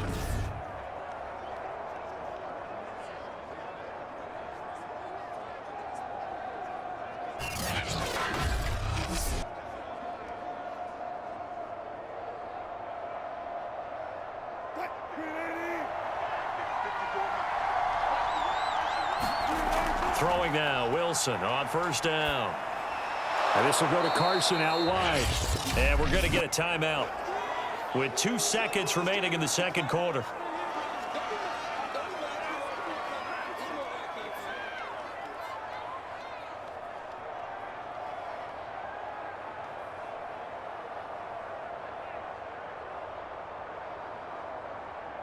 So with 2 ticks left here in the half, on is the field goal unit. On the left hash mark, this a 38-yard attempt.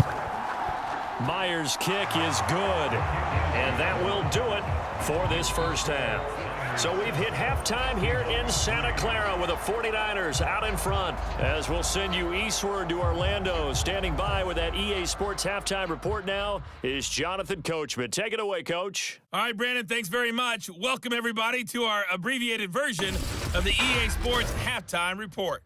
Okay, Brandon, thanks very much, and welcome, everyone, to this abridged version of the EA Sports halftime report. This one has been a hard-hitting affair to this point, and you gotta expect we'll see more of the same in the second half. And to bring the action your way, let's get it right back out to Brandon Gott. Okay, Coach, yeah, adjustments likely going to play a big role in this third quarter in what's been a tight contest so far.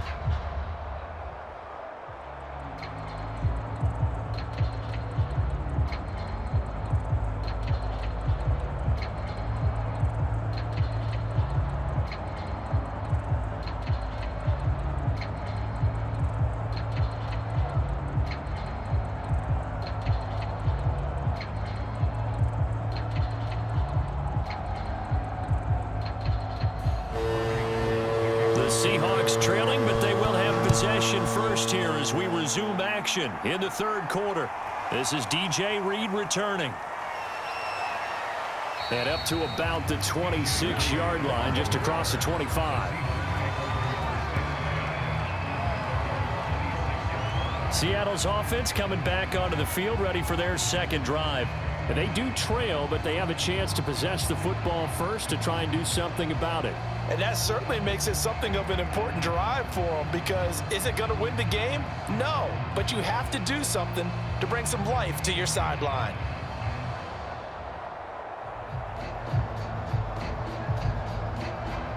Wilson and the Seahawks take over now, 1st and 10 at their own 26.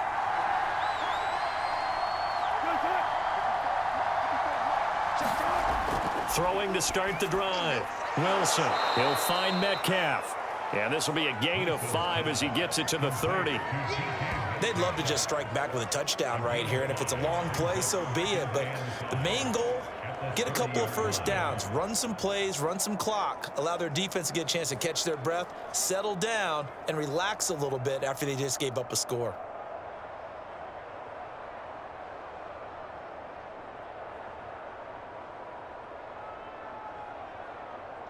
Ball on the 30. They'll come up with a 2nd and 5.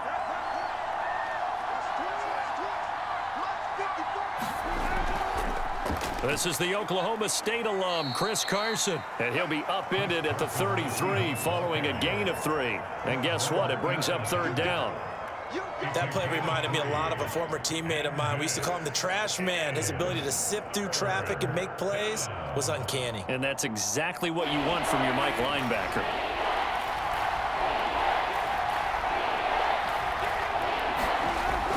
They run again with Carson. And he will have a 1st down as they get him to the ground at the 37. I don't know about you, but that almost felt like old-time football there. 3rd and 2 is not necessarily just a running down anymore. A lot of times they want to throw the ball. They went back to the roots and powered forward and got the 1st down.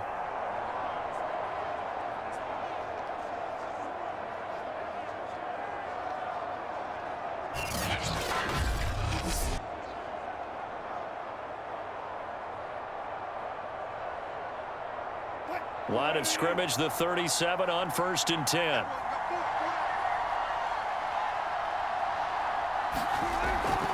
Now a man who played collegiately here in the Golden State, Rashad Penny. And able to get this one all the way up to about the 46-yard line.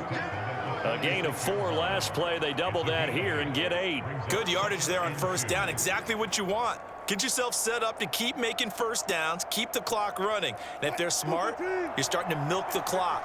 No hurry before you run your 2nd down play. They go play action now. Wilson. Throwing middle, but it's incomplete. So many offenses want to include their running backs into their passing offense and be able to swing the ball out or check it down to them.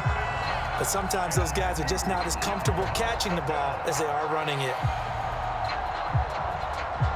After the incompletion, here now, 3rd and 2. Out of the gun, here's Wilson. And this a quick slant to Lockett. And he is going to have a Seahawks 1st down as they're able to get the 3rd down conversion. I like the call on 3rd and 2. They were geared up to stop the run. I like the fact they just hit them quick. A little slant route. All about timing there, partner. Yeah, the timing, everything well executed.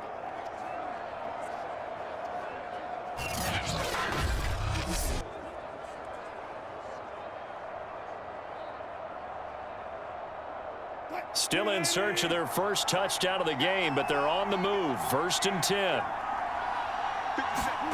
Here's Wilson. And he works it past the 30, almost to the 25.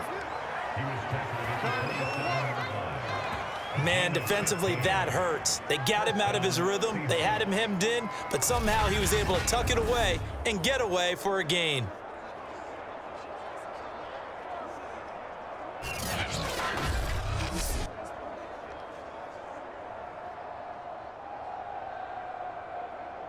Under a minute to go in this 3rd quarter as they come up 1st and 10. They go play action with Wilson.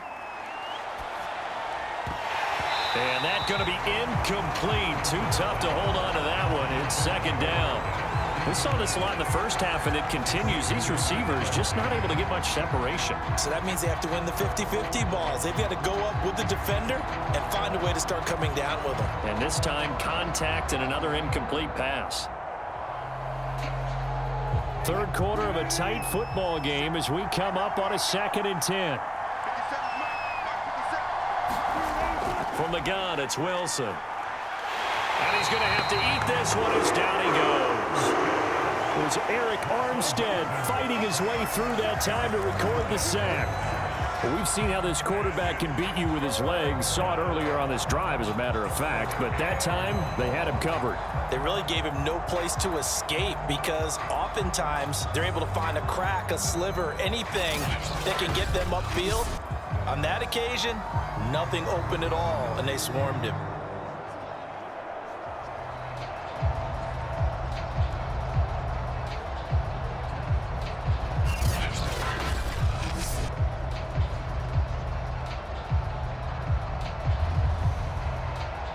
Wilson to the Seahawks looking for something big following the sack.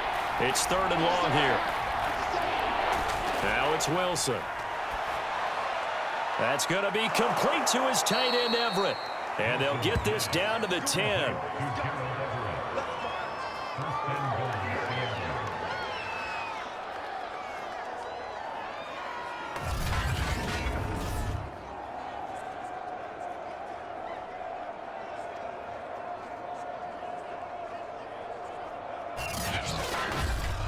And they will not have time to get another play in here as time has run out on this 3rd quarter. You're watching the NFL on EA Sports.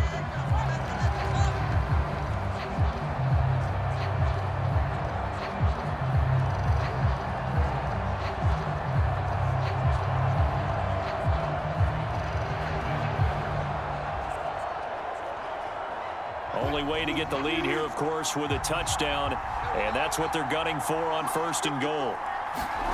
Here's Wilson. Caught on the slant. Touchdown. Wilson connects with Tyler Lockett, and the Seahawks have taken the lead.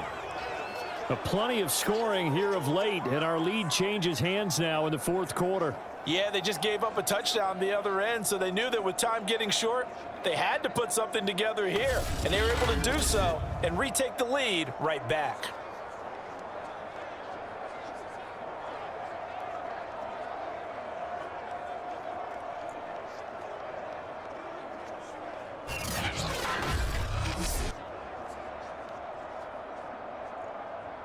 Now an important extra point here to stretch this lead to a field goal.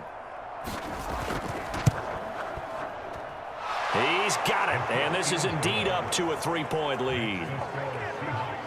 So that one a long 11-play drive, and it all culminates with a Seattle score.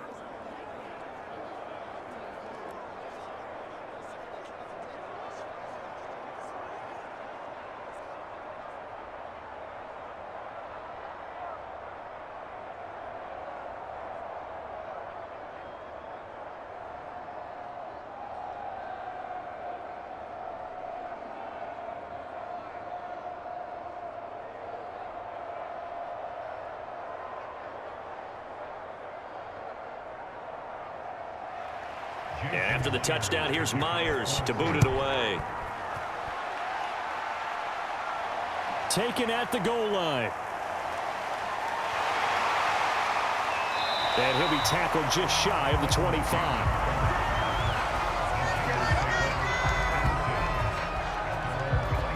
Back out there comes the 49ers offense ready for their 2nd drive.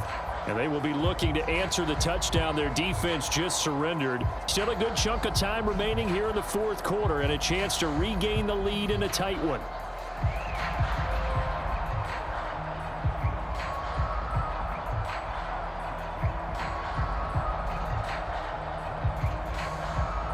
Garoppolo going to bring the Niners up here 1st and 10 at their own 24. They'll come out throwing here to start the drive. He'll dump that one off to Mitchell. And he'll get this up to the 34-yard line.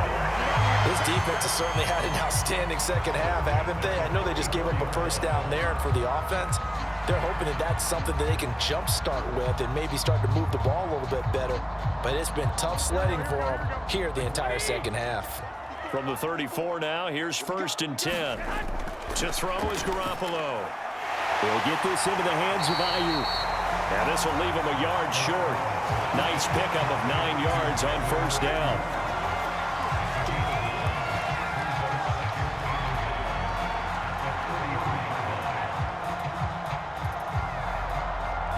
They'll come up now on 2nd and a yard.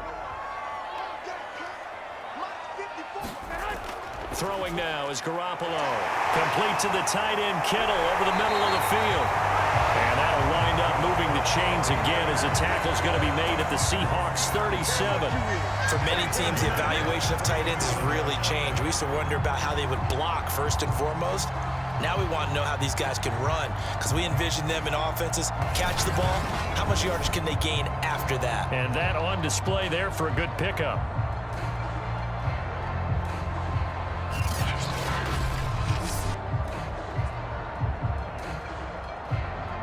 So from Seahawk territory now, it's 1st and 10 at the 37-yard line. Garoppolo looks to throw once more. That's Samuel, caught left side. And this will go as a gain of 7 as he gets it to the 30-yard line.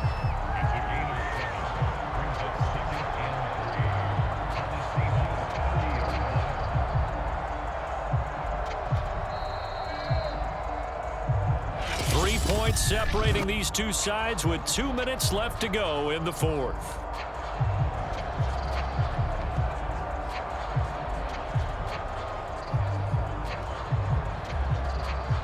So it's 49er football here as we get you reset.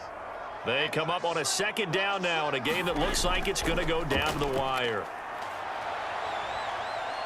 He'll fire this deep for Ayuk. And that will be incomplete. Trying to dial up the long one way out there, but it'll be 3rd down. We've seen that the deep ball has been a part of their game plan all afternoon, but they've had trouble hooking up on it, unable to successfully find the end zone over the top. By the way, you'd be looking at about a 47-yarder from here as they come up on an important 3rd down. Back to throw, Garoppolo. Over the middle, the catch made by Mitchell. And he is going to have a Niners 1st down as they're able to get the 3rd down conversion. And now all of a sudden the shoe's kind of on the other foot. Maybe you pull the reins back here a bit? Yeah, a little bit because you got to make sure that you don't score too quickly. 1st down now, but that clock rolling.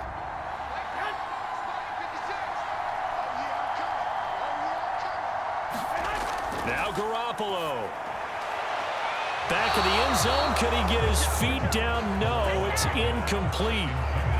These are the spots, this stage of the game, where it pays to have speed on the perimeter, doesn't it? It certainly does, and in the 2nd quarter, he may very well run by him, but in this situation, I know as a defender, I'm loosening up a couple of extra steps that allowed him to run with him stride for stride.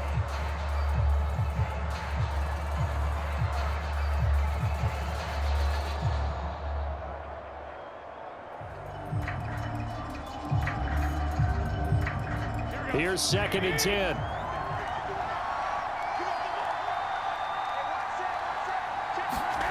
Garoppolo to throw. That's to the right side, complete to Kittle.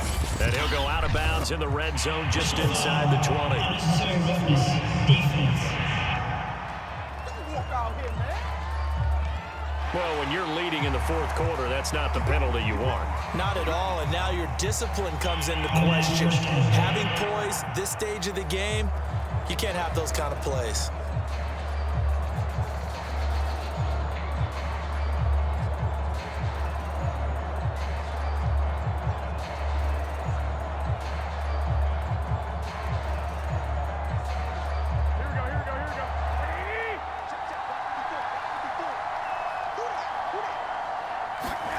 To throw is Garoppolo.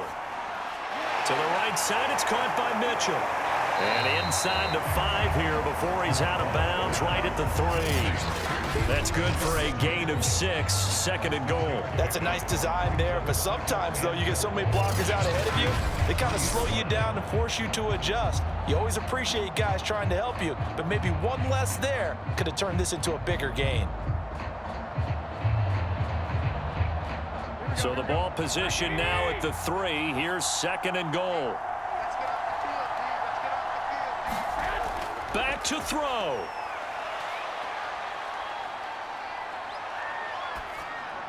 To the end zone, but it's incomplete. Now we're in the situation where the quarterback's got to take full charge of his huddle. Got to totally command it, make sure all eyes are on him. All focus is locked in. Going to call multiple plays and go over different situations and scenarios to make sure everyone is on the same page. A lot of tired bodies on that field, but this is a big play. 3rd and goal. Back to throw. Looking end zone, but it's incomplete. Took their shot at going for the win, didn't get it. Now bring on the field goal unit, tie this thing. It's the right call. I truly believe that. But if I'm on defense, I'm also staying a little loose here in case they want to be really aggressive and fake it. So the field goal unit is on the field as this is a big spot right here. This to tie things up in the final minute. And Gold is able to put it through.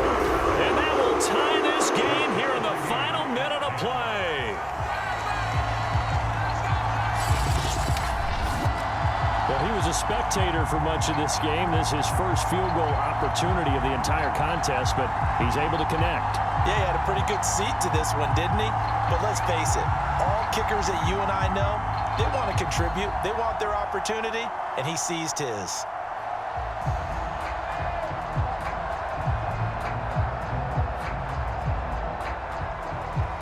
All level now at 10 apiece as the kick's away. Here's Reed.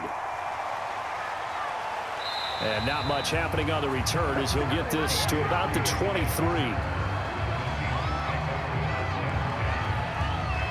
The Seahawks take back over.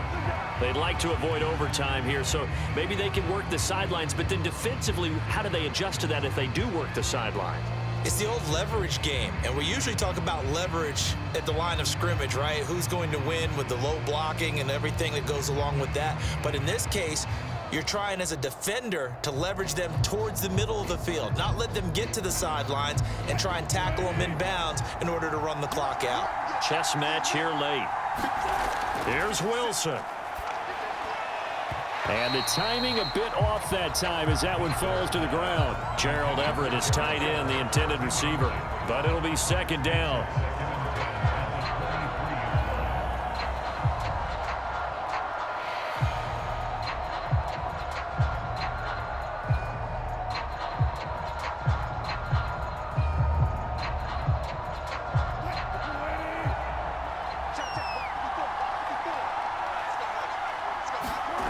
Now Wilson.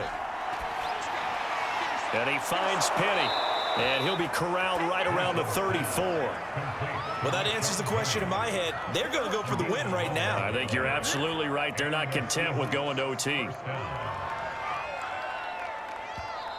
Now the Seahawks going to use the first of their timeouts as they'll stop it with a little over 30 ticks to go in the football game.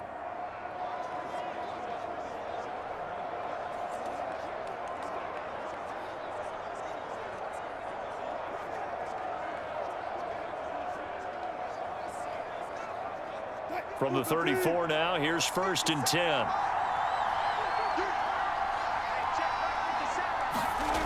Wilson to throw. That's complete to Eskridge. And quickly another 1st down, but tackled inbounds. Now the Seahawks call the 2nd of their 3 timeouts as they get it with 26 seconds to go in the football game.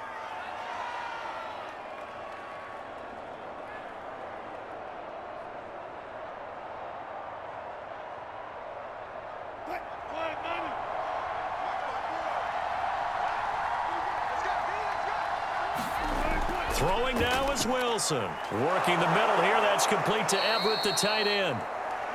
7 yards, the pickup there. Well, I'm no coach, but there's just not time right now for throws that short. Yeah, sometimes you can't just take what the defense gives you. As Coach Madden liked to say, sometimes you have to take what you want. And the clock will now stop as a timeout is called with 5 seconds left.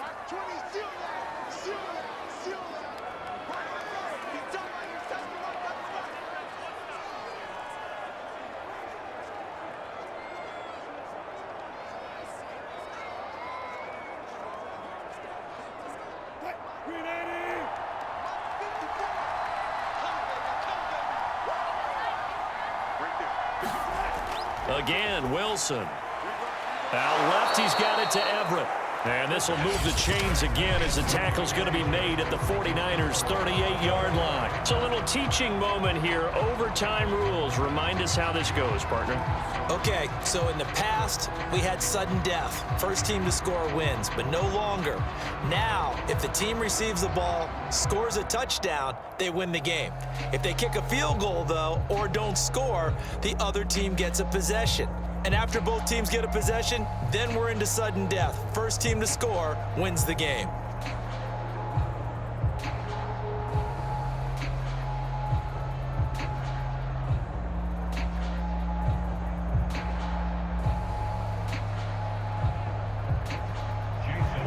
So a tie ball game here as the kick's away. This fielded right at the goal line. And it's a pretty good return here as he'll get this up to the 29.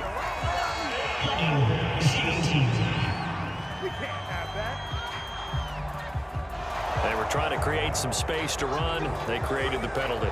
And you work on it so much. You work on it so hard. But it's tough to simulate game speed in practice. And that often runs you into a penalty. And the holding penalty sets them back inside the 20 as they get going on this drive. Here's a handoff out of the gun. This will be stopped about 2 yards shy of the marker. 8-yard gain, 2nd and 2. He wasn't able to really get anything going in regulation. Maybe it'll be a little different story here in overtime. And it appears that with that call, they want to establish the run in overtime, try and set the tone for what they're going to get done. And you're right, maybe it didn't work so well in regulation. Overtime could be the charm. And by the way, the yards count either way. Right back to Mitchell on 2nd down. And they'll take him down at the 31-yard line. 2nd and 2 is prime time for a little bit of a gamble, isn't it? Open up the playbook, go play action, toss that bad boy deep. But in this situation, go ahead and give it to your back. Let him pick up a first down, keep the sticks moving. Line of scrimmage, the 31 now on 1st and 10.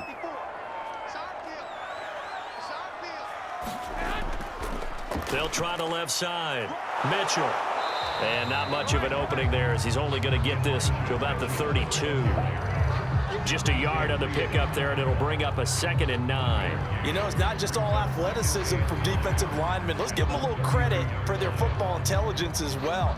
Read and react by them, understood the play call, and stacked it up and stuffed the run.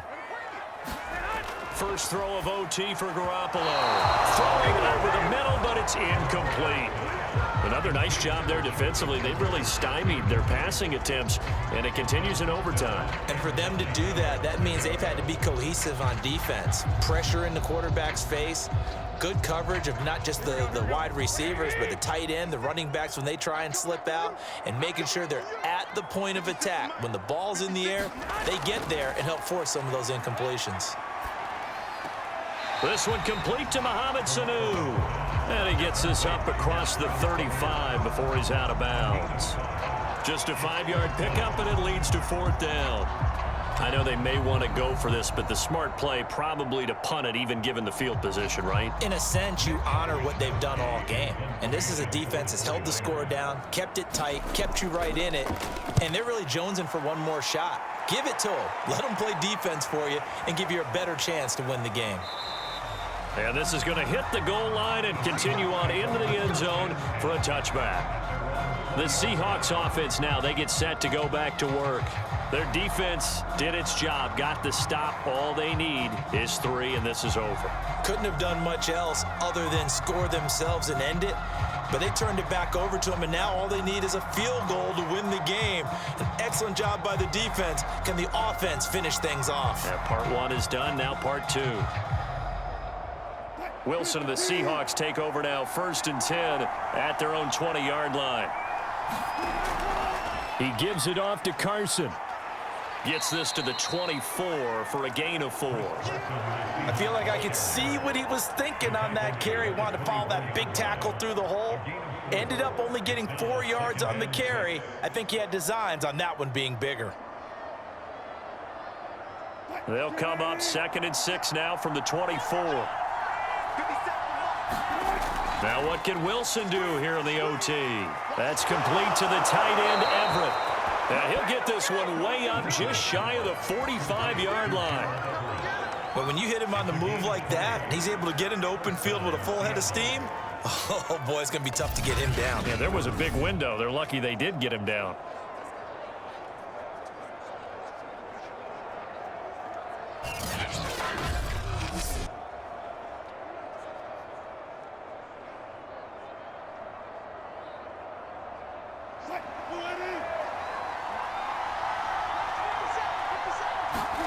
They'll throw on 1st down with Wilson.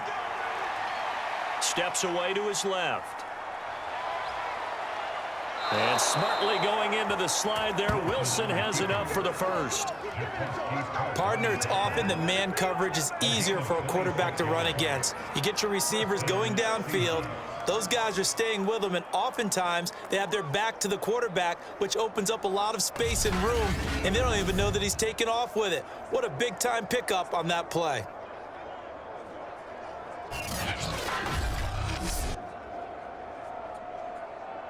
Now another timeout called for by the offense. They'll be left with just 1 remaining here in OT.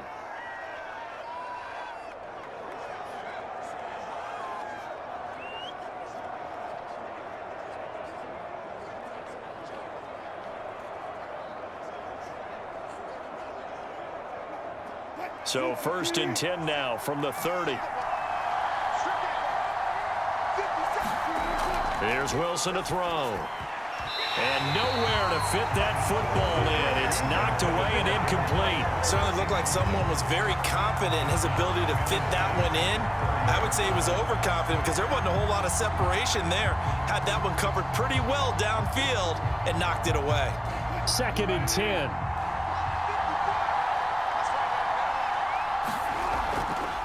They'll try the left side. Carson. And some space here. And they'll have it in the red zone before he crosses over out of bounds. We often give credit to the O-line there. 2 tight end formation. Those tight ends block pretty well also. Yeah, that's one of the most dynamic positions in football now. The tight ends who can block at the line of scrimmage at the point of attack, and they can also get downfield and catch the football.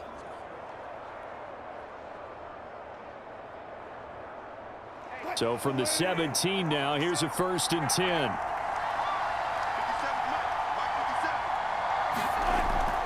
This is Carson. And he's brought down just outside of the 10 at the 11. He'll get a nice chunk there on the 1st down run, and it's 2nd and 4. And I know you, with every carry, especially in overtime, you're just saying, if you're that ball carrier, hold on to the football. Hold on to it, protect it, but not necessarily settling, because you're trying to get to the end zone. You're trying to end the game right here. And I know the defensive guys poking, clawing, raking, trying to knock the ball free and protect their end zone. Yeah, like you alluded to, especially this part of the field. Now left side on the swing pass. And now they're inside the 10 as he's brought down at the 9. So the screen good for only 2. Now it's 3rd down. Well, right now, every little bit of yardage helps. So they're obviously well within his range. It's just about keeping the football and getting in the right spot. Know your kicker. Get, as you mentioned, get it to the right spot, the place that he wants to kick it from. And if you do decide to throw the football, it either goes to your team or no one. It's the only kind of throw you make.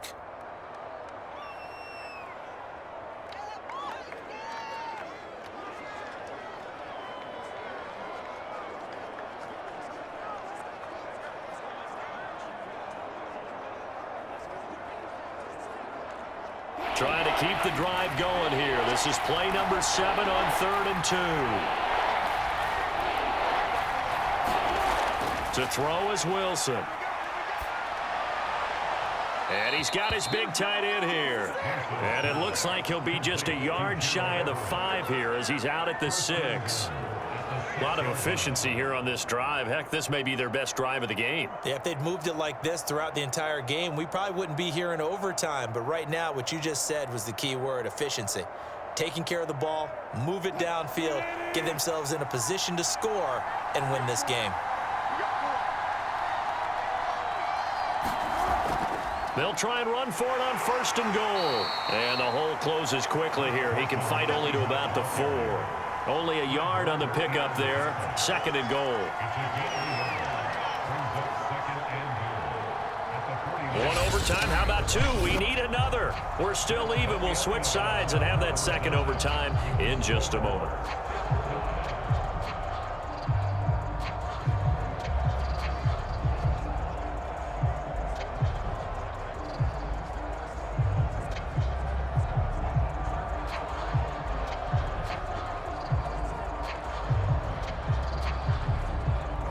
Second and goal from inside the 5.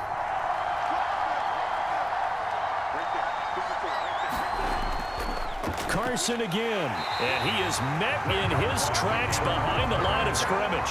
It'll go down as a 2-yard loss, and it brings up a 3rd down. All right, well, they didn't kick it on 2nd down. Now 3rd and goal. You have to kick it here. Absolutely have to kick it, because if you get a bad snap, you fall on it, you got a chance to kick it again on 4th down. Let's say it gets blocked and it's behind the line of scrimmage. You fall on it, you get another chance at it. Give yourself that option. Give yourself that opening. So 3rd and goal, and the 49er faithful making some noise for their defense. Now Wilson. And he's got it. And he's into the end zone for the touchdown and the game winner in OT. As the fans exit back out through the turnstiles, not happy looks on their faces. Feel like they probably let this one slip away at home in overtime. I would agree with that, and their unhappiness hurts the guys at the concession stands on the way out, right? Not stopping to buy something for the kids. They just want to get home. But what a dramatic way to finish this bad boy off. I mean, this game was dramatic all the way through. That's why we got to overtime. And then to go ahead and finish it this way, the fans streaming out unhappy. But the team that came in here and won this one on the road, they sprinted to their locker room. And speaking of buying things, dinner on you tonight, Davis. I kind of figured that was coming. A road win in the National Football League. Charles, you never take that for granted, no matter who you're playing, no matter where you're playing. You take it and you run with it. And you know you primed the pump all week in your own home facility. No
today.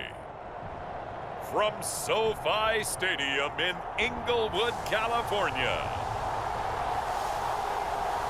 this is the NFL on EA Sports.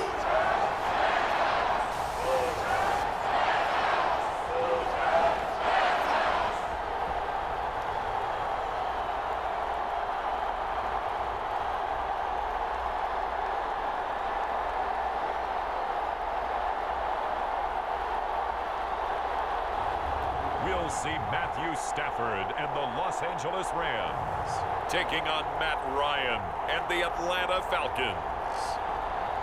It's the National Football League presented by EA Sports. Today, we've got a good NFC matchup on tap between the Atlanta Falcons and the Los Angeles Rams.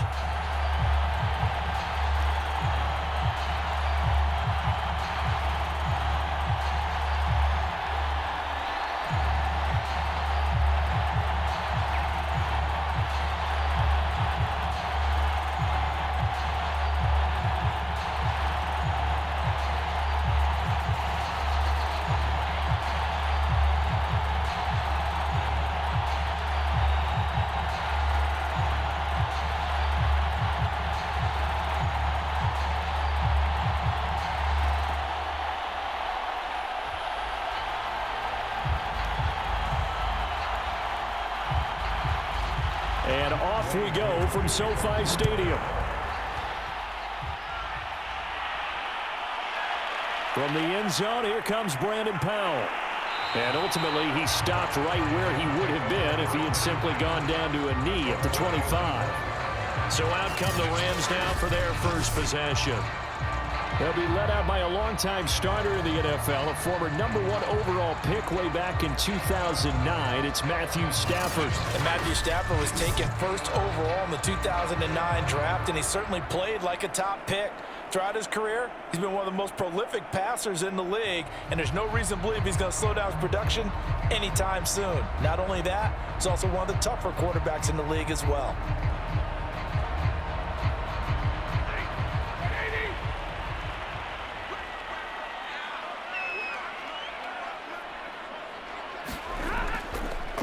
Here's the first carry of the game for Cam Akers. And he'll hope that this is not a sign of what's in store as he has to fight just to get back to the line of scrimmage. Call it no gain on the game's first play. And it's second down now.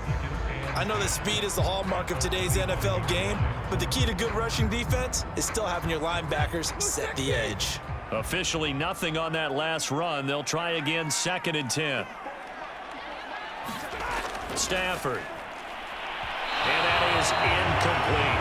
They'll put a check mark in the box where the defense coordinator was saying, how well can we stay with these receivers if we're in man coverage? Because he just did it on that one, forced the incompletion. That allowed him to get bolder with his pass rush, won't it? Absolutely, frees up your guys elsewhere. So now an early 3rd and 10 here on their opening drive. Stafford going to give to Akers on the draw.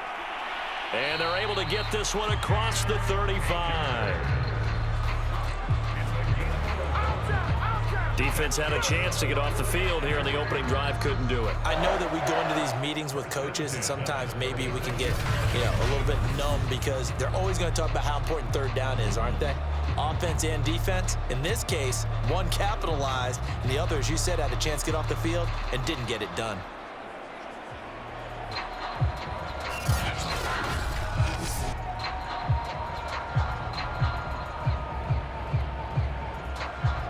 So from the 36 now, 1st and 10.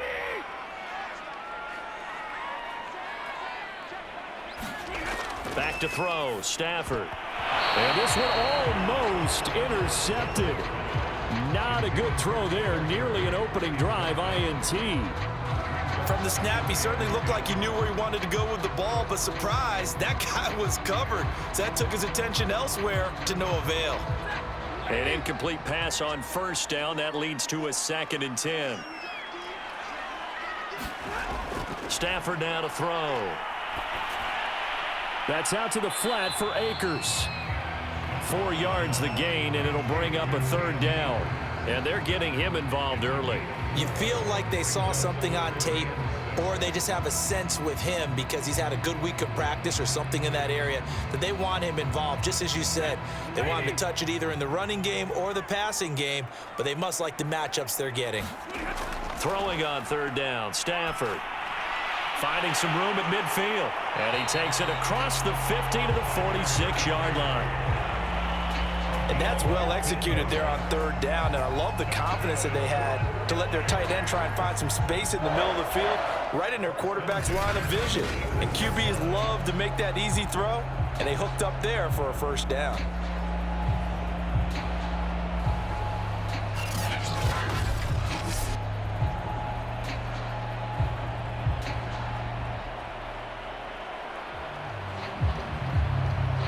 From Falcon territory now, here's 1st and 10 at the 46.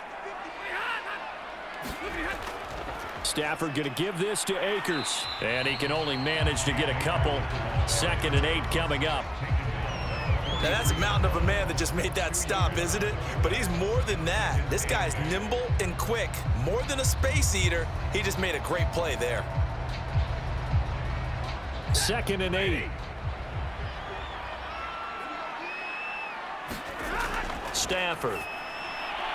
And the open receiver, it's Robert Woods. And to the 36-yard line, taken down there after getting 8 yards.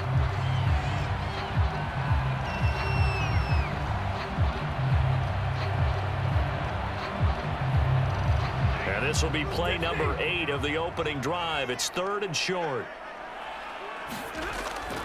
They'll try and run for this with Akers. And he's got this down almost to the 20 before he's dropped.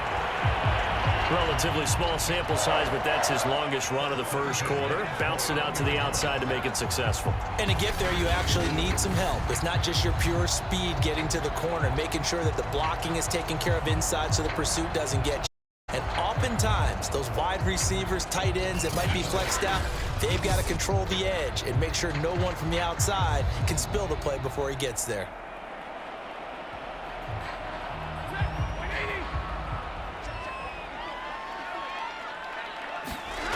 On 1st down, Stafford here. Is this intercepted? It is. It's intercepted. It's Eric Harris who picks it. And the Falcons are going to get the football here as they force the INT on the game's opening drive. Matt Ryan, the longtime Falcon, a veteran who's been in the league since 08, ready to guide this Atlanta offense. And I think if there's one quarterback in the league who sometimes gets taken for granted, to me it's Matt Ryan, because I think throughout his career, he's been consistently excellent. Frequent member of the 4,000-yard club, savvy veteran, knows how to throw the deep ball and create big plays. And yes, he will beat you from the pocket. Ryan will bring the Falcons up now, 1st and 10 at their own 18. Throwing to start the drive. Ryan. He's got a man. It's Tajay Sharp. And he'll get this up to the 30-yard line.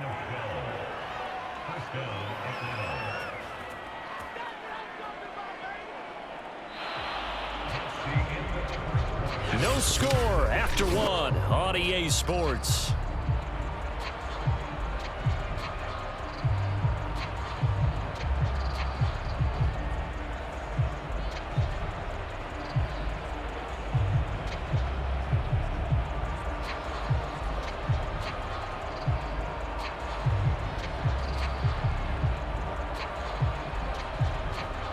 So 1st and 10 now from the 30.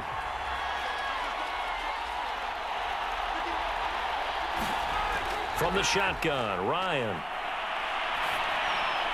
He's got his man Sharp, complete. That catch good for only a couple. Brings up 2nd and 8 at the 33-yard line.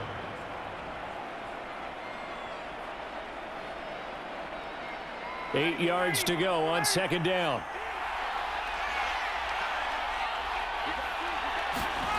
Here's Ryan. That's caught left side to tight end Pitts. That throw good for only a couple. It brings up 3rd down. He's a rookie, and you don't want to get hung up on the word potential.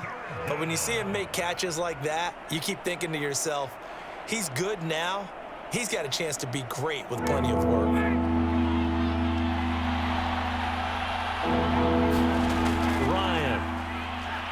Trying to lay one up deep.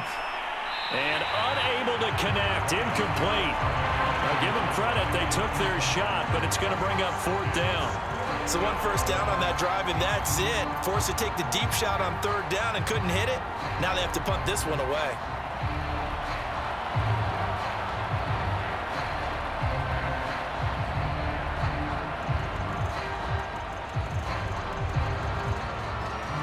Here's Thomas Morstead on now to punt it away on 4th down. Back deep, Brandon Powell.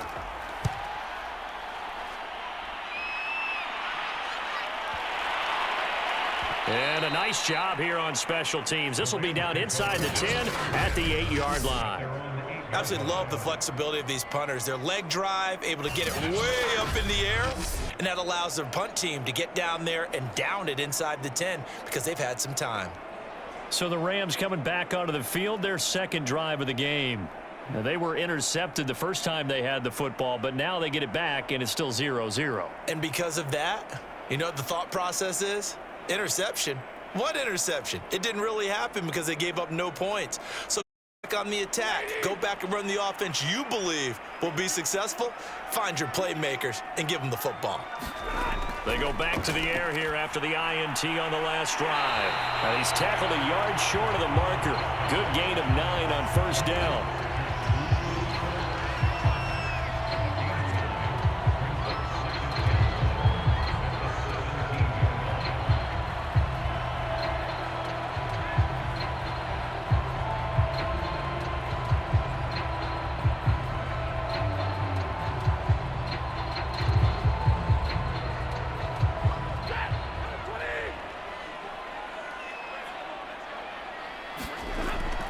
Here's a run with Akers on 2nd down. This is going to be back-to-back tackles for a loss here as the Falcons defense yet again drops him behind the line.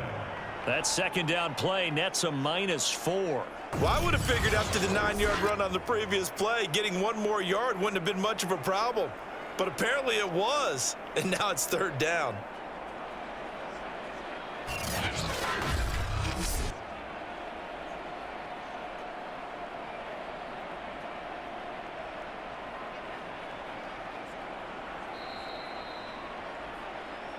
Two minutes on the clock in what's been a scoreless first half.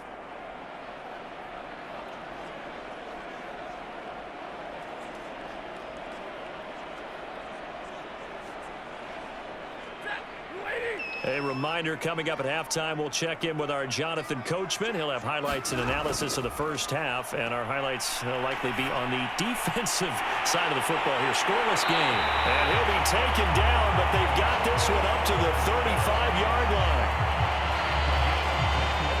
Had to put that ball in there with a little extra zip, but he put it right where it needed to be. Yeah, and that little extra pace that he had on the pass, that required a little extra concentration for him, didn't it? Ball can get on you pretty quick in that manner, and he handled it well and picked up the first down.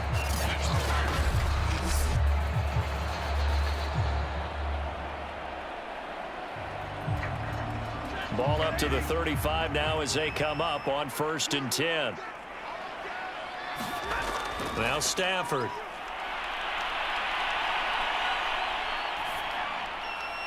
He'll get this one to Cup, complete. And he gets this one to midfield before he's brought down. Seems as if the passing attack's starting to heat up a little bit here in the 2nd quarter. You can sense and you can see the momentum because now they're reading their patterns downfield, they're understanding the coverages, and they're finding the open holes in the defense.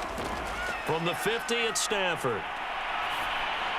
Looking underneath, he's got Akers. The Rams going to go ahead and use the first of their timeouts as they'll stop it with a tick under a minute to go before half.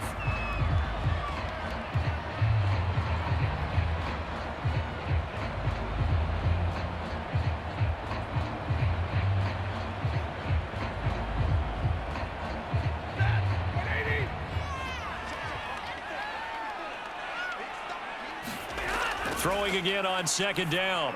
Stafford. That'll be caught by Cup. Now the Rams will signal for a timeout, their 2nd, as they get the stoppage with a little over 50 seconds to go in the first half.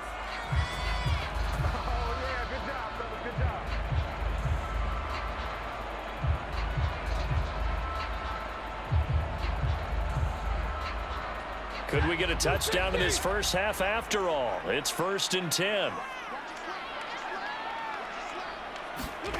To throw is Stafford. He'll get this to Akers out of the backfield.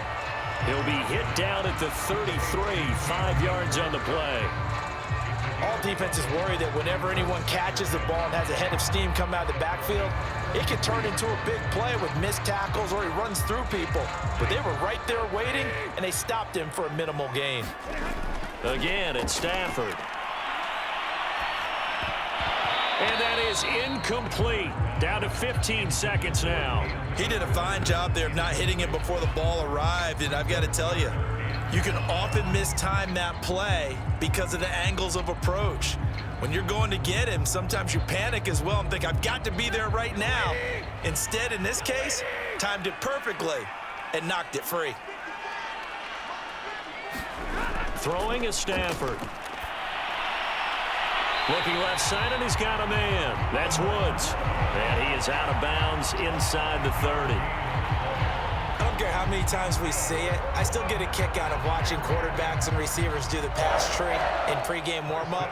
But I always remember that when we go to practices, we see that after practices as well. They really tune it up, don't they? They tune it up. They know why they do it for these situations. First down. And they build that trust, and that's why they're able to find him in this type of a situation.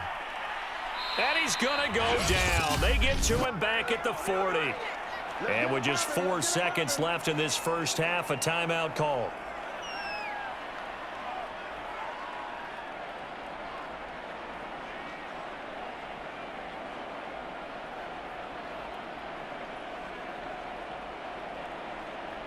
So with 4 seconds to go in the half, here's the field goal unit onto the field. They'll spot it at the 47, so call it a 57-yard attempt.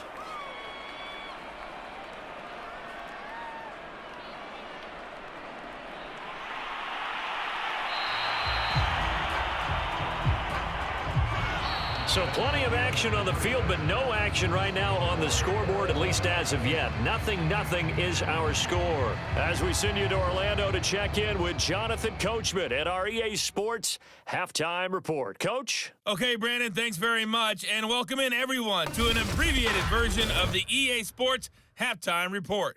Okay, right, Brandon. Thanks very much. And welcome in, everyone, to this slimmed-down version of the EA Sports Halftime Report. This one's been a defensive stalemate. No scoring in that first half whatsoever. But a breakthrough can't be too far off. And for the start of the second half, let's get you right back out to Brandon and Charles. Okay, Coach, thanks as always. This one's still anyone's game as we welcome you back for quarter number 3.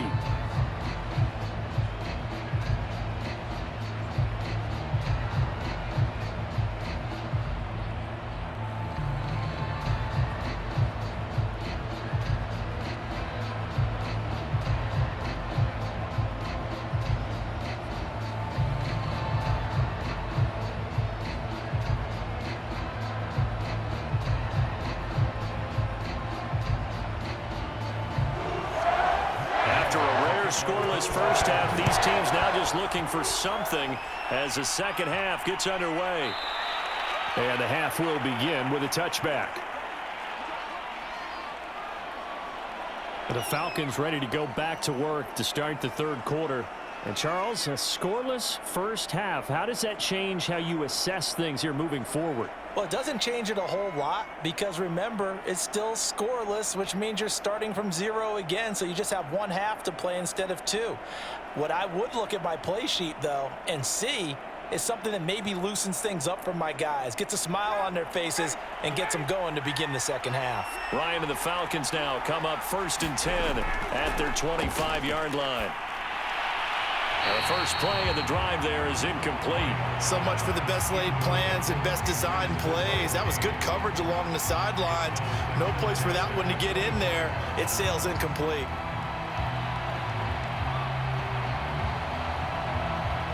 Third quarter, all tied up. This is 2nd and 10. Now it's Ryan. And the Rams got him. They bring him down. Well, Aaron Donald just so strong they can't block him, and he records the sack. Okay, you know my bias is about to come out here. A lot of people think that the offense is just moving in the wrong direction. I'd say they're moving in the right direction because the defense is pushing them back. Former defensive guy. Now, as a quarterback, 3rd and long, you really got to rally the troops here, don't you? Yeah, you do in a big way. And what else do you have to look out for? More pressure coming at you because it seems to be working pretty well.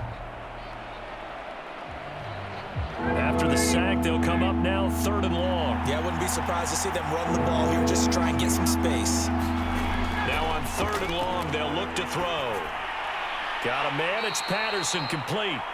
They do get 7 out of that, but not enough to prevent a 4th down.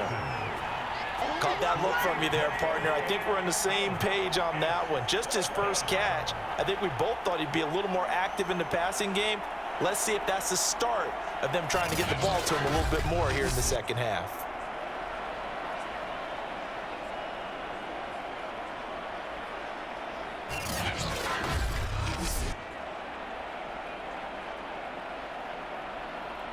Here's Thomas Morstead now as the drive goes backwards, so he's on to punt it away.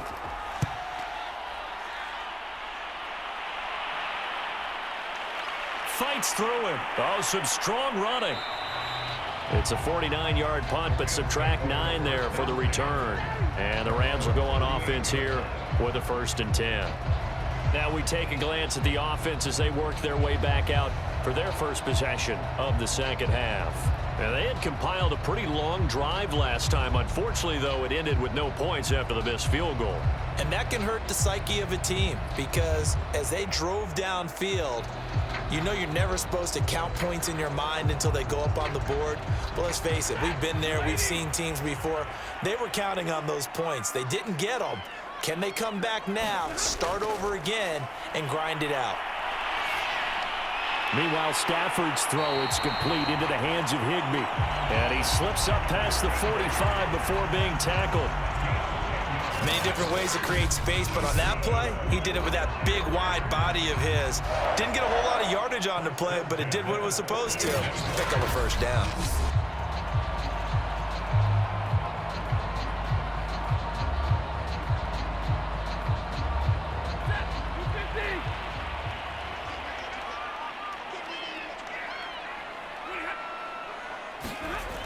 That's a jet sweep, the football to Woods. And they're well past midfield, just a yard or 2 shy of the 40. I think the reason this play is so successful is not just the blocking at the point of attack, but how about the speed at which he takes the handoff? He's in motion already, so he's not coming from a flat start like a running back often is. He's at a full run by the time he gets the football.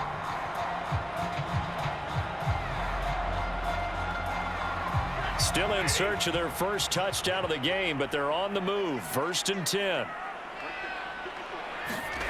Here's Stafford. It's caught by OBJ. And he's going to get this inside the 30. Well, it certainly doesn't matter if it's been through the air like on this play or on the ground. I don't know what's going on with this defense. In a sense, they've been AWOL on this drive so far. 3 plays, 3 first downs given up. They've got to find answers, and they've got to find them quick.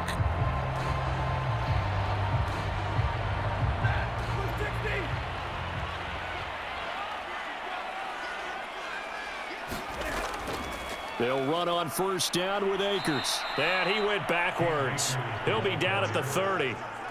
That's going to wind up a loss of a full 3 yards on 1st down. Well, we saw a lot of negative plays that resulted in plenty of lost yardage in the first half, and that trend is continuing here.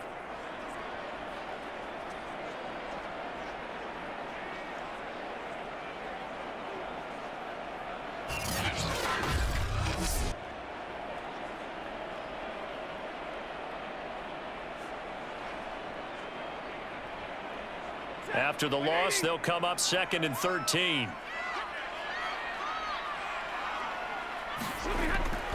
Going right back to Akers. Shedding the tackle. They'll get 4 on second down, but it leaves them with third and still 9 to go. Sometimes with the running game, you've just got to stick with it. Look, it's the third quarter, no time to panic. But that also doesn't mean you just do it the same way you've been doing it the entire ball game. Maybe change up some blocking assignments or run a few different plays, but stay with the overall essence of the running game. Here's Stafford.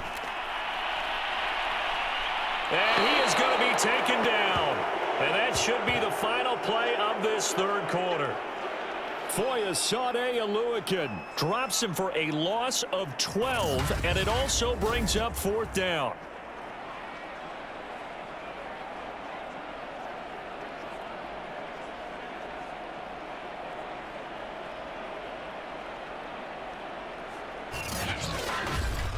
And they're not going to get to the line to run another play. So we will switch ends as the third quarter has come to a close.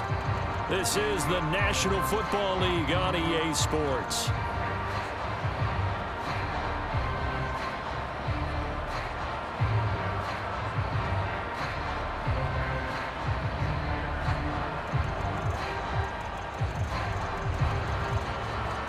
So here we go. Maybe the biggest kick of the game forthcoming. This from 54 yards away.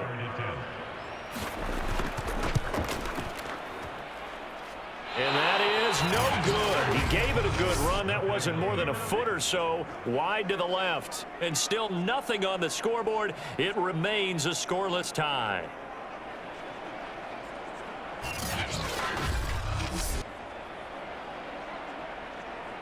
Atlanta regains possession of the football. In case you were wondering, last scoreless tie in the NFL, 1943, Giants and Lions. So here we are in the fourth quarter, nothing yet on the scoreboard. Well, I've got a feeling, partner. I've got a feeling that this is going to be the drive. In fact, something big might happen defensively. What a tough spot to miss a kick. Just an absolute letdown. Look, they got themselves in the field goal range, gave them a chance to take the lead. They come up empty, and now you wonder, will their offense ever see the football again? Yeah, because on the other side, one through the post, and this thing could be over. That's to the speedster Olamide Zaccheaus. And he's brought down. Now that was pretty. They executed that curl route versus zone coverage, and that changes things a little bit because against man, it's often a tight curl, tight, sharply run route. Against zone, you're just looking for that open spot, that dead area, so you may curl it a little bit wider just to get to that place. And usually a tight window. He fired a bullet in there for the completion. And his throw's going to be incomplete. As a defensive back, you have some weapons at your disposal that we don't often talk about. And you can read the receiver's eyes, you can read his hands, and you know that the arrival of the ball is imminent, and that allows you to make a play on it and oftentimes knock it away. So after the incompletion on first, now 2nd and 10. Ryan. Looking right sideline, but it's incomplete. Well, we all know possessions are crucial in a tie game, and let's face it, I really didn't need to tell you that. You already knew it. So when he sees he's got nothing good going, an excellent decision to just send that one to the sideline. They will look for some important yardage on 3rd down. From here, it would be a 60-yard boot. Here's Ryan to throw. Complete to Zaccheaus. 2 yards is all they'll get on the completion. It's 4th down. Partner, I think that completion takes the definition of dink and dunk to a different level, doesn't it? It does, and the defense was right there, kind of played into their hands. Here's Thomas Morstead now as he's on to punt for Atlanta.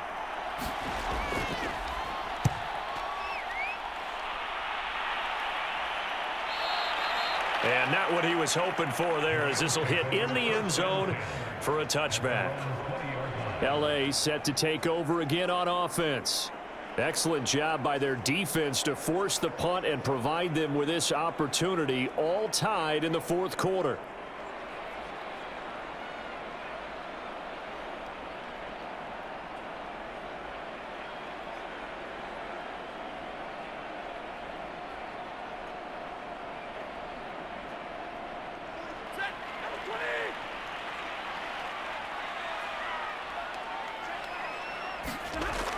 They'll begin on the ground with Akers.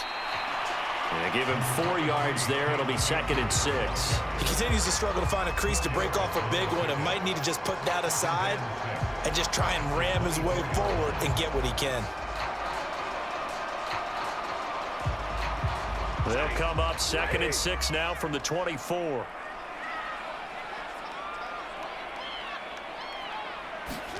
Off the fake to Akers. Here's Stafford. Pressure brought in, and the Falcons get there for the sack. They'll wind up losing a full 9 yards here on the sack. Now it's 3rd down. Man, he got in there so quickly, Charles. What could the offense have done to adjust and account for that? But what you're hoping is that you figure out and you see and get a clue that maybe there's going to be some pressure coming at you, and you change the blocking schemes. Maybe you go to max protection. The biggest ones, maybe you bring your running back in to try and keep you clean. But in that case, that didn't happen. 0 accountability, and a sack resulted. So now Stafford and the Rams, after the sack, they're staring up at a 3rd and long. 3rd and long. It's Stafford. He completes it to Beckham. And he's going to be taken down here with a penalty flag on the field. Offense. Now that's one they hate. The ball's got to come all the way back. So that's an explosive play, a really explosive play that gets wiped out, and they have to start over after the penalty.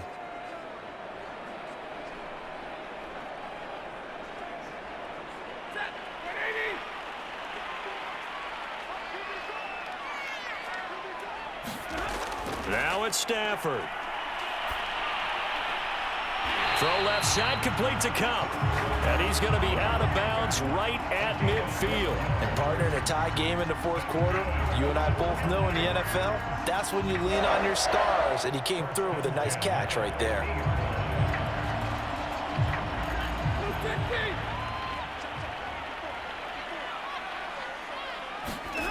Now Stafford. He gets this into the hands of Cup once again. A gain of 6 there on 1st. That completion helps out in a nice way. Now they can take a little bit more time, but guess what? They've got to make sure on their throws that they see it open, not just anticipate it.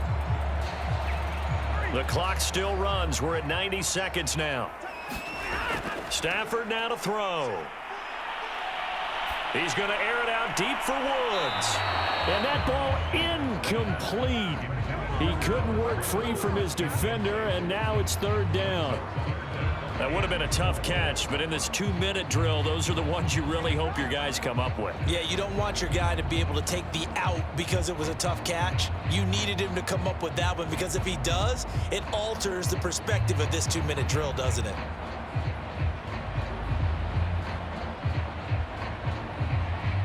A field goal from this spot likely out of the question. They've got to get closer here on 3rd down.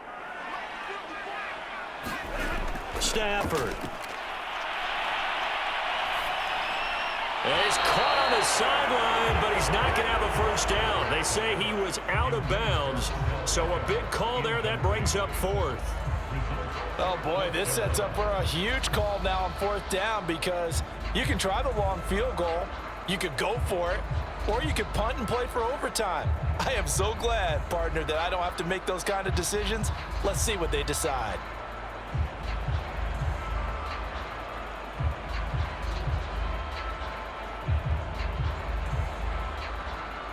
Here's Johnny Hecker now, as he should be able to pin him back deep here with his first punt.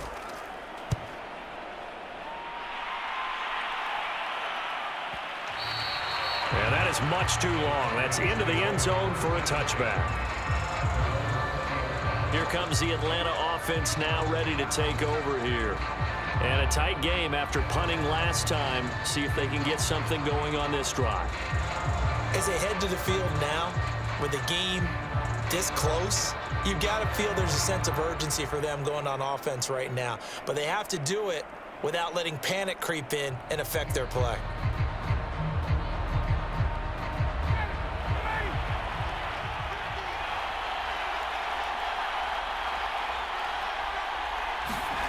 Throwing now is Ryan. Zacchaeus here hauling it in. And he's got it past the 30 before he's hit and dropped. Obviously a big first down right there. Yeah, they still got to hustle. They got to get up to the line of scrimmage and get set. But I don't think necessarily you need to spike it. But they've got to continue to move quickly. First down now, but that clock rolling. Ryan to throw. And a quick throw here, that's complete. 5 yards on the catch there, brings up second down.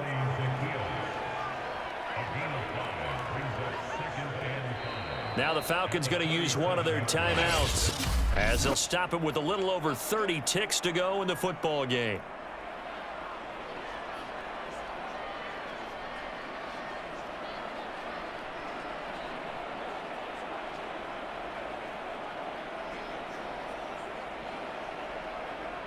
Here's 2nd and 5 now from the 37. Here's Ryan. And he's got it. Got his man on the end route. Complete. The Falcons going to use the second of their timeouts as they get it with 26 seconds to go in the football game.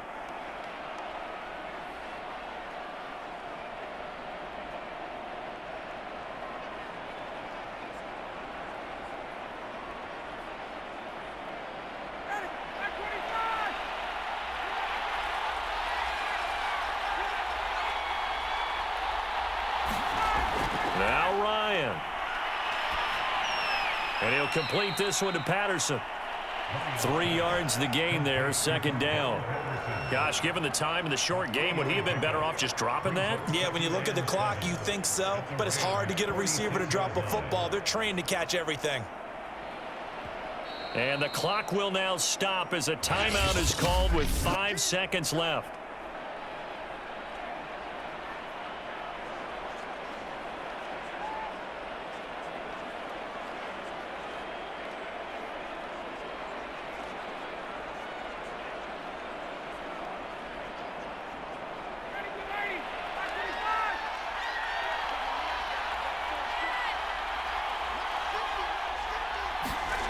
Here's Ryan.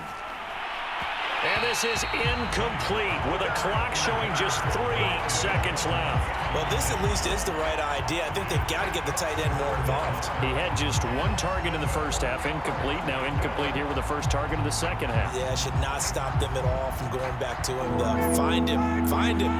They head to the line facing a 3rd and 7 following the incompletion on second down. Again, Ryan. He's going to let this go. Back of the end zone. And this is going to be intercepted. Able to get there and pick it. And the Rams are going to have it with a chance to win the game here in overtime. And here in overtime, if the team that receives the ball scores a touchdown, it's over. If they don't, we can still have some more football. That's exactly right. If they go down and kick a field goal, the other team gets a possession to either match it or score a touchdown to win the ball game. If both teams kick field goals, the next team to score wins. But if the receiving team throws a pick six or fumbles the ball and it gets picked up by the defense and they score, the game is over at that point.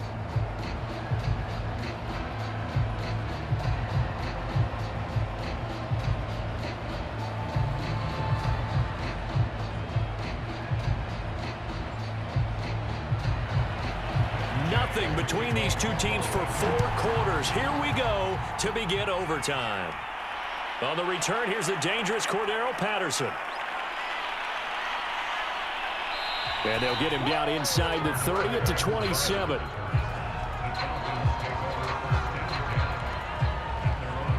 Atlanta now coming out on the field. They control their own destiny here. They have the football in overtime. Obviously, a touchdown would win it. And I think teams around the league are still adjusting to the idea of going downfield, scoring a touchdown wins the game, because they were used to just going downfield and trying to get in field goal range to win a game. Still having to make that transition. Let's face it now, the ones who are doing it best know they need to go down, attack, put the ball in the end zone, and not leave it up to a field goal and give the other team a chance. Yeah, as we said, they control their own destiny now. They're going to start the drive here on the ground with Patterson. And he is met quickly in the backfield. Down he goes, folded like a lawn chair. He'll lose a yard there, and it's 2nd and 11. Sometimes you just sit back and marvel at what he can do defensively. Speed, strength, quickness, he's the whole package. And that package just wrapped up the runner for a loss.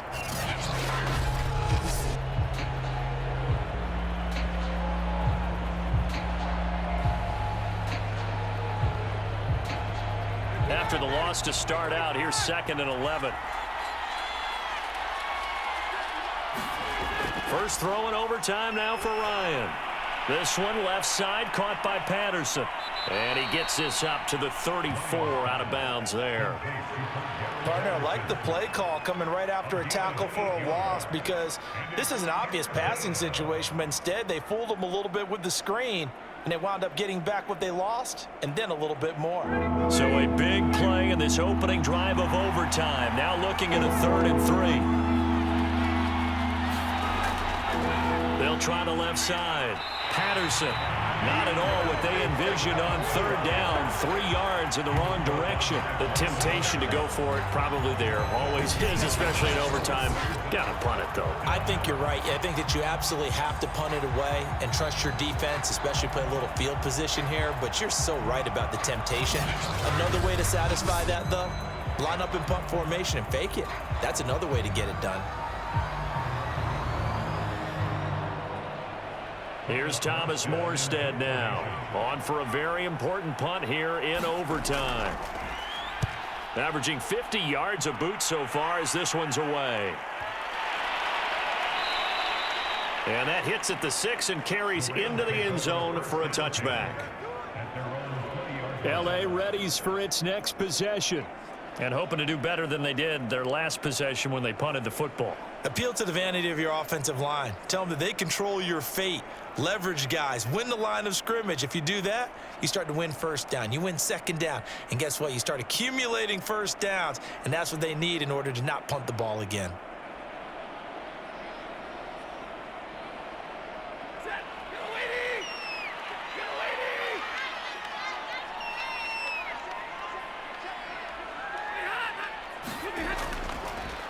On 1st down, they'll start out with Akers. And nothing doing. He's immediately taken down at the line of scrimmage. Officially no gain on the play, and it's 2nd down. As usual, the hallmark of a good run defense, linebackers making plays near the line of scrimmage. Absolutely nowhere to run there.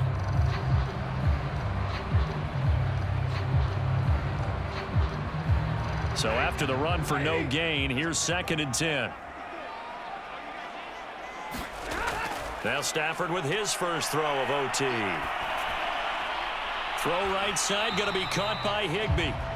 He'll get only 3 there, so it leaves him with a 3rd and 7 ahead. Got to give credit where it's due. Really nice defense on that play. The pitch and catch was successful, but not any run after it.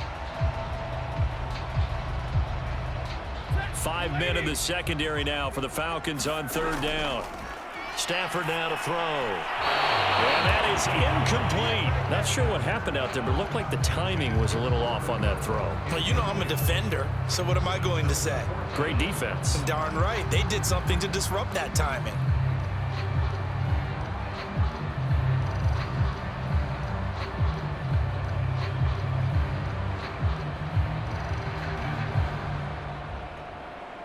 Here's Johnny Hacker now as he'll punt it away for the 2nd time. 44 on his first punt, and this is a good kick as well. That'll be put in the books as a 53-yard punt. And the Falcons will be taking over 1st and 10. Now the Falcons offense gets ready to head back onto the field. And still no points on the scoreboard. You're coming off of the 3 and out. They're just looking for anything to grab onto right now, aren't they? I'm wondering if someone's going to take charge in the huddle. You know, we always look to the quarterback, but sometimes it's another player on the team, a star, a veteran, someone with some excitement and energy. It's like, all right, guys, let's shake things up and let's go, because they still have an opportunity to make things happen. Shake it off.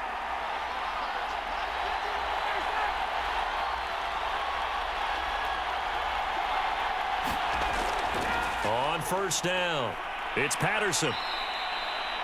Give him 5 on the carry there, and it'll be second down. This being their second opportunity in overtime, third overall drive, see if they can settle into a rhythm. And that's what you're looking for. Get a few first downs, move the ball downfield, have some confidence, get yourself in a spot where you can at least kick a field goal to win it. But I tell you this, if I'm the play caller, I'm looking at that part of my sheet that says playmakers. Get the ball in their hands, critical situation, now's their time. And that nearly picked off. Oh, that would have been a big INT here in overtime. Instead, they'll get another shot on third down.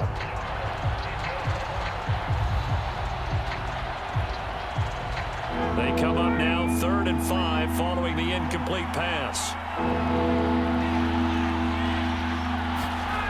Out of the gun, it's Ryan. And he comes back with one complete. And he's going to have a Falcons first down. They needed 5 there on third down. He winds up getting 7.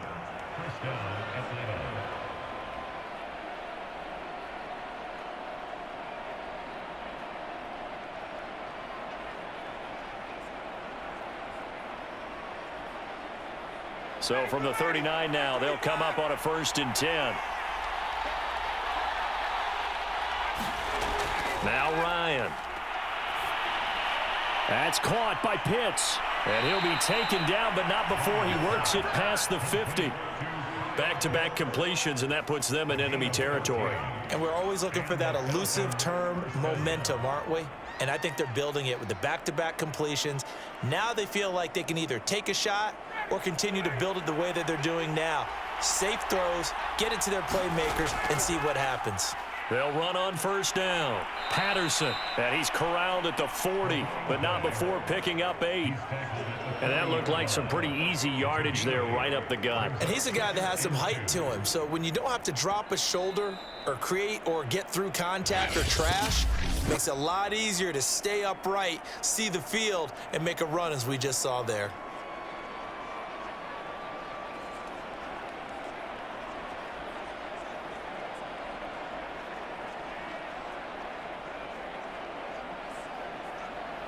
Younghoe Koo, all eyes fixated on the kicker.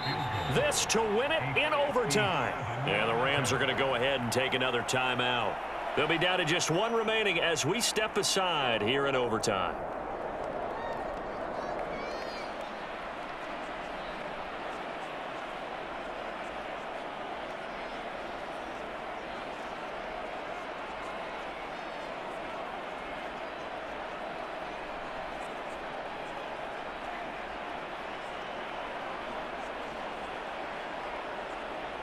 Younghoe Koo, all eyes fixated on the kicker. This to win it in overtime.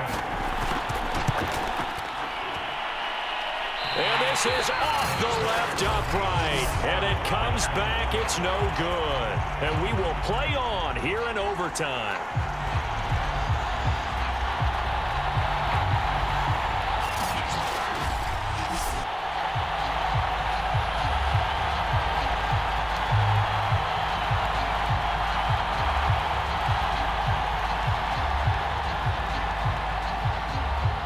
When you get that ball in OT, that's not the chance you envision, and the long field goal attempt here winds up lacking. And you don't want to hang too much of this on your kicker, but he's going to leave you in a tough spot as well because you give your opponents excellent field position to start their first drive. Set to begin their next drive, the Rams offense at the line. Neither team scored yet. Now we go to sudden death. Next points win this game. How about the tension right now? It is ratcheted up, isn't it? I mean, now whatever happens, points are scored, that's your ball game. Can't wait to see the defense now. Do they get a little more aggressive in order to not let a team just drive the ball easily down the field? Got to be careful, though, right? Yeah, if you're too aggressive, you just give up something easy and cheap. But some defensive coordinators, they'd rather take a stand that way as opposed to being nickeled and dimed down the field.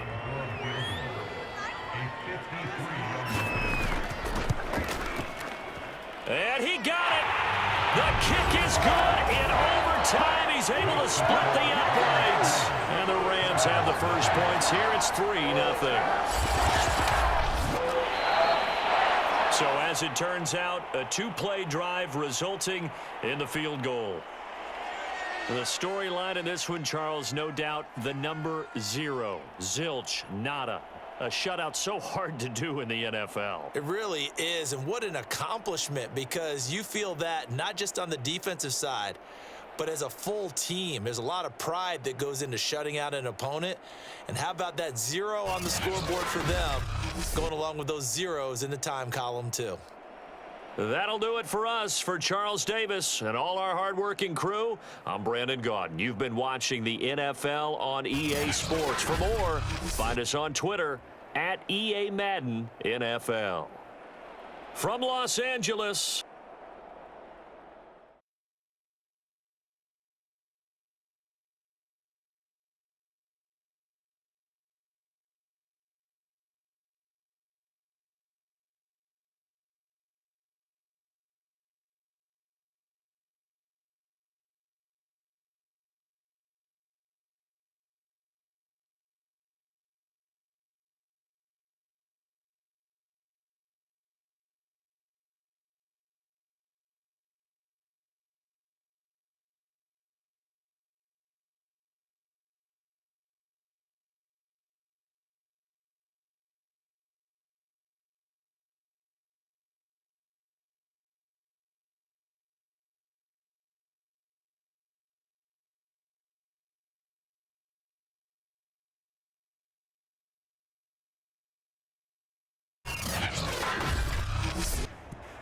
today, from Las Vegas, Nevada, this is Madden Football on EA Sports.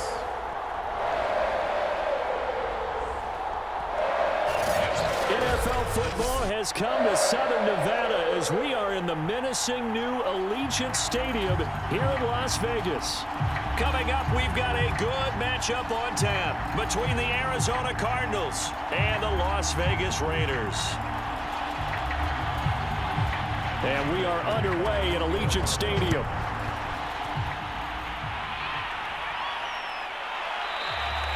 And we will not see a run back on the opening kickoff. This will be a touchback. The Raiders set to go to work behind their veteran quarterback, and that's Derek Carr. It's been fun to watch his development through the years, and right now what you see is a very confident quarterback who has a strong sense of self, totally understands the offense, and knows how to get the ball to his playmakers on the run.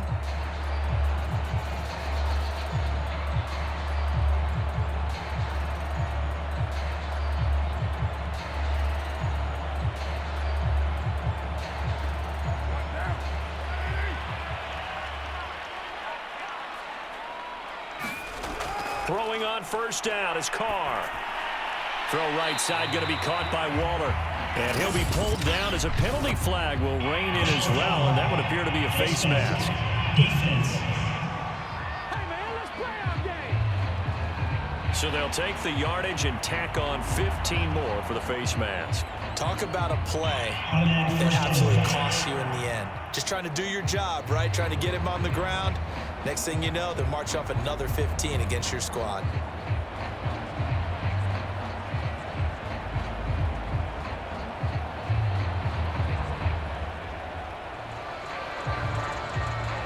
So a big penalty there on the face mask leads to 1st and 10. Here's Carr. And Waller taking it in over the middle. Only a couple for him there on the game's first play, and it's 2nd down. They gave up the completion there, but this is what zone defenses count on. Catching the ball and not much run after the catch.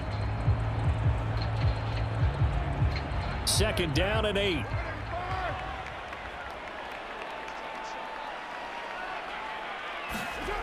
Now Carr. Looking again for Waller, and he's got him again. Well, I know from past experience, before you actually play a game, you visualize what's going to happen.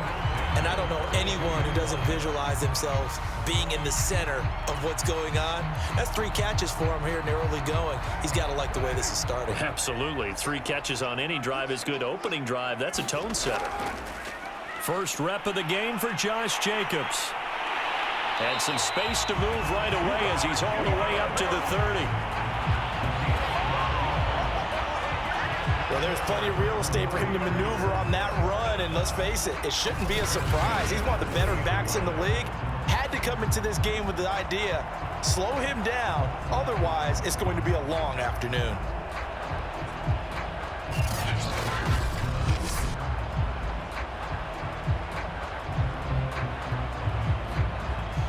So 1st and 10 now from the 30.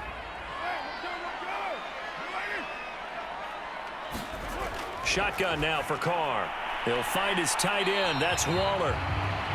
7 yards, the pickup there. Defensively, they better figure something out. Opening drive, he already has 4 catches. And if you have to figure out how to stop him defensively, that usually means you weaken your defense. That means that now the offense is doing the dictating, and they should have other things open up as well.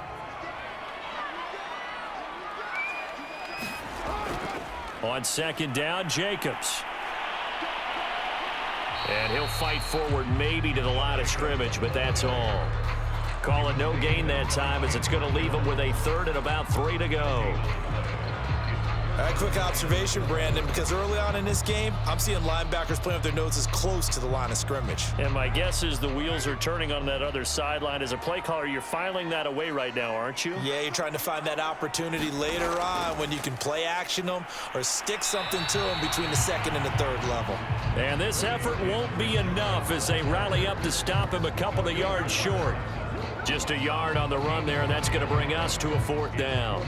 Now, that was a big-time play by the defense. They as well knew where the 1st down line was, and they didn't let them get anywhere near it.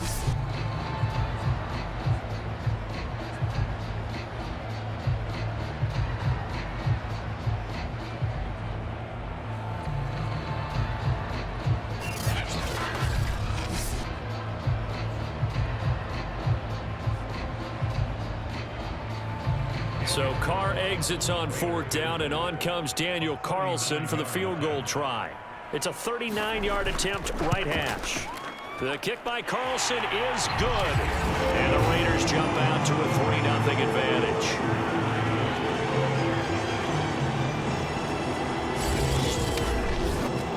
In the end, the opening drive, Charles, does yield points. Maybe not the touchdown that they wanted, though. Yeah, but bottom line, they wanted to get something out of that drive, and they did that. 3 points, they won't turn that down at all.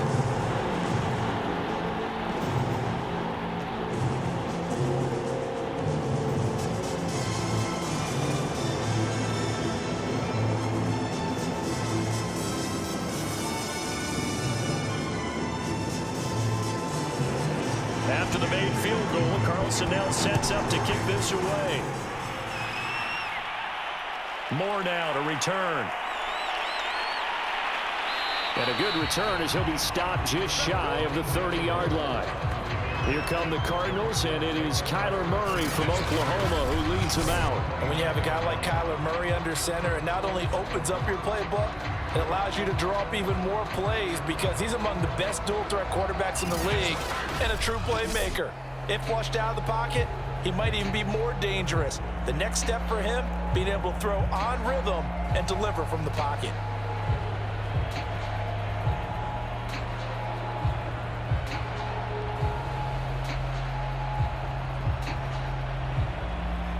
Murray and the Cardinals with a 1st and 10, just shy of the 30. Throwing to start the drive. Murray throwing over the middle, and it's incomplete. He shook his head right when he released that throw. He knew it was going to be a little off target. Yeah, the excitement got him on that one. Wasn't able to control the fact the receiver was open, and it would have been an easy throw. So now 2nd and 10 after the incompletion on 1st down. To throw is Murray. And down he goes. Brought down a Raider sack. Solomon Thomas breaking through to get him to the ground. It's a loss of 7. All right, partner, I'm going to be Captain Obvious right here. Not the start you're looking for offensively, right? Incomplete pass followed by a sack. And when he went down, it looked like that right ankle got turned, but thankfully he popped up okay, and they breathed a sigh of relief on that sideline.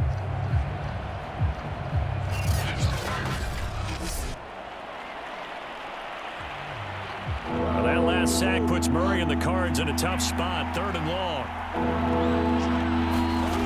Murray now to throw. Caught by the tight end, Ertz. 5 yards, and that means they come up short as they're going to have to punt here on the opening drive.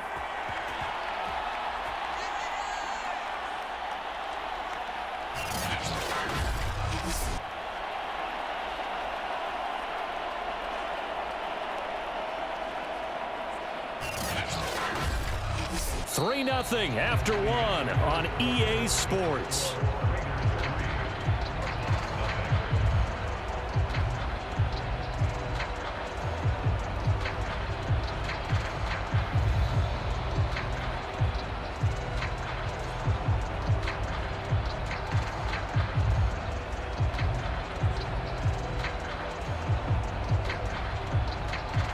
On fourth down, here's Andy Leon to kick it away.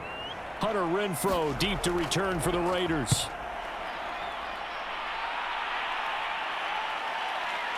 This will be fielded at the 17. So possession goes over here on the punt. And the Raiders will take over now, 1st and 10. Second drive of the game coming up for this Las Vegas offense. And they're not going to play this conservative, I don't think. They had the field goal last time, and they're up, but they're looking to put a drive in the end zone. Oh, I agree with you totally. No one goes out on the field and says, all right, let's just settle for 3, except in certain situations, trying to ice a game, that sort of deal. Most of the time, it's end zone, and that's what you're thinking, and I believe that's exactly what they're thinking as they begin this one. Yeah, no quarterback ever goes out there saying, hey, let's get 3, right? Not one that I've ever met. On the ground, it's Jacobs to start the drive. And he's got some space here. And he'll be out of bounds, but able to get it up past the 45. One thing that's great about watching him run, Charles, he doesn't hesitate. He got to the left side of his O-line and just went. So there's 2 ways to look at that. One, just absolutely unconcerned, just takes off and goes. But more the latter, I think, which is he has absolute confidence in the guys in front of him, the guys doing the blocking for him. He just takes it and goes with abandon.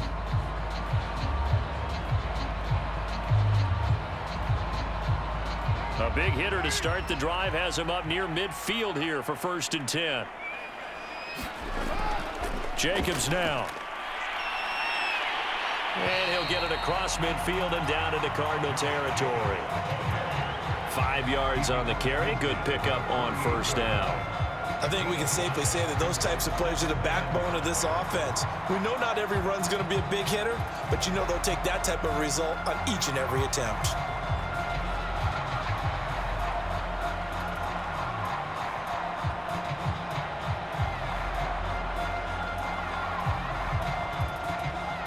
The 1st down run got 5. Here's 2nd and 5. Working from the gun, it's Carr. Catch is made by Hunter Renfrow. And he's got this down to the 35. I think it all came together there. In-breaking route, drove it with excellent pace. Money throw right there to move the sticks.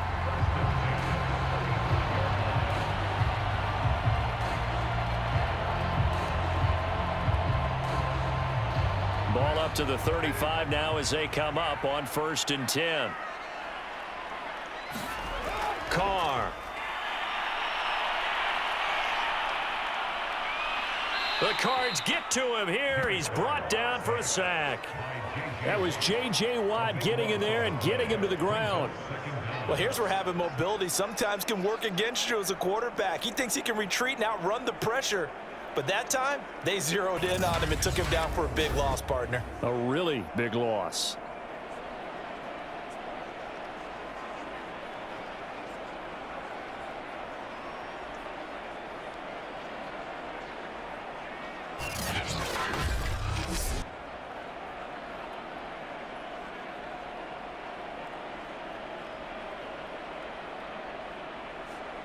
Now that after the sack, it'll be interesting to see what they have planned for 2nd and 23.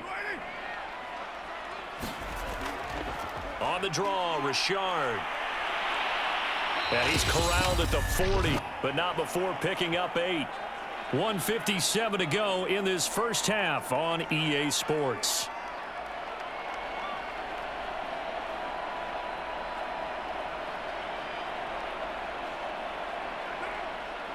We remind you that coming up at halftime, we'll take you to Orlando and Jonathan Coachman. Coach will have highlights and analysis of this first half, one that's featured no touchdowns as of yet on either side. And this is caught. Touchdown, Raiders. Brian Edwards, 40 yards. And the Raiders add on to their lead. And man, Charles, talk about singing something in there. And those gloves, they help with one-handed catches, the fun stuff. Any padding for a rocket like that? One would think so, but I'll guarantee you this. After that throw, his hands will hurt later. Not right now in the moment. He's just feeling good about catching it. Yeah, a little stinger, but a touchdown. Now for the extra point, Daniel Carlson.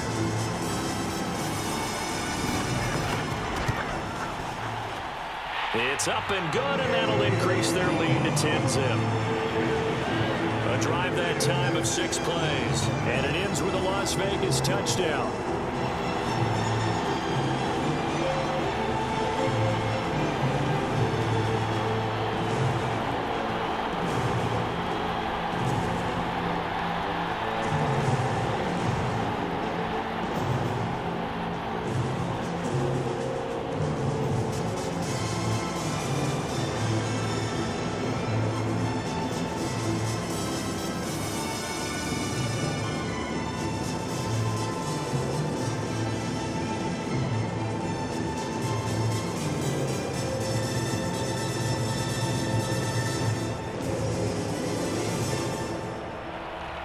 Following the touchdown, ready to kick it away is Carlson.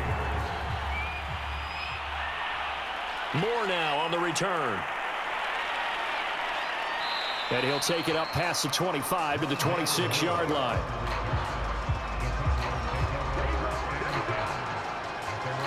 So the Cardinals offense back onto the field here for their second drive of the game. And a 3-and-out on that first drive. We'll see if they can do better here. They should have a better opportunity because the nerves should be settled now. That first series, everybody goes out with a little extra emotion.